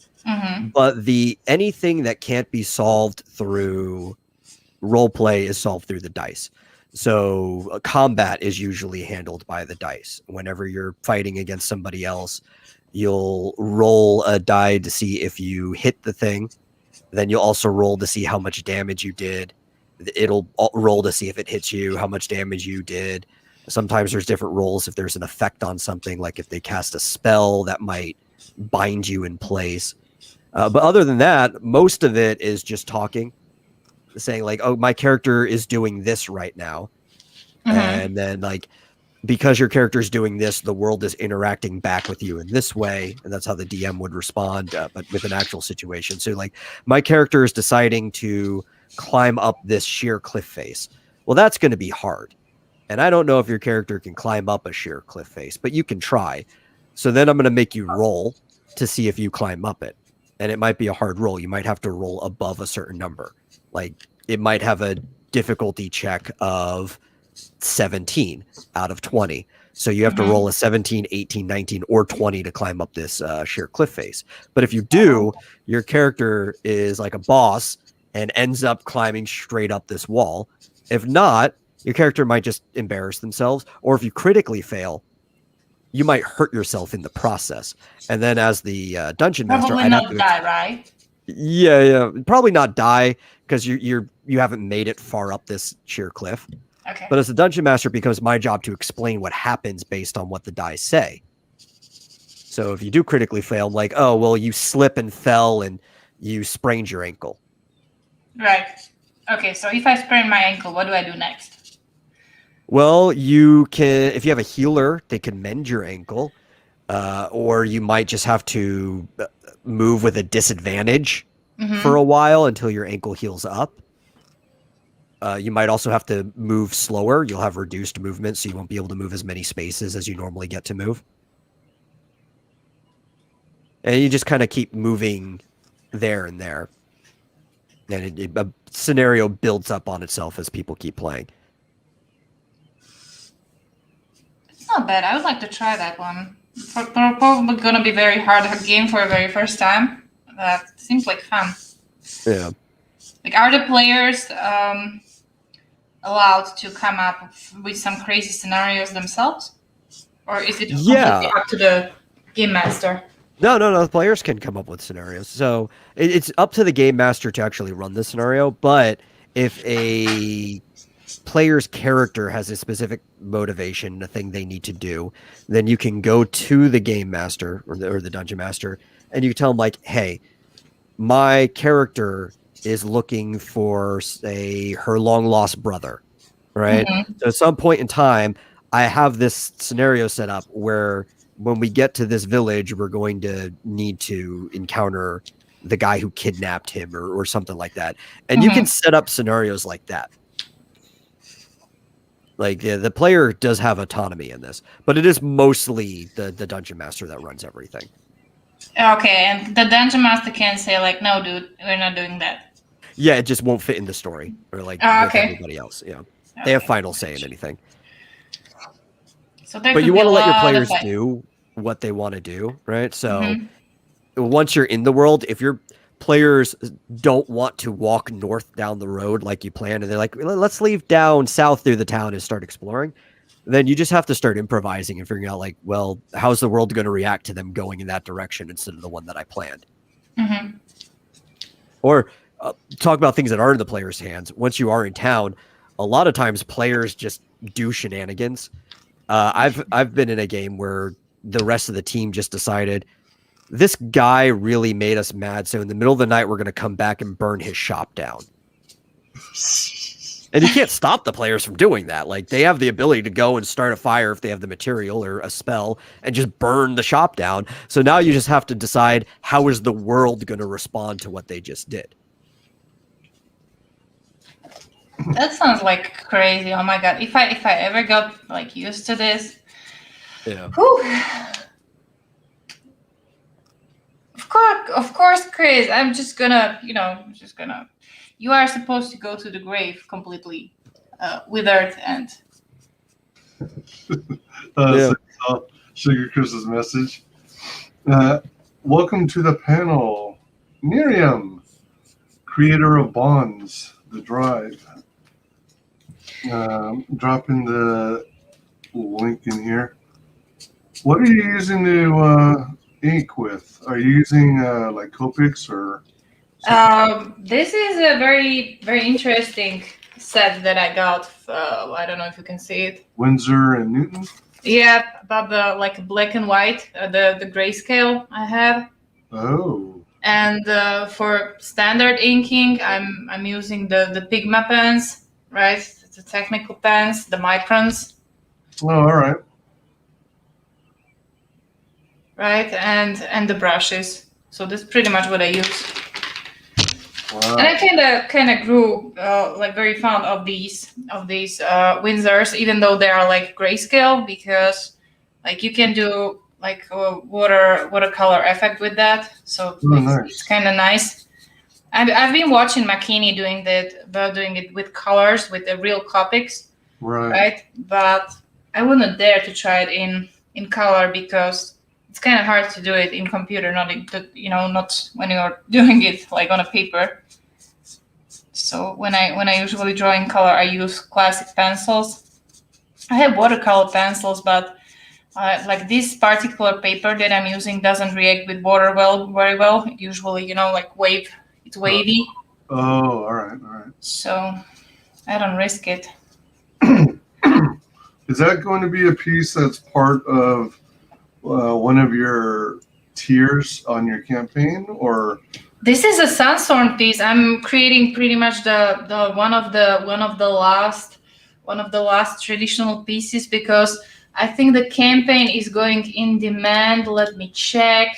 Oh, all right. In 23 hours, less than a day. So. Oh man, where is he doing his closeout stream? I think on his channel. But when I'm not really sure. I can't really tell for sure. But there's gonna be a link and information and a tweet flying around pretty soon. Man. So I guess it's going to be today, someday, or like today sometime. I'm just really not sure when, and I don't want to give you like information that that's not true. So. I hear you. That's cool. Welcome, Slipstick. As a DM, I let people gain some advantages with the exchange of irrational motivations or compulsions. Yeah, I do that too, and a lot of systems outright allow you to. Like the one we're running, the Final Fantasy system at the moment, actually has a built-in advantage and disadvantage system.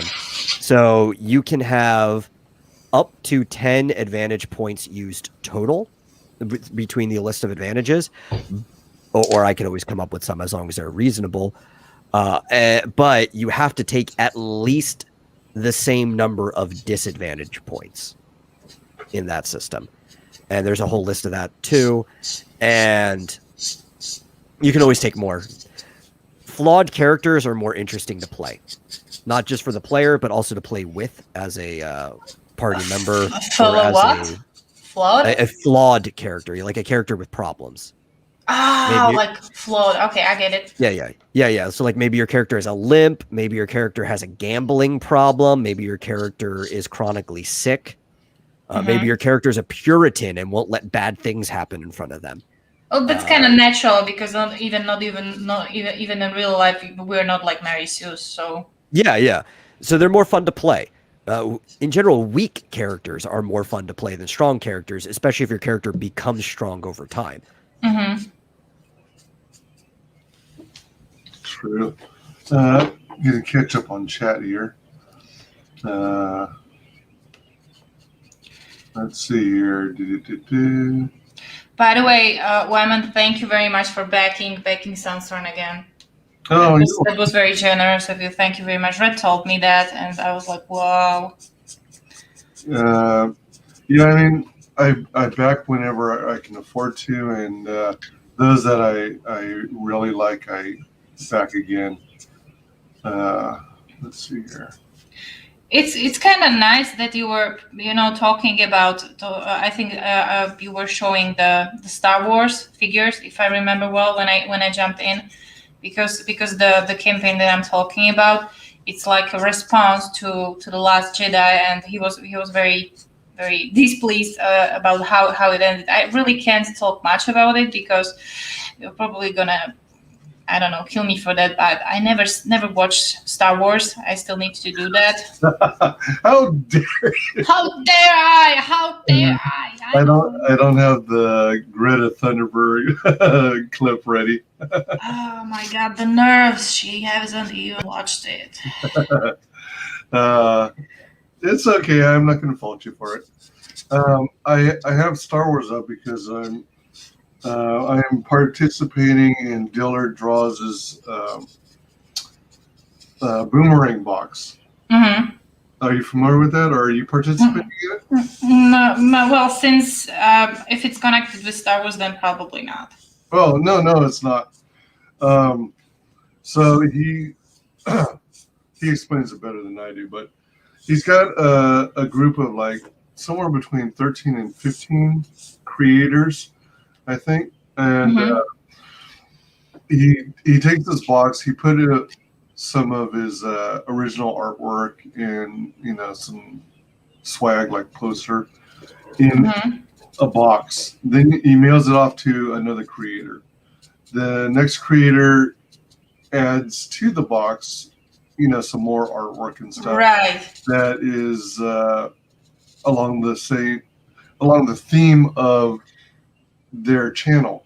And it gets transferred to the next creator, and so on and so forth. Eventually, it returns to Dillard, and then he runs some kind of contest or drawing where either a grand prize winner wins all the contents of that box, or he might decide to pull some of the things out and do like third place, second place, grand prize.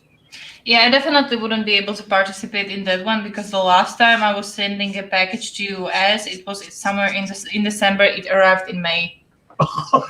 So yeah, that's a no-no for me. Oh, man. But you could try to win it as long as you're subscribed to all the channels of the people who did it and comment on the Boomerang Box video. I was stop number 3, and I put in one of my comics and my novel. Ooh, nice. Okay. What kind of novel do you have? I'm interested. It's the same thing. That my comic is just an adaptation of it, so it's kind of it's almost like a shonen, like the way the anime for boys are written, that type of story. It's like a modern day high fantasy, borderlines on superhero stuff, but it isn't a superhero story. A lot of mystery, a lot of action, a lot of comedy. Is it still active? Anybody. It's a novel, so anybody can read it at any time. I mean, whether it's on Indiegogo or... No, it's print on demand. You can get it off of Amazon. Like okay. Yeah. All right. I just wanted to check it out. Like, if you could share the screen or something, like if you wouldn't mind showing. If I can find it, yeah. Let's see.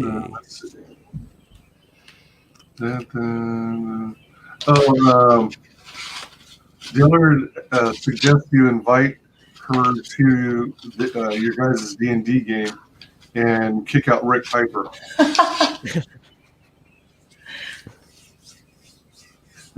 Tim suggests maybe she can be Piper's bird. Oh, man. So I dropped the link for everyone to Back Bonds. That's Miriam's book.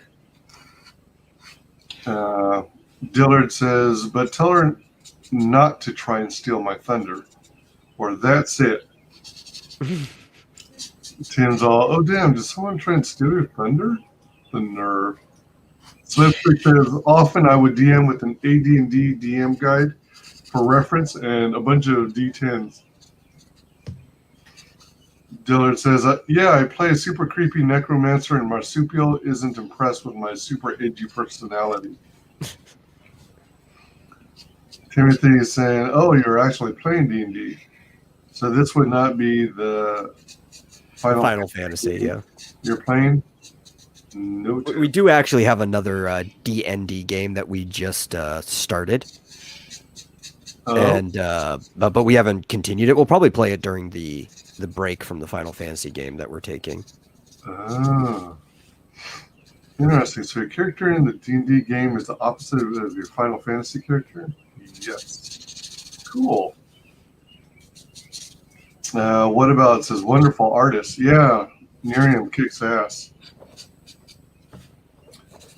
Slipstick says, every time the rooms change, I give each player a trick or a trap or a treasure roll. That's cool. Tampa says, the feel involves what goes. If high fantasy, setting a lot of stuff goes. In horror scenarios, horror scenarios, you lean on more mundane things. You set the intended theme in start and work enforcing that during the game to help immersion. Yeah, immersion is the big key, and it's hard to retain immersion when you have players that aren't trying to role play. But that's what you're trying to do. Like they were complaining at one point. I was just giving them words that described how much damage their character felt they were doing in the game, and they were mad because I wasn't giving them the exact number of damage that they were doing. It's like I'm trying to make this immersive. You're playing a role-playing game, not a video game. This sounds like complicated math. Most of the math's on my end, as the guy running the game. / nuclear physics. I still want to try it. At some point I will. I know I will. I won't resist. I'm probably gonna persuade my bro to get something like that for Christmas. You, like you said, you can do this online now. Actually, yeah, but first I want to learn and to come on terms with it with somebody who I can humiliate in front of. Oh, okay. And be prepared for your character to die. It's actually a good experience. A lot of people, like new players, they're like, I don't want my character to die. I don't want my character to die.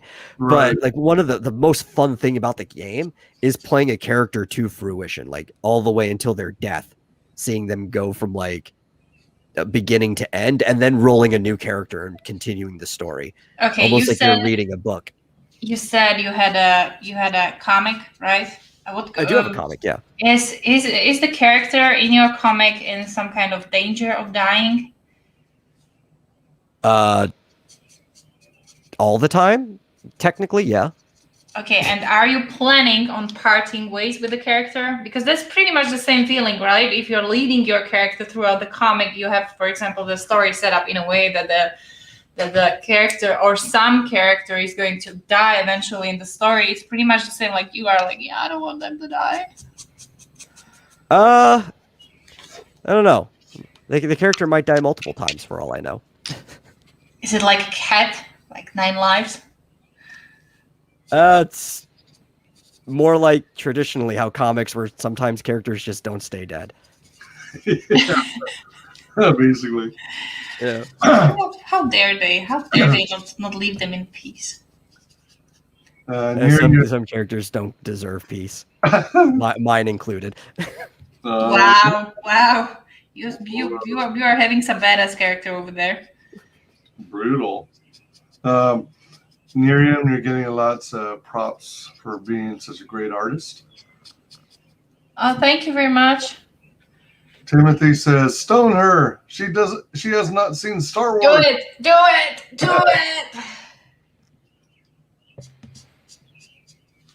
I'm gonna. I promise. Tanpa's asking what your Twitter handle is, Metal? My Twitter handle is ImadaMetal. IMMADA Metal. ImadaMetal. I'm fairly certain Tampa and I follow each other. Tampa is a great dude. Yeah, seriously. That was some heavy promotion that I got for Bounce, so I just can't thank him enough all the time. Yeah, Tampa is promotioner supreme, basically. You know, everyone aspires to be as good a promoter as Tampa. See, man, you have some high prices over there. Keep working. Great job. Yes, Tampa and I follow each other. And Dillard says Miriam is almost as good as Dillard. Elbow cough, elbow cough, elbow cough. Oh, speaking of, Twitter says today is Tampa's birthday. Oh, Oh my gosh, happy birthday! happy birthday! Yeah, Merry Life Ceremony.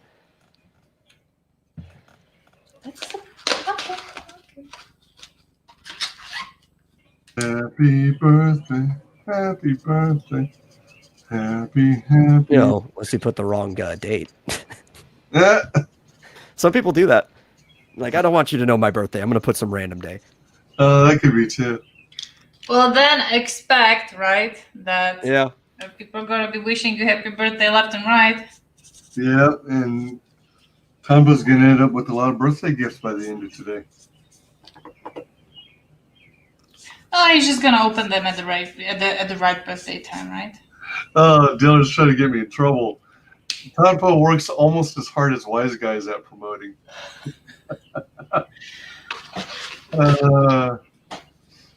I try my best, but I think Tampa's got me beat. Happy birthday, Tampa. You'll need to throw a metal link around. Yeah. So I'm going to go full screen momentarily to catch everyone up. So I'm working on my part of the WyzDraws boomerang box. And I've tasked myself with making 27 sketch cards. So I'm going to do like 9 Comicsgate related ones, 9 Fandom Menace related ones, and 9. I'm thinking I'll do like maybe a Comicsgate creator along with one of the characters they're known for. So that's going to be on the last set of the 9. So 27 sketch cards. So right now I'm doing the Fandom Menace ones because Dillard says that's way too much work. it probably is. Yeah, I have pretty much something same because I still need to do like 30 to 40 sketch cards for both. So we're gonna be working alongside. Those are amazing, dude. So I got Optimus Prime. And then I've got Chitara from Thunder. Ooh, I love the classical Thundercats. Those are the best. Yeah, they're the only Thundercats. Yes. When I saw that last piece of crap that they aired on Cartoon Network, I was like, okay, close. I know, yeah. And this is the Cyberman from Doctor Who. Mm-hmm. I've never watched that one too. So I got 3 done so far today, and so I'm. This is cool. Your jets. At most, you should do 25 sketch cards. Let me see. Oops. Tampa, what's your favorite character right now? Some good anime character. Give me some inspiration.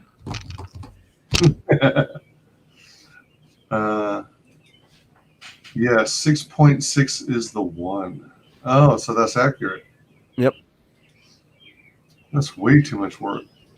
Cool your jets. At most you should do 25. 27 is just 3 more. It's like, what the hell? 2. 2. Sorry. Oh man, it's late. I'm not mathing right. Yeah, just so you know, I always have this 8 over here, just in case. What is that? A chalkboard? No, that's like a, you know. Oh, a pad. But it's a like keep calm and do math. So. Yeah. True. I suck at math. Slipstick says, I'm out. Good to hear about your metal. I'll check out your books later, Wise Take it cool. easy. Thanks. Thanks for popping in. Metal, did you share the book? No, I wasn't going to take over the screen, but I can. Let me go. Actually, primarily, I run a web comic, so like anybody can just read it for free if they want. Webtoons or Tapastic? I have my own website, but I do also mirror it on Webtoons and Tapas if anybody wants to read it there. That's awesome. I've started there as well with Bones till I decided to go printed version. Mm-hmm. Which one do you like better? Of the two, I kind of like Tapastic better, just a bit. I like the format. Yeah, me too. And it's like more like the reader friendly. Mm-hmm. Like more intuitive when it comes to handling. I don't know, at least for me.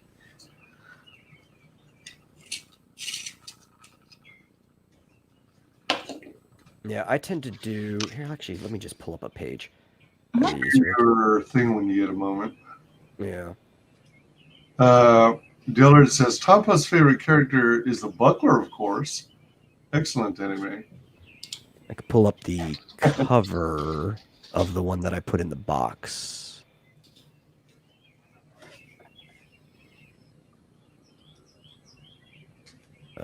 But yeah, I do print on demand for everyone afterwards too, in case people want like physical copies of it.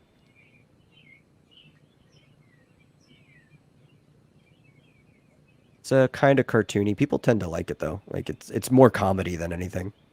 I think that's why people like it. Yeah, people dig comedy. And I draw like multiple stories, so like there's the main story, but I also got some shorts. I did a full 46. I have to add 2 bonus pages for the print, but a 46-page manga back in last summer. Oh. Yeah, which here we go. Screen 2. That's the one I'll share. Tim, I can share a window. Here we go. Well, as of right now, it's my birthday. Hey, happy birthday, Tim. Happy birthday. There we go. That's the cover of the one that I put in the book. And in that one, so the main character is kind of based off of me a bit, because I just figured there was a story I wanted to tell. So instead of coming up with characters, I was just going to put me and my friends in there. I already know our personalities. And he is a freelancer who just takes on like really strange jobs that nobody else wants to. Sometimes they're hunting down aliens, sometimes killing a succubus or something like that. Things that like most people are like, you're insane. That's not real. It's like, oh, hey, we'll take it. And he also kind of has a weird obsession with underground fighting. And in that issue, they take a break from their jobs, and he's fighting in a tournament inside of a shopping mall. And so they just destroy the whole mall throughout the issue. Can you maybe show a page? Yeah, I can find a page or two. I'm curious. I'm just curious. If you want, very cartoony one. Where's the? If you want, you can share the link to your webpage and go straight to the comic. Yeah. Are you also the colorist of the comic? I do 100% of everything with this comic. Everything. Awesome. Yeah. Awesome. Let me see one of the better pages. Tim said, let's see, Tim is 42 today. Mm-hmm. Oh, that's nice. Cool. Dillard says, happy birthday, Tim. I love you with all my heart and groin. Well, that is weird, Dillard, but thanks, I guess. Timothy, you just don't choose the organ that you express your love with. So take it, man. Take it. Take it in the ass. No. Not really, but okay. Hunpa, who's your favorite character? There we go. All right, let's see. On my manga anime favorites, I honestly just browse airship and school uniform art for my tabletop game. to change which one I was sharing. Is that enough information to go off of, Nero? I'm just trying to check it, All right. but it's my Google just doesn't cooperate with me at all. So Persona 5 is hot now. Yeah, I put up a page. All right. I said it's very cartoony. Does this allow you to zoom in? Yeah, I can zoom in some. Here, let me. Oh, wait, that's the wrong one. I have to hold control if I want to zoom in. I do a lot of mixed style and stuff because it's a webcomic, so I'll just draw things the way I want whenever. Do you post the webcomic in this particular setup, or do you like break the panels? I do normal page setup. Right. Yeah, it's the way I like it. I heard somewhere it was very recommended when you're posting as a webcomic, you should probably break it so people who back it in a printed form, they get it like exclusive, right? A different format. I've heard that too, but really the printed format that I do, it's just if you want to own it, like you want it physically. That's it. Because most of what I make off it is people who enjoy it and they just donate directly to the site to see it keep going. Right. Yeah. You're shooting people again, apparently. Am I shooting people? I don't know. You have the middle panel shooting somebody. Bam. Yeah. And the second panel as well. Poor girl. Dang. That's okay. She has it coming. I'm almost intrigued to ask why. There's like a whole backstory to it that gets found out in this whole chapter. He was fighting a sumo wrestler before that. Oh, okay. Yeah. But the character actually used to work with them a long time ago. Oh Jesus! That's for the third and fourth panel. That's like. Have you been enjoying drawing that? The previous page. It won't let me go back to the previous page. It got locked. There was like this very, very from below view on his jump. Oh yeah. Like, did you really enjoy drawing that? I'm not gonna say I enjoyed drawing anything, but it had to be drawn. But yeah, so she she actually was like the younger member of their group. And was kind of like the main character's apprentice for several years. But then she grew to like him, and he wasn't down with that. And she became a pop star, and then when she got her confidence back, became a crazy stalker. So she deserves all the beatings that she gets. She's kind of like a recurring villain that shows up. Okay, so this chick I'm looking at right now, that's the same chick as the one with the green hair? Yeah, before she started dyeing her hair. Oh Jesus! You should have let her be like this. She's cute over here. She is. I will tell plenty of stories back when she was on the team too. Like I'll go backwards, but then that's just where we are in the story right now.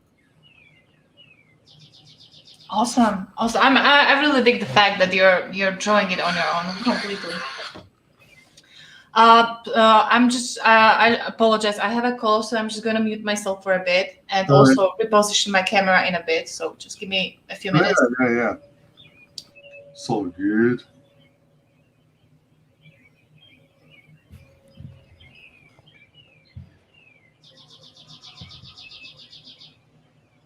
Yeah, I know like the whole story front and back from beginning to end. It's more fun to pick a random spot in the middle, or not necessarily random, just an interesting spot in the middle. Like it's like this will be the best place to start people on, and if they need to know what happens beforehand, I can just tell another story later on.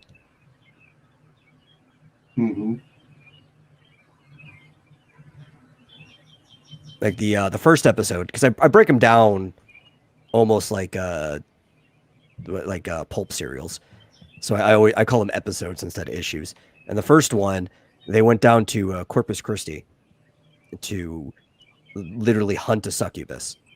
and they were arguing whether they were fighting a succubus or not on the way there. And they used one of the friends as bait. Oh dear. And then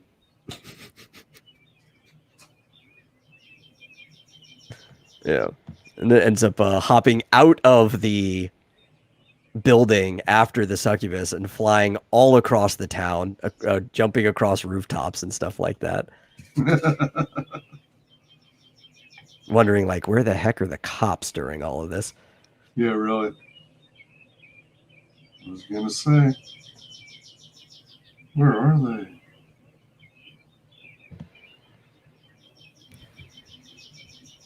It's great. Where's the manga that I did last summer? I still need to add the two bonus pages to just even it out so I can upload this as a, or not upload it, but do a print version.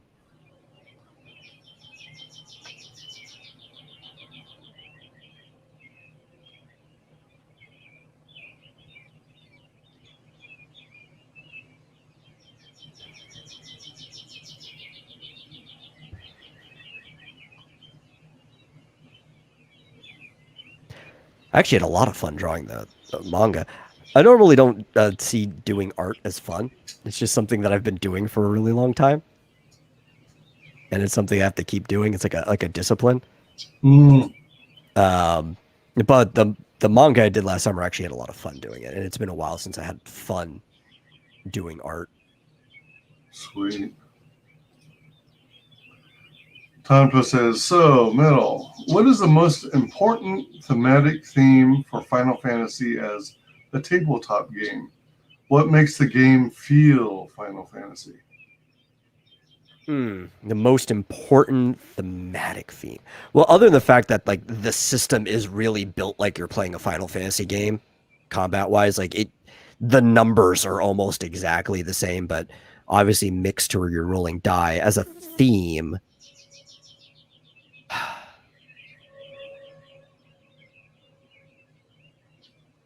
It's probably the emptiness of the world, right? Because in the Final Fantasy games, you're constantly running into monsters and bad guys and stuff like that. But despite the fact that you're constantly in combat, the world feels like a really empty place. You've got your towns, and it's like this in a lot of role-playing games, the way people end up making them because they're lazy. But I think if you're doing it by design, Final Fantasy is supposed to feel empty. That it almost feels like your character is against the world itself. Whatever they're doing, like the world is out to get them. And there needs to be like this almost isolated feeling despite the fact that you're playing in a party. But that's also going off of old Final Fantasy. I prefer the old Final Fantasies. Also, you have to put chocobos in. You have to put chocobos in it. That's the iconic like Final Fantasy creature. What are the chocobos? Chocobos are the big birds that they ride in Final Fantasy. You never seen a chocobo? I probably have. I just really never followed Final Fantasy all that much. Okay. Yeah, they're like these big. They come in different colors, but they're usually yellow, and they're like these 8-foot birds that they ride instead of horses. All right. But yeah, it's probably the feeling of isolation. Like, typically, you have to send them on a grandiose quest if you want it to feel like a Final Fantasy game, right? Like, you can't really just send them on a small little my wife was kidnapped and I need you to go through this dungeon to save him. It has to be some grand adventure, probably some world-ending threat, because that's usually what they handle in Final Fantasy games, and you can build up to it. But there needs to be like this looming threat of like chaos, some type of disorder to the world itself, and usually you handle that through crystals. That's how they used to do it in the old games. Like there'd be 4 crystals. Fire, earth, wind, and water, and because the crystals were out of balance, the world itself was out of balance. And I'm heavily leaning on those themes. In fact, the whole first adventure was dealing with the fire crystal.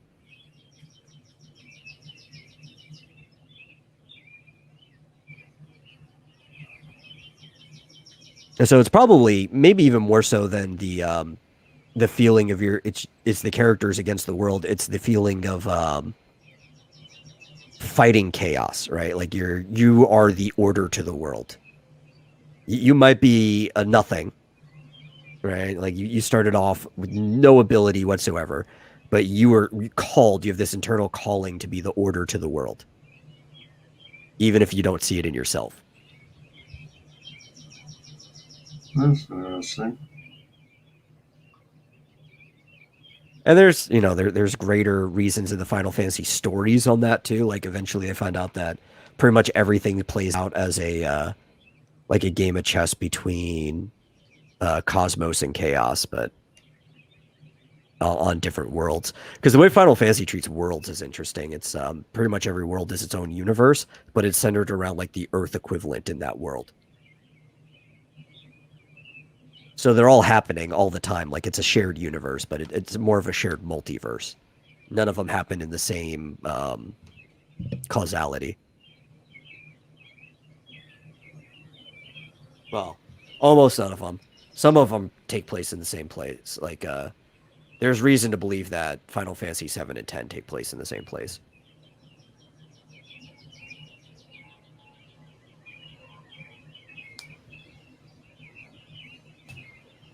Seven and 10? Yeah. Just like millennia apart.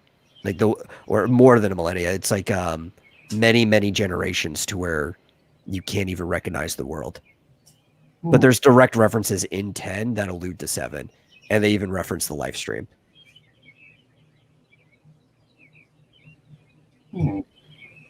Welcome to Art of Read. Hello. For Persona 5, I would say it's the stealing the heart's desire and the mundane school versus psychic representation of dark desires and your persona in there. Yeah. Persona as a series in general it actually leans a lot on Jungian psychology. Because it involves the persona, which is the mask you wear to the world. In 5 specifically, they literally use masks to represent it. More so than they did in the previous games. But also, you have to basically face your shadow, which refers to itself as the true self. Even though the shadow isn't the true self, that's a lie that it would tell you. But there's a lot of Jungian psychology that they play off of in the Persona games.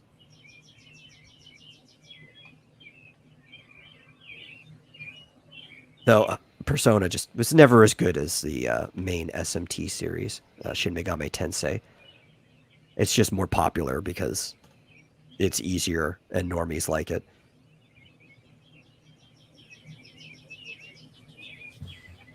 Shin Megami Tensei, you can like grind for 10 hours and still get crit by something lower level than you and die. And then the game's just like, sucks to suck.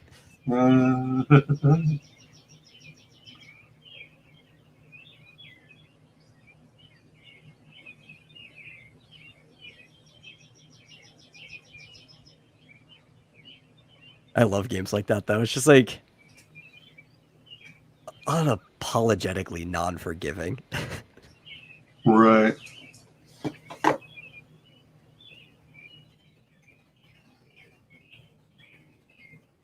Another thing that makes this game feel like Final Fantasy specifically is that there's no death outside of the narrative, which is good for teaching beginners the game. But again, I feel like you're taking something away from your characters or your players if their characters can't die on them. So I've come up with good reasons their character could die narratively.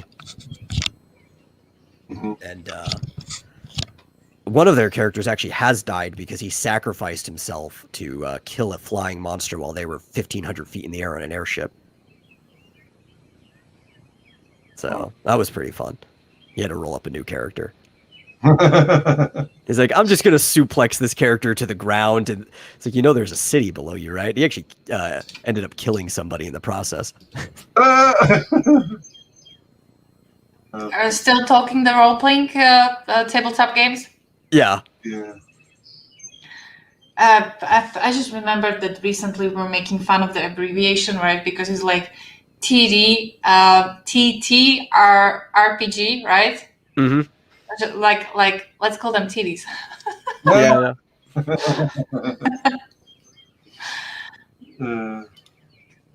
So I just returned to my old setup because. Now, why the change of the setup? Huh? Why did you change your setup? Because I needed to make a space on my desk. I'm gonna start drawing with my tablet because I have a few pages to finish, right? And I just needed to. I have only one desk. I was wondering, did you ever do a little doodle or sketch of Persona 5? I just need to check. Probably not. I wouldn't say that I did. Okay, I was just wondering. You were saying earlier that you wanted some inspiration. Yeah, I know. Then again, like there are so many characters over there. As I'm looking, I'm trying to dig in Tompa's taste this time because last time he told me about the anime he liked. I pulled out the character that I thought he would adore, right? If I draw, and then I just figured out that I chose wrong. That his favorite character is absolutely somebody else. Oh dear! Oh no! No matter what you pick, it will always be the wrong choice. Yes. But he liked it. He liked the picture, so I'm very happy about that. I'm just looking at it, but that's the thing. Like his taste is very unpredictable. I would probably choose another character that isn't the one.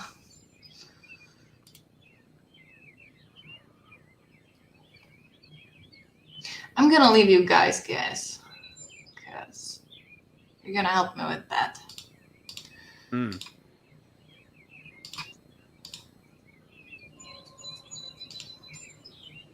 Right. Like which character would you say is Tompa's favorite? Oh yeah, I know there's one. I remember the cat from somewhere. Wow, that's a crazy picture. That's funny. Yeah, I know the cat. I think it's actually a boy, but his name is Morgana, which is weird because that's like a girl's name. Right. You know, Japanese. Depends where you're from. Yeah. Like I would normally guess that this would be the character, but knowing Tompa, it's probably this one or this one. So. And I think this one is female as well. Yes. I just kind of wonder, and he poofed. So. Yeah, at first I thought it would be the one with the pigtails, which I think you pointed out. This one over here. Yeah, but then now I'm thinking of the girl on the far right with, I think that's a cardinal in her hand. Like they're holding the masks, all of them. Right. Yeah, because in that game, their masks are how they basically summon their persona. In 3, they shot themselves in the head. Tompa, get the hell back. Oh, so that's one of those masks that has the real long, pointy nose. Yeah. I thought it was an actual cardinal bird. No, it's almost like a masquerade mask, yeah. Yeah. So 3 is my favorite too of the Persona games, and what they had is a gun called the Evoker, and they had to like put it up to their head and fire, and like the persona would shoot out of the opposite direction of them. Tompa's back, but he's keeping it shut. Tompa, how dare you? Just help me out. Give her a bone. Yeah, the shooting themselves in the head was pretty dope.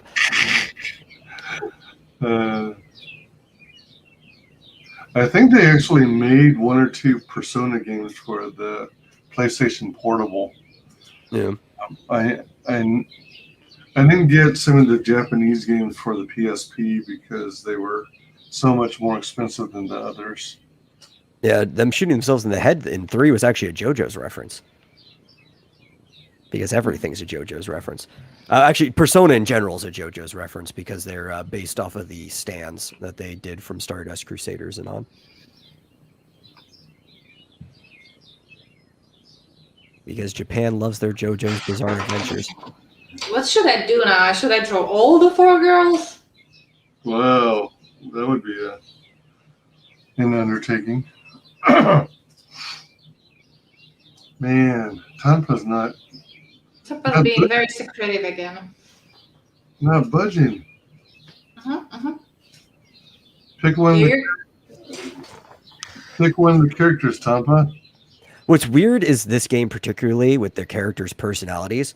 Uh-huh. Like people who normally prefer one of the girl characters because they find them attractive, for some reason, everybody likes that blonde hair boy Ryuji.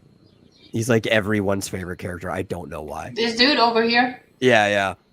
He looks crazy, you know. Like Yeah. there's the thing about anime. Like you have the anime personalities. There's this nerd type. There's this very cool type. There's this crazy type. You know, you have the stereotypes there. Yeah. So when you take, for example, Naruto, right?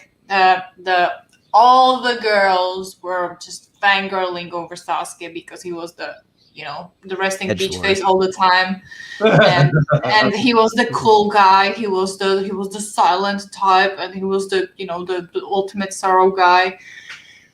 And then there was Naruto himself. You know, he was the crazy type. He was the silly character. So I just kind of think that this blonde dude that's gonna be something very similar.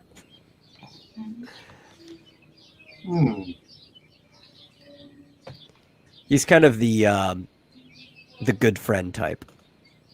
Yeah, that's the one. That's the one.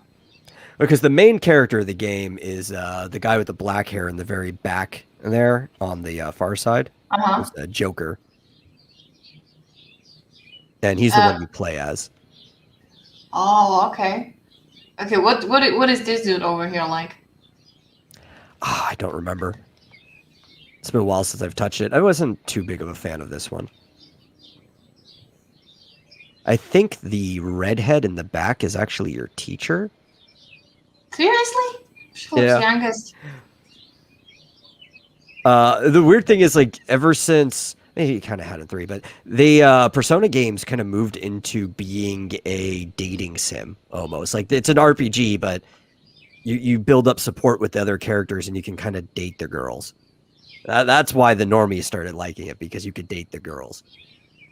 Yeah, there are some games out there with that kind of format. Okay, from what I look into, their expressions, I would say the calm and collected, the unapproachable type of person would be this girl in the middle. That's the rest and beach face over there. Yeah. Sugar Chris says, "Oh gosh, Suke. I remember having Sasuke. Sasuke. Yeah, that's how you pronounce it, Sasuke. Sasuke. All right. I remember having MySpace, and all the girls and emo boys had Sasuke all over their profile. Yeah. Oh my God, he was the. Okay, let me show you. I never liked Sasuke. Was that the blonde hair? No, Yeah, that was the blue shirt, black hair the guy. emo boy. Right, they were drooling all over him. Oh. That's pretty much his evolution, right? Yeah, he's the broody kind. And Nobody understands me. Yes, exactly. And the expression that you can see over here, he was carrying this kind of expression almost like 95% of through the whole anime. Right? Yeah. So, yeah. Yeah, Sakura was always just like fanning over him, and eventually ended up with the guy. And then what does he do? Knocks her up, and then basically leaves her by herself. Yes. Yeah. She Damn. had it coming. She had it coming. Yeah. Oh dear. And Naruto ended up with the better girl anyway. Oh come on! Like there were like 2 possibilities, just 2 of them, right? It was either she would end up with him, or she would end up with Naruto. And honestly, for me, the combination of Hinata and Naruto was the most surprising one, because the two personalities, they don't match. They don't match at all. Like she's very silent and quiet, but then again, Very he's kind. reserved. So, and that movie was okay-ish. Couldn't stand Sasuke. Yeah, I can feel that. Hi, Carla. Oh, Carla. Oh, welcome. Hey, my dear mangakas. Looks at the things that happen while I sleep. Oh my gosh, haven't seen you in forever, Carla. Man, for anyone who doesn't know, she is on the project with her company, White Cat Comics. They are doing. I'm gonna give you better updates. They like, they're working on Witch Hunter. That's true, but Carla is doing a more amazing project right now. Let me show you. Yes, Simply Carla.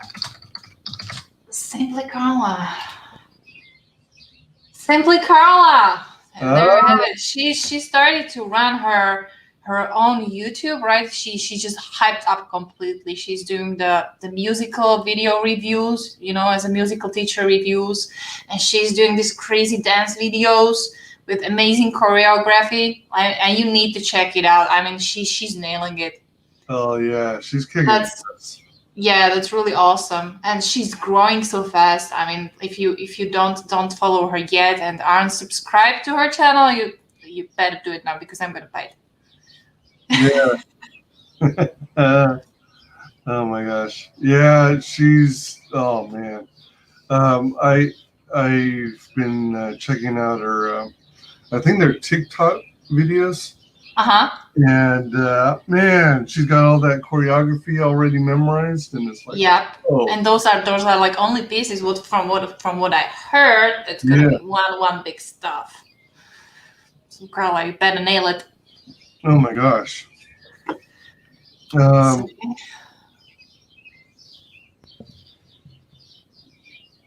Carla, do you want us to open any video?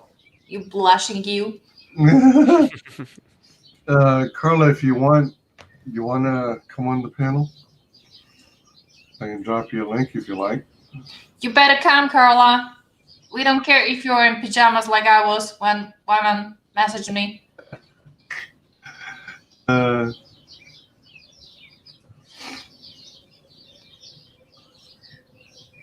think she's gonna jump in a bit. You better. Oh.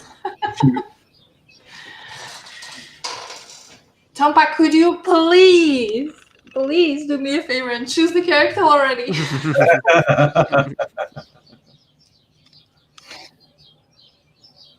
Pajamas are for the weak. I agree. Okay, you can come on naked. I don't mind. No one needs no stinging pajamas. Blushing now. Tompa says checked and have subbed. Yes, you need to choose one. You'll be demonetized if you do. Or babe, it would help me if you chose one.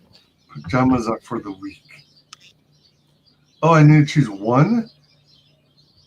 All right, that's how you read it. Okay, fine. You can choose all of them. Well, sounds like all it is. Yep, that's... But you greedy man. You just want your own personal harem. I just figured it out. Wait, how did you know the secret? Well, I don't know.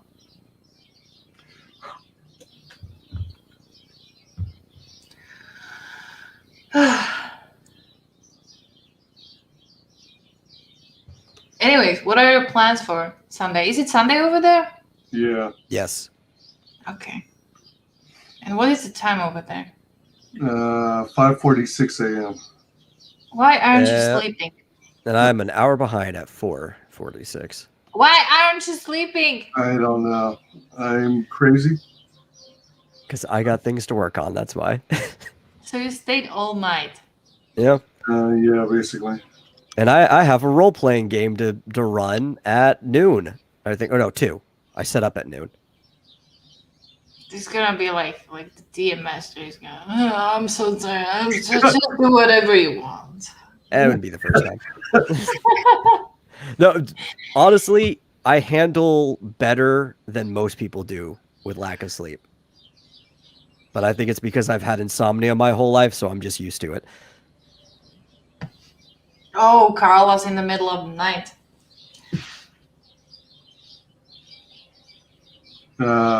Late, like early morning, very early morning. See, this is West Coast. 2:47 a.m. I remember when I was writing my bachelor thesis. I remember I started one part. I started writing at 3 p.m. and I ended up writing. It was summer past. See, look, I 6 told you, a.m. everybody likes Ryuji. Okay. I can do them both. If you want to do a boy, do Ryuji. If you want to do a girl, do Mikado. Carl, how about you stop attacking the cookie jar and come help me over here? Yeah, really. You'll have the encouragement of all your good friends here. I blew away my picture reference. There we go.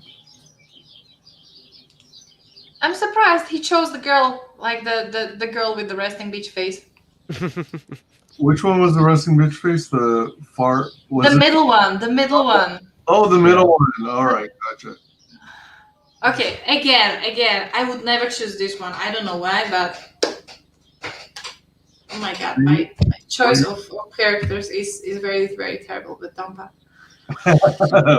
Yeah. He says Ryuji is awesome. Mikado is awesome. The clashing personalities.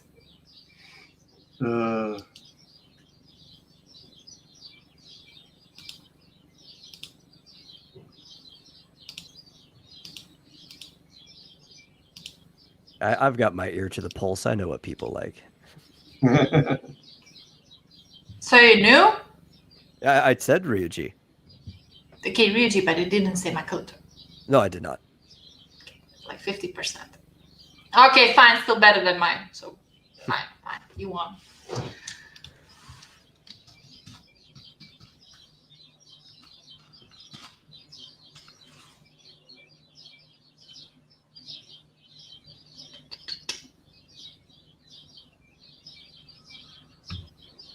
Okay, I think Parler's going to bed. Oh, you just gave up on me. See you soon, my dears. This creature needs to lay in roses.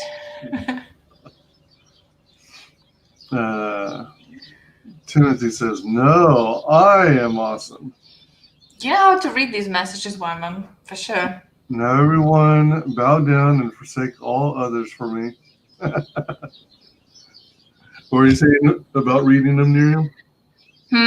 What were you saying about that you're nailing the messages, like the stress to, like putting the stress to the particular words. So the meaning, like each sentence can be read in a very, very different ways. So the meaning is actually different all the time. You just nail each one of them. So.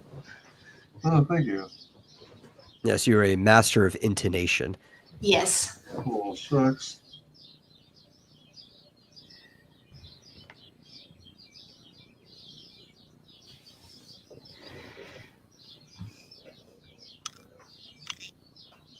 Yeah, I think I'm probably gonna go, guys, as well, slowly. I'm just gonna prepare something to sketch.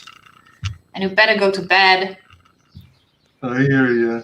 I should have gone a long time ago myself.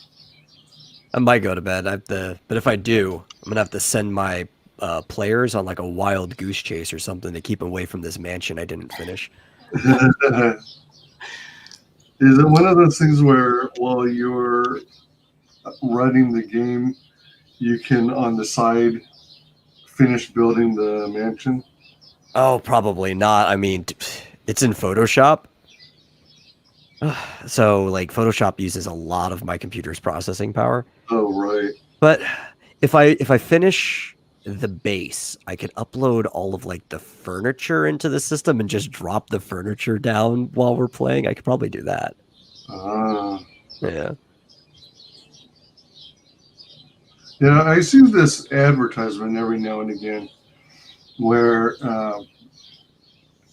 it's like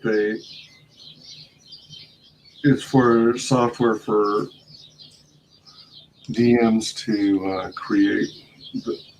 Campfire? That might be it. I can't remember. Yeah, no, Campfire is for writing in general, but a lot of people use it for like dungeon mastering and stuff. There's another one with something something Forge. I can't remember what the name of it is. Not the Hero Forge, which is what you use for tokens, but there's another one. Yeah, that's for like map making and stuff.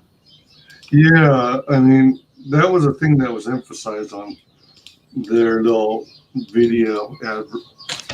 You know, they show you could drop this furniture pretty easily into your world. Yeah. You could easily rotate the rooms, decide what goes where, customize it as you wish. Mm-hmm. I've probably seen that one too. I just realized that Japanese artists have really knack for complicating all the outfits that they possibly can. Yes. One of the things I find pretty crazy is when someone creates a character and that character is, you know, they might not have a lot of clothes, but they're covered in tattoos. Oh yeah, and you have to keep the tattoos consistent in every single angle. That's like, damn, man. It's not so bad in games, right? So like these persona characters are for a video game. So the concept artist really only has to draw that outfit maybe once or twice, depending on how many versions of it they need for display. And then it's up to the modeler to just make a 3D model of that outfit, and then the game rigs it. So it's not like you're just drawing that outfit over and over and over again. Right, true. Now, when the mangaka, or those who make the manga, they make complicated outfits, you're like, why? You have to draw this in every single thing that this character shows up in. Okay, I'm gonna show you a picture. I'm cursing myself all the time. I'm drawing this character. Like everybody's making fun of me, Johnny Cage, most of the time, because when I started working with WyzGyz, I was doing the concept art for the characters, right? Right. So I came up with Wait, you were doing WyzGyz's concept art? Uh-huh. Oh, wow. So I did this piece. Oh, wow. All right. So it was like, just go crazy, just, do the redesign, do the fun part. And I was like, all right, let's go wild, right? I was doing something completely different by the time. So I just went completely nuts on this character, enjoying it to the fullest. I really, really don't like drawing armor and shiny things, but I really make sure that this one was, nailed out. And then he was like, okay, I offered. That's true. He always keeps correcting me, but we pretty much decided that I'm gonna take on Sanson, right, the comic. And I was like, okay, so now I need to draw like 60 pages with this character in the most of them. I'm like, oh god. Should have made it simpler. And that's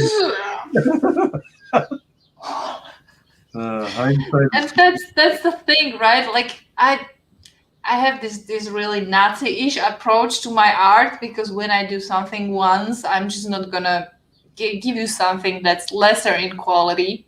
Right. So every single time I'm drawing this character, and imagine drawing the helmet and all these, I hate drawing this part from certain angles because that's like a killer. Yeah. And I have this picture opened up and pulled up like 95% of the time when I'm drawing the character, and I'm always like, you're so stupid, you're so stupid, you're so stupid, you're so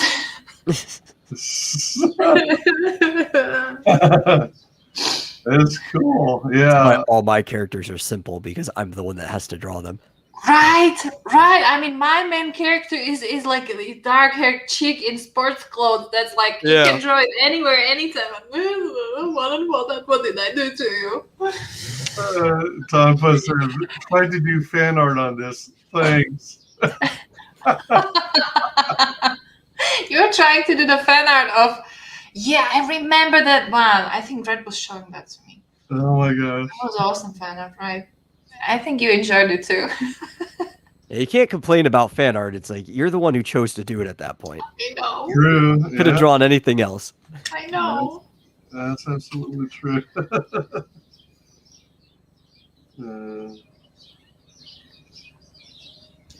And see, there's like this part. It's also on the campaign page. Wait, let me show you. I think it's one of the pages that's there. Over here, right? So I was allowed to. This is the dude with the armor. You can see that, right? And he's like halfway, just waist up naked because they are training. And I was like, so I just tried to keep him like that, and like as long as I could, just let's leave him under. The ladies are gonna enjoy this video. Like, please.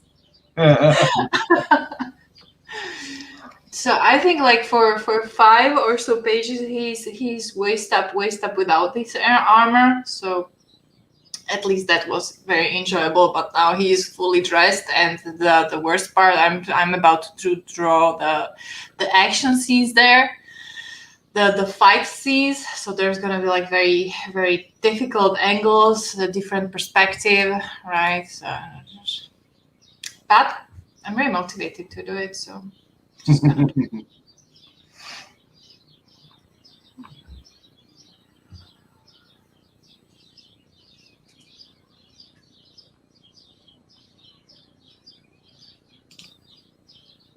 Oh my god, I'm just watching the Persona 5 Makoto.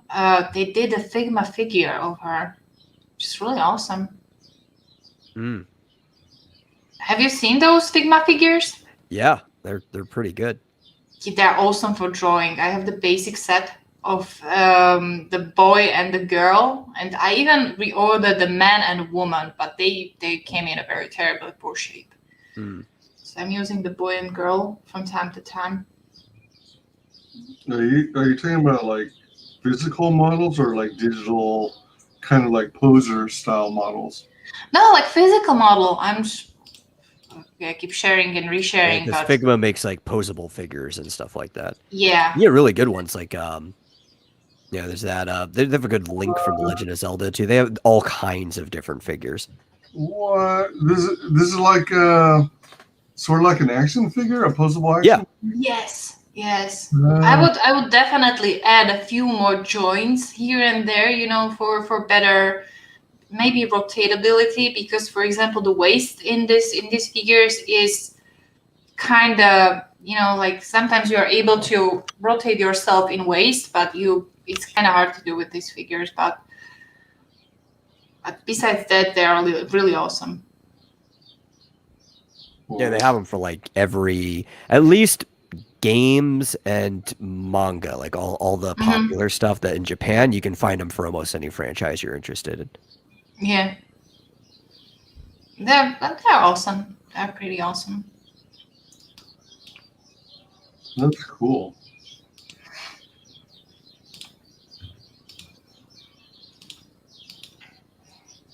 I'm sorry, I'm just training your screen left and right.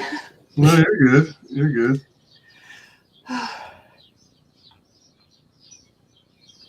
One thing that I really can't wait for is once I'm finished with Sunstorm, I just can't wait to start drawing Blondes too. Oh, nice. I already have the story in my mind and just can't wait. Don't you also have literally all the thumbnails prepared for that second book? Yeah, I do. Wow. I do have it in a folder over here. I mean, this folder. If I lost this folder, I'd probably hang myself.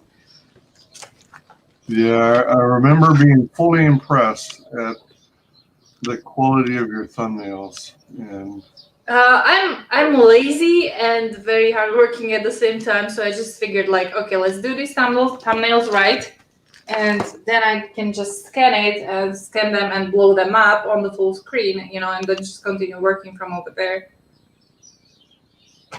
nice. That's like another 72 to 78 pages of another actual book. So yeah. Did you shrink me? Thank you.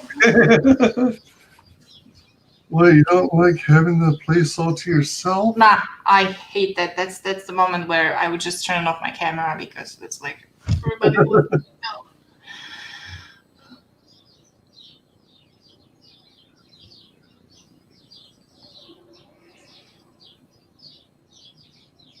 I don't think I've ever once drawn thumbnails. I've tried doing thumbnails from time to time, but I don't know. It seems like I feel like I lose patience.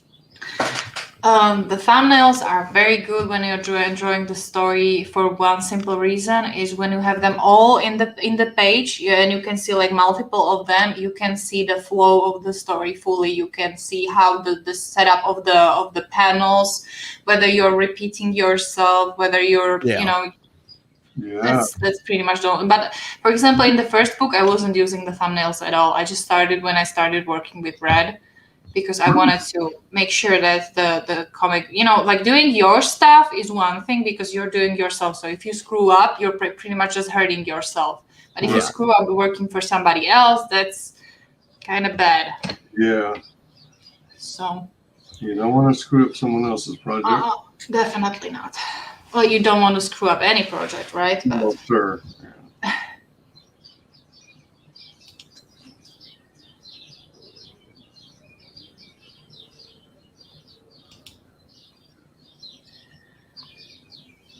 I think I found a perfect picture that I would like to draw. Oh. Like a scene. Uh-huh. So. How long did it take you to make the concept designs for the Sunsworn characters? Well, since it's been like hours and hours and hours, but I don't really know. And it also depends the character from character. For example, Trip, the Ulfar magician, it was roughly somewhere about maybe 4 to 6 hours. And but Esther took a very long time because of the shiny armor, so that was maybe up to a day. Right. But then again, I have this maybe for somebody positive, for somebody negative feature. When I start working, right, when I start drawing, I don't even go to have a drink or to eat. I just can't get up from my computer till I'm completely finished. So wow. This one was tough because I literally had to go to bed, and I was like, oh my god, but it's not finished yet. Right. Yeah, I hear that. Alrighty, guys. I'm gonna slowly go, and you go to bed. All right. Mommy, the both of you. And I was just gonna show progress on my most recent one. Okay, show. Oh.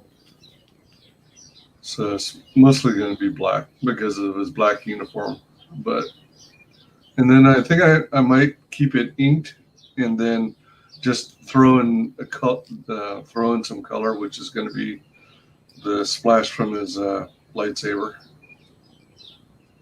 Awesome. Thanks. Maybe try to move the front elbow to the right a little bit. To the forearm is a little too short. You should fit a head into a forearm length, So just Yeah, because the forearm is like 12 inches long, right? well, for sure. I'm not really good with inches. I'm sorry. Yeah. Your forearm from The- your elbow to your wrist is roughly the same length as your foot. Yeah. So it's not exactly 12 unless your foot is 12, but it's going to be roughly the same size as the foot of that person. Which elbow did you say needs to be moved? The front one. The front Okay. one. Yeah. I was literally just doing that before I showed you. Yeah, because it did look funny. Let's see. Helps with page turns too. Thumbnails, I mean. Mm-hmm. Would be great to have 4 character images for my game too.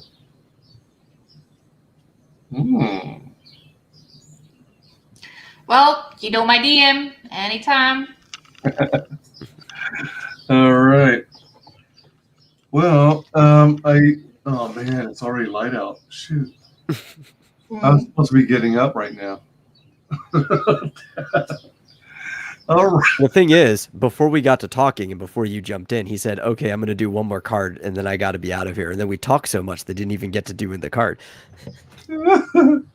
So then I started working on the card. It was a nice relax. I don't even know when I hanged out in a stream in a decent hour, because most of the streams that are happening between my midnight and 4 a.m. You know, and that's Right. when I'm just like back somewhere over here and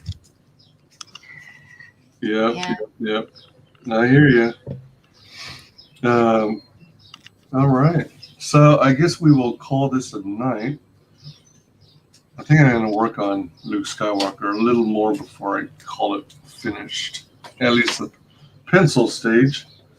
Wanted to thank you all for joining and hanging out with us. yeah. Thank you for inviting.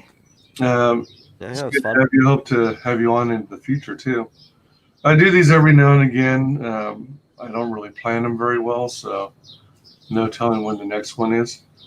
That's one of my challenges, consistency. But thanks very much, Metal, for joining us. Thanks, Nerium. Thanks for John Dillard, who was on earlier. Good to have you. And thanks to everyone in chat. And thanks to everyone who watches us on replay. Nerium, I'm going to give you the floor. No, don't do this. I'm really bad at this. Just make me small again, please. Share with Thank the you. world. Share with the world how you can be found on social media, please. Well, you can find me on Twitter as Nerium Ann, Instagram Nerium Bonds, and YouTube Nerium Nova, right? And that's pretty much it. Like, if you can, just share the word about Sunstorm, because we're going into Meta very soon, and I think it's a really good story that if you are disappointed about how Star Wars ended, you will love this story, because it's also a space fantasy. And it's a really good one. I read the book and it's awesome. So just, if you feel like it. All right, 21 more hours. Yep. And also, like, we are having those closing streams. Maybe it's gonna be 1, maybe it's gonna be 2. We shall see. And the new traditional art pieces is even the one that you like, Wyman, the one you like the most, the Rena one. I already finished it. What? Yep. What? Oh my gosh! Holy So crap! here's nice. your beauty. Oh jeez. So that. Are you saying that this is going to be part of an auction? Yep. Not really auction. It's gonna be like a separate tier. All right. So, do you know when you guys are going to add that tier? Today, someday. During the closeout stream? Yes, during the closeout stream. I just don't know whether it's gonna be. I don't know, because we were talking about having 1 closeout stream, maybe 2. Maybe hopefully we could jump to the Michael Bancroft's stream tonight, right? So we'll see. There are like 3 more arts to go. This is one of them. The second was the Dragon Head that I posted lately. This one and the big one that I was finishing today. Oh, that's cool. Yeah. So those are pretty much the pieces that still have to go. So we're gonna be posting them to sometimes today. Yes. So, Holy cow. We'll see. Wish us luck. Oh yeah, absolutely. If you guys have trouble finding a channel to hop on, I'll make myself available. Let's see here. And the metal. Share with the world how you can be found on social media. Oh, yeah, you can probably find me almost everywhere under the same username. I'm a Demetal, as I spelled it earlier. It's IMMADAMETAL. Or you can also just find my story everywhere. It's X Dynamis Chaos. I have my own website too, xdynamischaos.com, all one word. Awesome. All right. As usual, you can find me in my social medias located in the description of every stream. Thanks everyone for coming. Tonpa says, have a good one all. And y'all have a great night or morning. See you next time. Have a great time. Bye. Bye. Final guest is the only person below White Holiday in the Comicsgate phone book. It's my favorite failed clone of Peter Sameti. The YouTube WyzGyz. How you doing, Conrad? Welcome to the show.